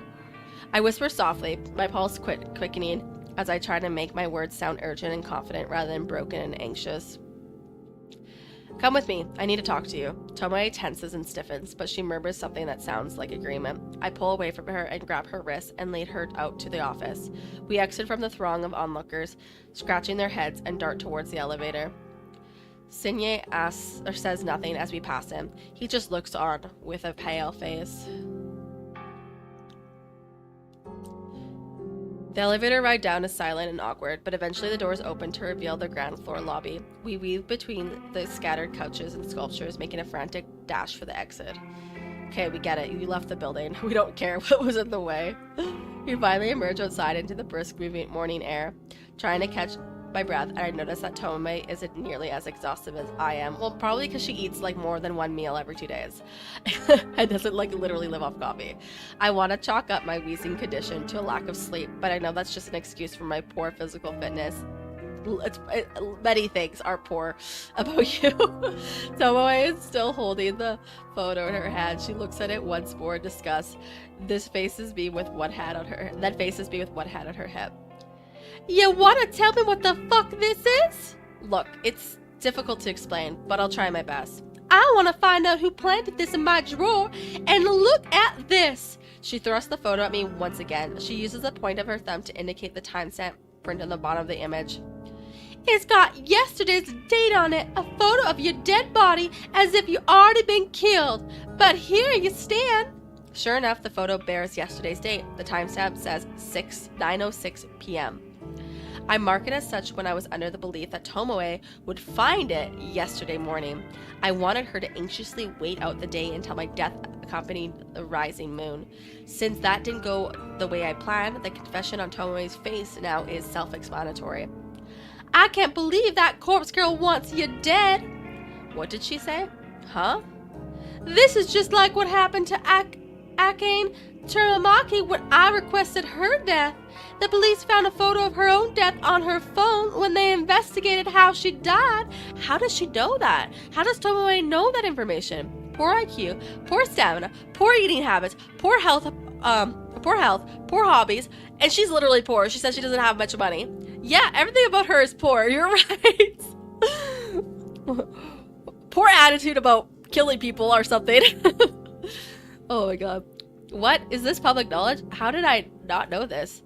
And now, you got a similar photo. Does that mean Corpse Girl's trying to kill you? But it doesn't make sense. It's already past the time it says here. And why was this photo in my desk drawer? What do I gotta do with it? I'm still reeling from the information about Akemi Teramakis. The police discovered the corpse photo on her phone. Of course they did. Of course they would investigate her death. It was foolish of me to assume the photo wouldn't come to light. Tomoai grits her teeth and tenderly touches a finger to the bloody cut on her scalp, the place her fingernails slashed in anguish. She looks at her fingertip in revision and sighs. Look, maybe it's my fault that Akemi Teruraki ended up down the well, but maybe it's not. How does she know that? If the murder was on the news, it would be easy for anyone to find out about that stuff. But it wasn't listed? I don't know if that's wrong. Reported. It wasn't reported as a murder. It was reported as a self-unalive. Let's put it that way. The least I can do is make sure that the fucking corpse girl doesn't come to get you as well. You ain't my friend or nothing, but sluts gotta stick it out together, right? I don't want another cold bitch on my conscience. I feel like these are the most touching words Tomoe can string together. I'm somewhat flattered that she wants to protect me. Tomoe, you don't have to do anything. Yeah, I kinda do, you know. You confronted me a little when I came to you about the death of dead skank. Made me feel I wasn't totally to blame, yeah? Yeah, you might not be as much of a psycho as I thought. Might be a heart beating behind that flat chest. See, she always just literally stabs me with the insults. Okay, thanks. Unexpectedly, the brash and brazen girl beams at me brightly. I'm putting you under 24-hour surveillance. Corpse Girl's gonna have to crack my skull open before she gets sticking her fingers into yours. Tomoe, really, that's not necessary.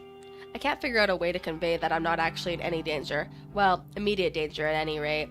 No, she's saying sluts and slams as a positive compliment. Tomoe is kind of crazy. Maybe she's just really nice, and she just hasn't found the right vocabulary to use to actually compliment me, and that's fine. It's gonna take her some time.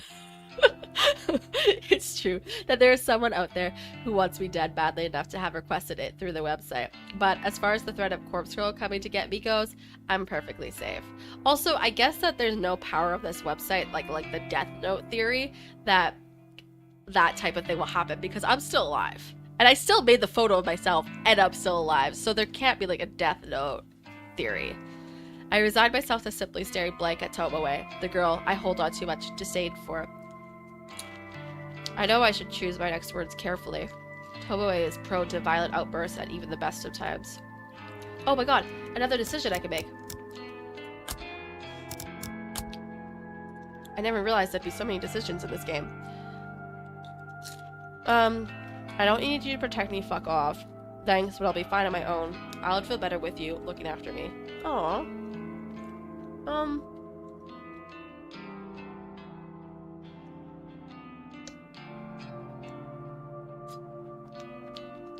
Unless it's a double check and it's still the Death Note theory. It could be. It's just delayed. I'm gonna die soon. It's just a little bit delayed. Now you're making me worry. Now you're like making me think maybe I do want her to protect me, because maybe the Death Note thing could be a theory. No, I was actually gonna put like thanks, but I'll be fine on my own, because I don't think that it's a Death Note theory. I do think it's just like the fear of somebody seeing a photo of them dead might make them choose actions to then unalive themselves. I don't know, but I'm gonna go with this. Thanks, but I'll be fine on my own. Duh, that's bull. You're a delicate little thing, so it's up to me to look after you. Seriously, I'll be okay. I don't think Corpse Girl is going to come after me. Oh yeah? And what makes you so sure? It's a long story. But look, you said it yourself. The time and date of the photo has already passed, right? Oh yeah, I guess so, but so what? Well, I can't imagine someone coming to kill me now. I mean, the corpse of the photo is clearly dead at 9:06 p.m. last night. But I'm standing right in front of you. I'm pretty alive right now. You're not really convincing me. I mean, I don't totally believe this corpse girl person really exists, but still. Something or another killed Akame Turumaki.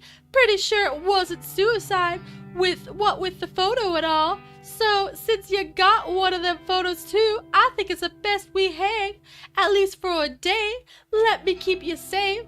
You're really stubborn, you know that? Oh yeah? But I've been called worse. But did you think the photo was in my drawer? Or why did you think the photo was in my drawer? Did Corpse Girl get our desks mixed up and like, shouldn't it have been texted to you? I don't know. God, this shit really fucks with my head. Let's just get back to work, yeah? Also, why isn't she questioning the fact that whoever Corpse Girl is would have access to that office space? Because I'm assuming not just any Joe Schmo can walk into that office space and that specific floor that they work on. But besides the point, she's not smart. Like Vegas said, she has a low IQ. She's not considering these factors at all. Toei turns to head back towards the building but stops short. She faces me and hands me the photo. Here, better you have it than me. She enters the office and leaves me standing in the cold morning air. Looking down at the photo, it's pretty clear that it's me in the image. I suppose it would be best to delete this evidence. I shred the photo carefully, making sure to completely destroy any of the defining features in this image. With the photo completely ripped beyond recognition, I toss it in a nearby bin and enter the office building. Now we're safe. Now the photo doesn't exist anymore. Well, it exists, but it's in pieces in a garbage bin, so we're probably fine. After dealing with Tomoe, the rest of the day goes by without incidents. I'm thankful, mainly due to how exhausted I am from the lack of sleep. When I finally get home, I crash to the couch and watch the sun vanish from the sky. It's late, but I can still make the most of the night if I pull myself up from the couch. With great effort, I manage to stand and then make my way to the kitchen to brew myself a cup of tea. In my mind, I run through a list of things I could do during my free time today. I could check my website requests, take a bath, or maybe get back to reading Strange Flower. Whatever I end up doing, I'm just relieved the day is over. With a steaming cup of green tea in hand, I retreat to my room and leave the outside world to continue turning without me. And I'm back to work already? Bullshit. I thought I was gonna go to bed first, like properly go to bed, and then message that guy again and be like, I'm an idiot. I told you I was Corpse Girl. Please disregard all of that. Oh my god. I think I want to do another day of this game to see what happens, but I'm also exhausted. And I'm sick. I don't even know. I don't think I'm even anywhere close to finishing Act 1 because that's the story of my life. But should I do one more day?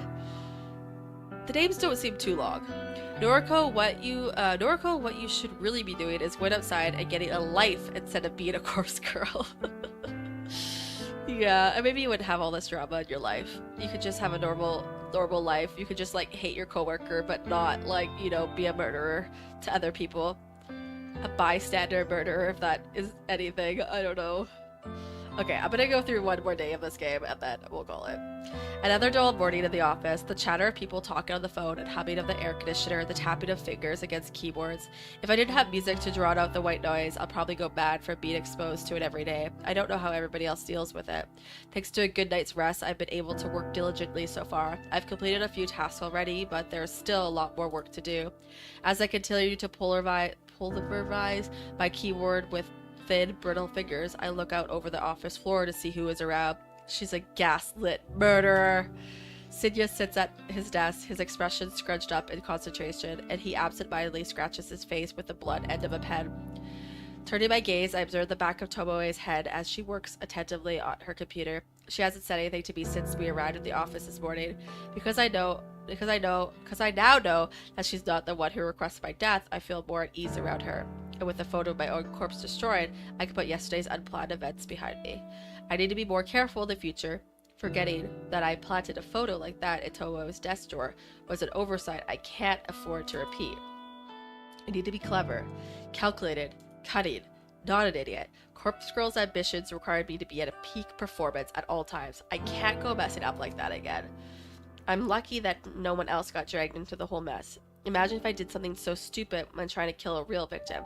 I would have ruined the entire operation. Taking a deep breath, I clap my cheek softly with both hands. From now on, I'm going to truly focus when carrying out my plans. All I need to do is wait for the next victim to come through their website. I'm ready for it. Finding out the identity of whoever requested my own death shouldn't be my top priority. I'm immune to Corpse Girl's wrath, of course, so unless someone decides to come at me with a knife, I'm perfectly safe. I'll catch the website request this evening as soon as I get home. It's too risky to try and access it while at work.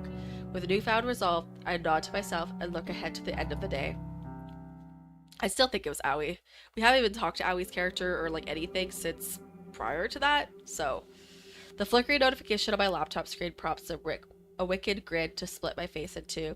One new request. Of course we got another request. I don't waste any time before opening up the details of the request. My heart begins to pound and I feel the welcome rush of adrenaline flooding through my body. Request details? Today, 10:55 a.m. local time. Victim's phone number? We don't know. Downloading image attachment. What if this is somebody requesting my death again? Oh, my eyes widened at the sight of the uploaded photo. So this person is requesting that this person gets killed. Also, are they twins? Kinda weird. Two people, two identical women. They are twins. Twins, identical twins at that. So their twin wants to kill the other twin. The woman on the left is circled in red. She's obviously the requested victim. But without knowing them personally, it's impossible to distinguish between the two. They both have the same stunning features. Lustrous hair, and contagious smiles.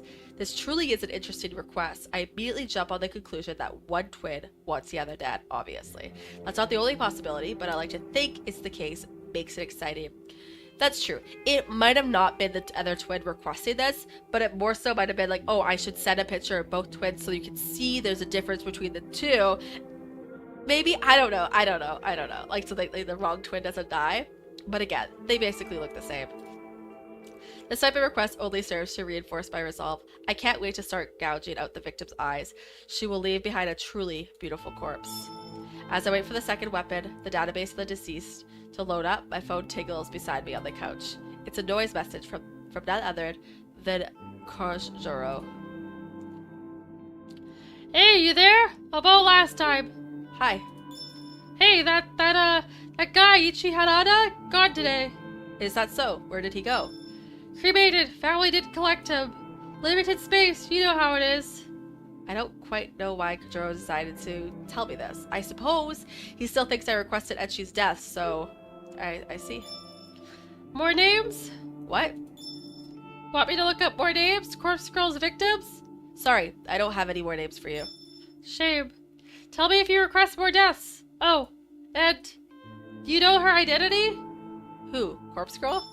Yes. No, sorry, I don't know who she is. Okay. Is it you? He knows! Of course he knows! Jeez, are we back at this again? It never ended. No, it's not me. I'm not as clever as all that. That's what a liar would say. Okay. How does she kill? I'm not sure. Okay. What do you know, lol? All I know is that the victim receives a photo of their own corpse before they die. Everyone knows that. My dog knows that. He has a dog. It's her calling card. You had a request fulfilled. Tell me more. I don't know. What else to tell you? Lame. Okay. By the way.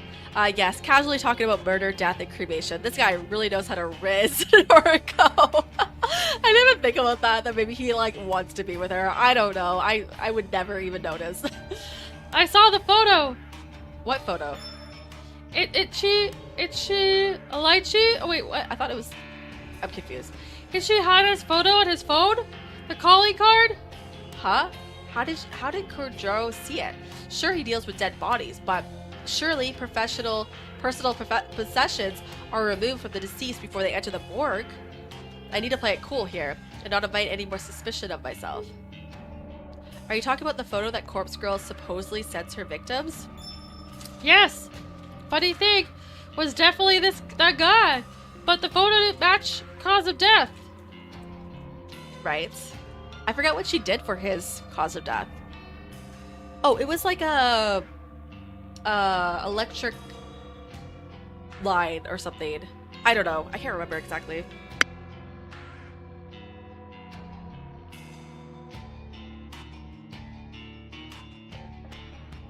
When I said electric line, I mean power line. Words are hard, I swear. The photo didn't match the cause of death. I remember crafting Ichi's Hana's photo. Of course, it wasn't all that long ago. I used a base image of a corpse with dismembered legs hanging over a power line. It was a memorable image after all. It made a fearsome sight, but it's not something that could be easily replicated by suicide or by murder for that matter. So I never really expected Ichi to wind up looking like the photo. From what I read in the obituary, he died in a traffic accident. He must have been driving, or he was a pedestrian. Either way, it was likely a collision with a vehicle. For starters, Cadaver still had both legs. No legs in the photo. Did you know that? No, I didn't know. I haven't seen the photo you're talking about. I only made it, but I never saw it. You haven't? Interesting. So Corpse Girl doesn't share with the requester? Hang on. Okay. So only the victim sees the photo. Here. Oh, and he's gonna send it to me? Also, there's nothing in this photo that would even suggest it was that guy. You can't even see his face or anything. It's just like any photo. So it was literally just receiving the photo startled him enough to get him in a car accident? Kurjaro shares the photo in the chat. Sure enough, it's a snapshot of the corpse photo I produced for Ichi Hoanda. He must have copied it from the victim's phone. The photo from Corpse Girl compared to this. So wait, how does he have this photo too? Another photo is shared in the chat. This one I haven't seen before. He's still like slung over in both, but is Ichi Hanana's true corpse sprawled forward in the driver's seat of a wrecked car? Seeing a genuine corpse photo doesn't come as much of a surprise to me. After all, I've spent countless hours trawling through the database of the deceased. I've seen more than my fair share of destroyed lives. There's not too much blood in this photo. It's kind of lame compared to the gorgeous rendition of his death that I lovingly crafted. Why am I like this? It's still not entirely evident what led to Ichi's car collision. This very well could have been a genuine accident. For my own ego, I have to at least pretend that Corpse Girl had a hand in it. Thoughts? The real death doesn't match Corpse Girl's photo at all. Why do you think that is? I am pretty clever and manipulative by putting the question on Kurjaro. I want to lessen the suspicion of my true involvement as much as possible. You're asking me? Noriko, not enough gushing blood? This death is so lame. There wasn't blood really in the other photo, but yeah, she's kind of weird. She's very weird. You're asking me? Well, some theories. Corpse Girl's photo is a scare tactic, nothing more, but I don't know where the photo comes from. She's convinces a victim to kill themselves. What the hell? How could his very first theory be right on the money? Who is this guy? Is he stalking me or something? I mean, like, he has the photos in front of him. That's really the only explanation. Does he actually know the truth? Second theory? Corpse Girl comes after victims, but a genuine accident happens first. Ichi's Honda's dead before she got to him. Oh, yeah. See, that makes sense. That's a good theory. That's a good theory, but that's not the one. That's a good theory. His second theory is off the mark. We know that, but I can see why he came to that conclusion. Regardless, this is the theory I want him to believe. I think the second theory is most likely. Of course you'd say that. Why would somebody kill themselves from seeing a photo? Doubting my own methods like this leaves a sour taste in my mouth. Not that simple. Photo is personal and timestamps adds urgency, realism. He's not stalking you. You're just stupid and basically told him everything, Noriko. Basically. And then he started looking for the evidence himself and he started putting the pieces together. Like, doesn't take a rocket scientist to figure that out. Could be effective, especially when someone's anxious or gullible. He's right, of course. Although causing death in this manner was never my intention when I first started Corpse Girl's website. It's a possibility that did occur to me when Ru's Hanato died. But also, like, if he can come to these conclusions so quickly by seeing the photos, then, like, why can't the police, you know? And if she wants the word out about this website to get more out there so people are submitting requests, then the police are going to know about it too. Like, how does she think this is going to work? Wait a minute, how did you even get these 2 photos? Lol. Now she asks. Police unseen like to share. More morbid the better. Dead guy with corpse photo on his phone fits the bill. They sent me both photos. They sent it to him too. We played spot the difference, lol. That is so dark and fucked up. Disgusting. I never knew the police could be so disrespectful to the dead. While I can't really talk, at the very least, I'm not in that line of work. Anyway. Coffee? Huh? Is he just asking you out? Get coffee with me? Oh my god, he does like her. What the hell? I did not see that coming. Well, Noriko didn't message the police and basically admit that she did it, unlike she did with this guy. This guy is low-key kind of working with the police, so basically she kind of did. Yes or no? Unbelievable. This guy wants to meet up and grab coffee.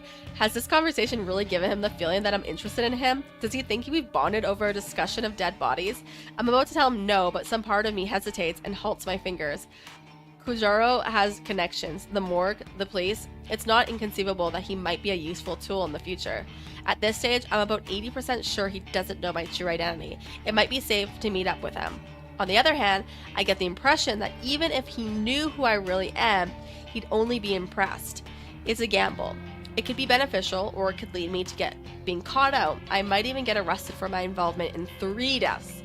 Though, is what I'm doing really illegal? Yeah, it's illegal. I'm not so sure, but I don't think a jury would take my side. That's why I have to err on the side of caution at all times. It's 100% illegal. You're doing this with the hopes and intentions that these people are gonna die. Yes, it's illegal. Korzuro? Okay, let's meet. I type the words and hit send before I have any more second thoughts. It might be a fatal mistake, but if I'm clever enough, I can wrap him around my finger and utilize his connections. Cool. Message you tomorrow. Bye. Kajuro's status immediately changes to offline. I rest my phone on the couch and look back to the laptop screen in front of me. The smiling, beautiful faces of 2 identical women stare back at me. I also forgot about the twins. Riz. He was very successful in that. You know what? I'm giving him kudos. Jaro has connections that would help Corpse Girl. Nah, you just got fizzed up, ma'am. That's right. I was about to start working on the most interesting request. I still have plenty of time before I need to get to sleep. With this thought in mind, I set up my task in high spirits. Alright, so I'm going to commit another murder, technically, but not technically, and I'm going to go on a date, I guess. Thursday afternoon. Wait, is this the same day? I don't even know. Anyways, back to murder. Exactly. The tiny balcony jutting out in the side of my apartment is nothing like it was advertised in the real estate listing. When I first saw the misleading photos, I thought it would be spacious and bright, an open-air hideaway that I could use to get some fresh air and improve my health. See, fresh air improves your health. I wanted to set up a tiny garden and grow some plants. Nothing that would require a lot of work, but something that would occupy my spare time. In reality, the balcony is a depressing emulation of steel and concrete that snaps away any desire to stand upon it. It rests in the eternal shadow of the surrounding buildings and manages to catch the sun's rays for about 4 minutes every day. It's an understatement to say I was disappointed when I ventured out upon it for the first time. I suppose if nothing else, it's a good vantage point for looking over the city, but that's the only positive thing I have to say about it. As I stand here with my back against the railing, calmly sipping a lukewarm mug of green tea, I breathe a sigh. A heavy sigh. It's interesting, they always highlight the gender and colors in this game. I should be at the office. I should be tapping away at my keyboard, getting through the backlog of work that has accumulated this week. Instead, I'm here at home, tired and strained and wearing thin at the seams. I called in sick this morning. I don't know if my supervisor bought the lie, but he did tell me to stay home to feel better, and that's what I've been trying to do. It's my own fault I feel this way. It's my own fault that I have stayed up until 4 a.m. last night. I know that a lack of sleep exacerbates my condition. I know that skipping meals and refusing to take medication makes me feel this way. I know that I do this to myself. I know I'm the problem, and I do literally nothing about it. But this is me. This is what I do to myself as I try to take on each day. I'm unique. They only highlight the female gender. Do you know why? Ooh, no. I didn't realize it was only female. I thought it was both. Why? This is the way I stretch myself thin for no reason other than because some days I don't want to be better. I just want to be. I want to stay up late and work on Corpse Girl's requests. My body needs for sleep doesn't come before my ambitions. I relate to that statement, but like with editing. We'll figure it out then.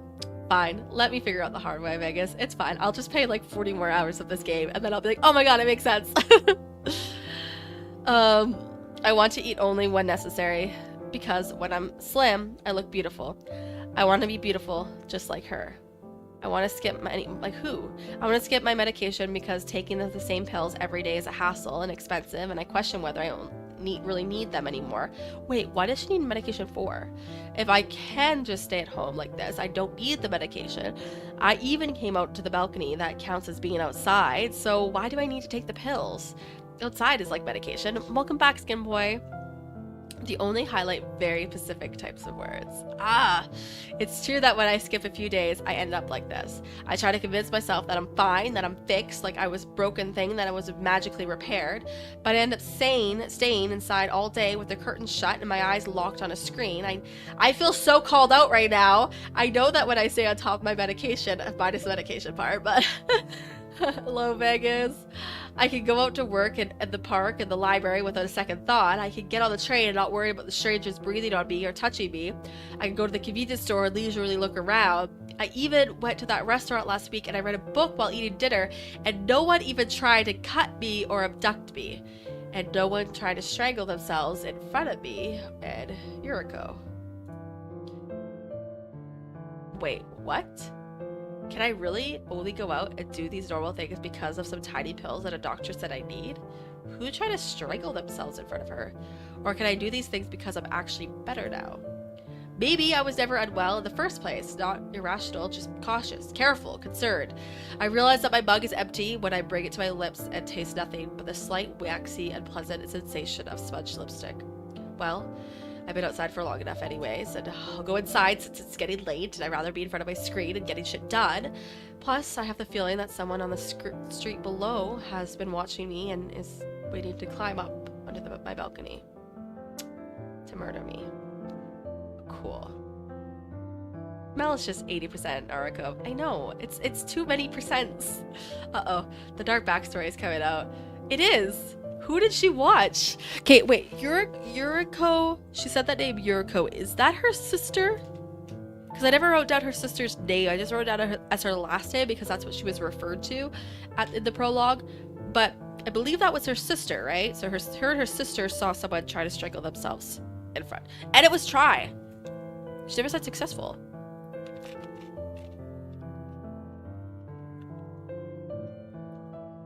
I enter my apartment, set the mug aside, and retreat into my bedroom. My phone is where I left it, sitting face up and begging for my undivided attention. I snatch it up, unlocking the screen. I'm greeted by the last webpage I left open. It's my custom-made news alert for obituaries. From tomorrow morning, I'll be anxiously await news of my latest victim's fate. I timestamp the photo with tomorrow's date, June 5th, 9:01 a.m. I don't remember if that's her sister, but I'm like 90% sure. Okay, me too. I'm 90% sure as well. The unlucky twin has already received the photo. I sent it out earlier today. After sending a photo, I always hide the burner phone out in the unused shed behind the apartment building. Getting the phone to the shed this morning was rather difficult. I had to cover up my face and hand with some old clothes, and I waited until nobody was in sight before dashing as fast as I could. It took me a good 10 minutes to collect myself inside the shed before I can rush back to my apartment and lock the door behind me. I don't think anyone tried to follow me.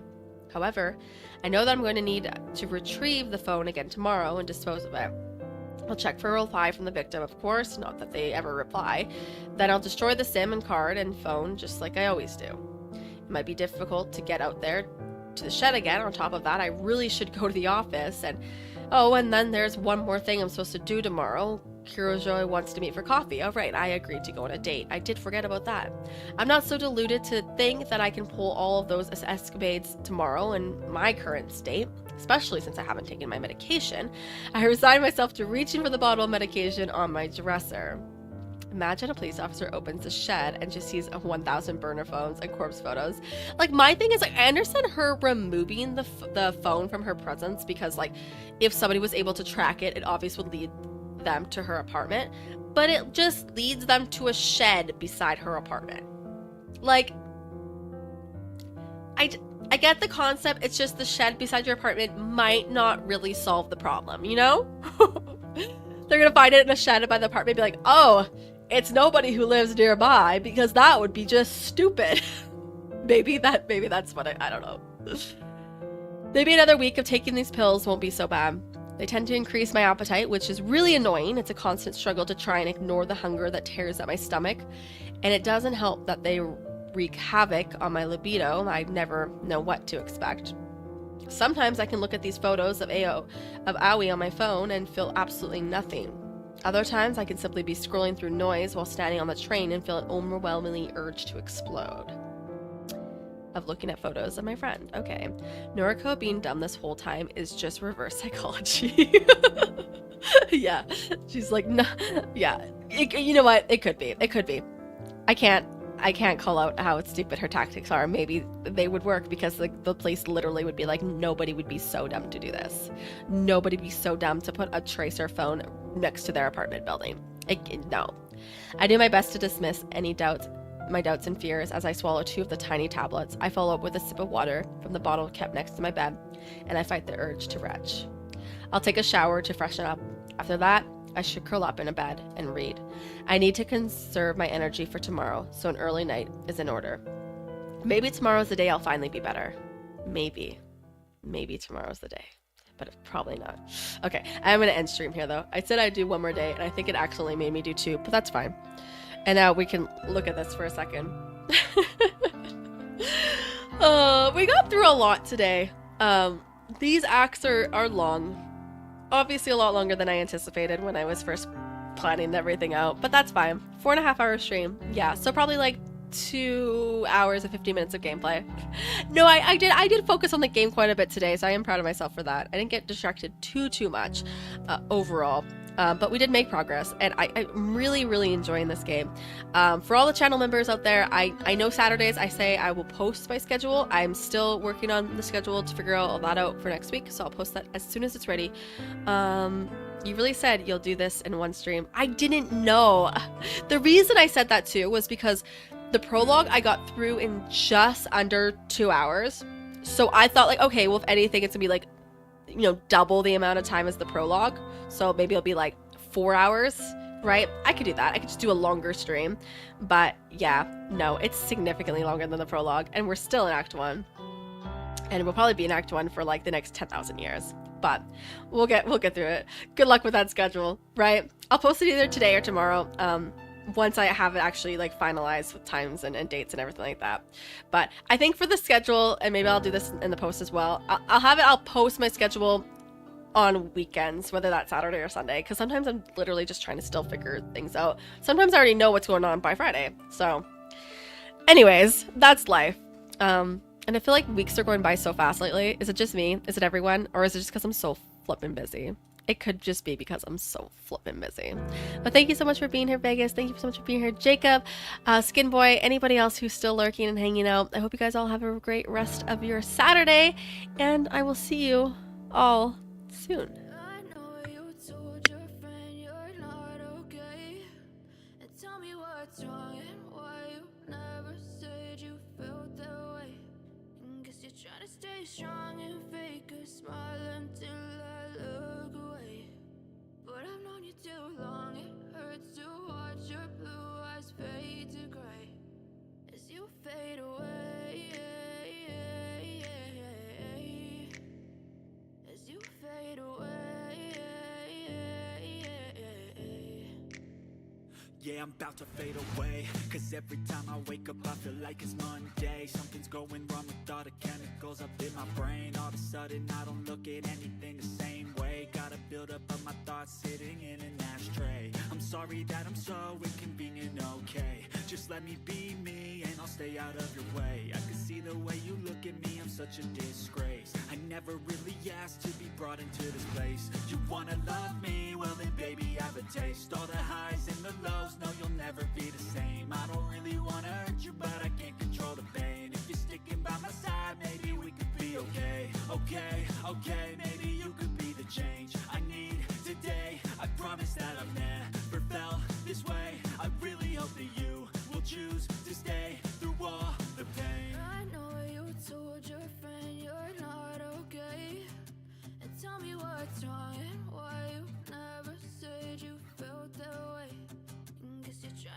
strong.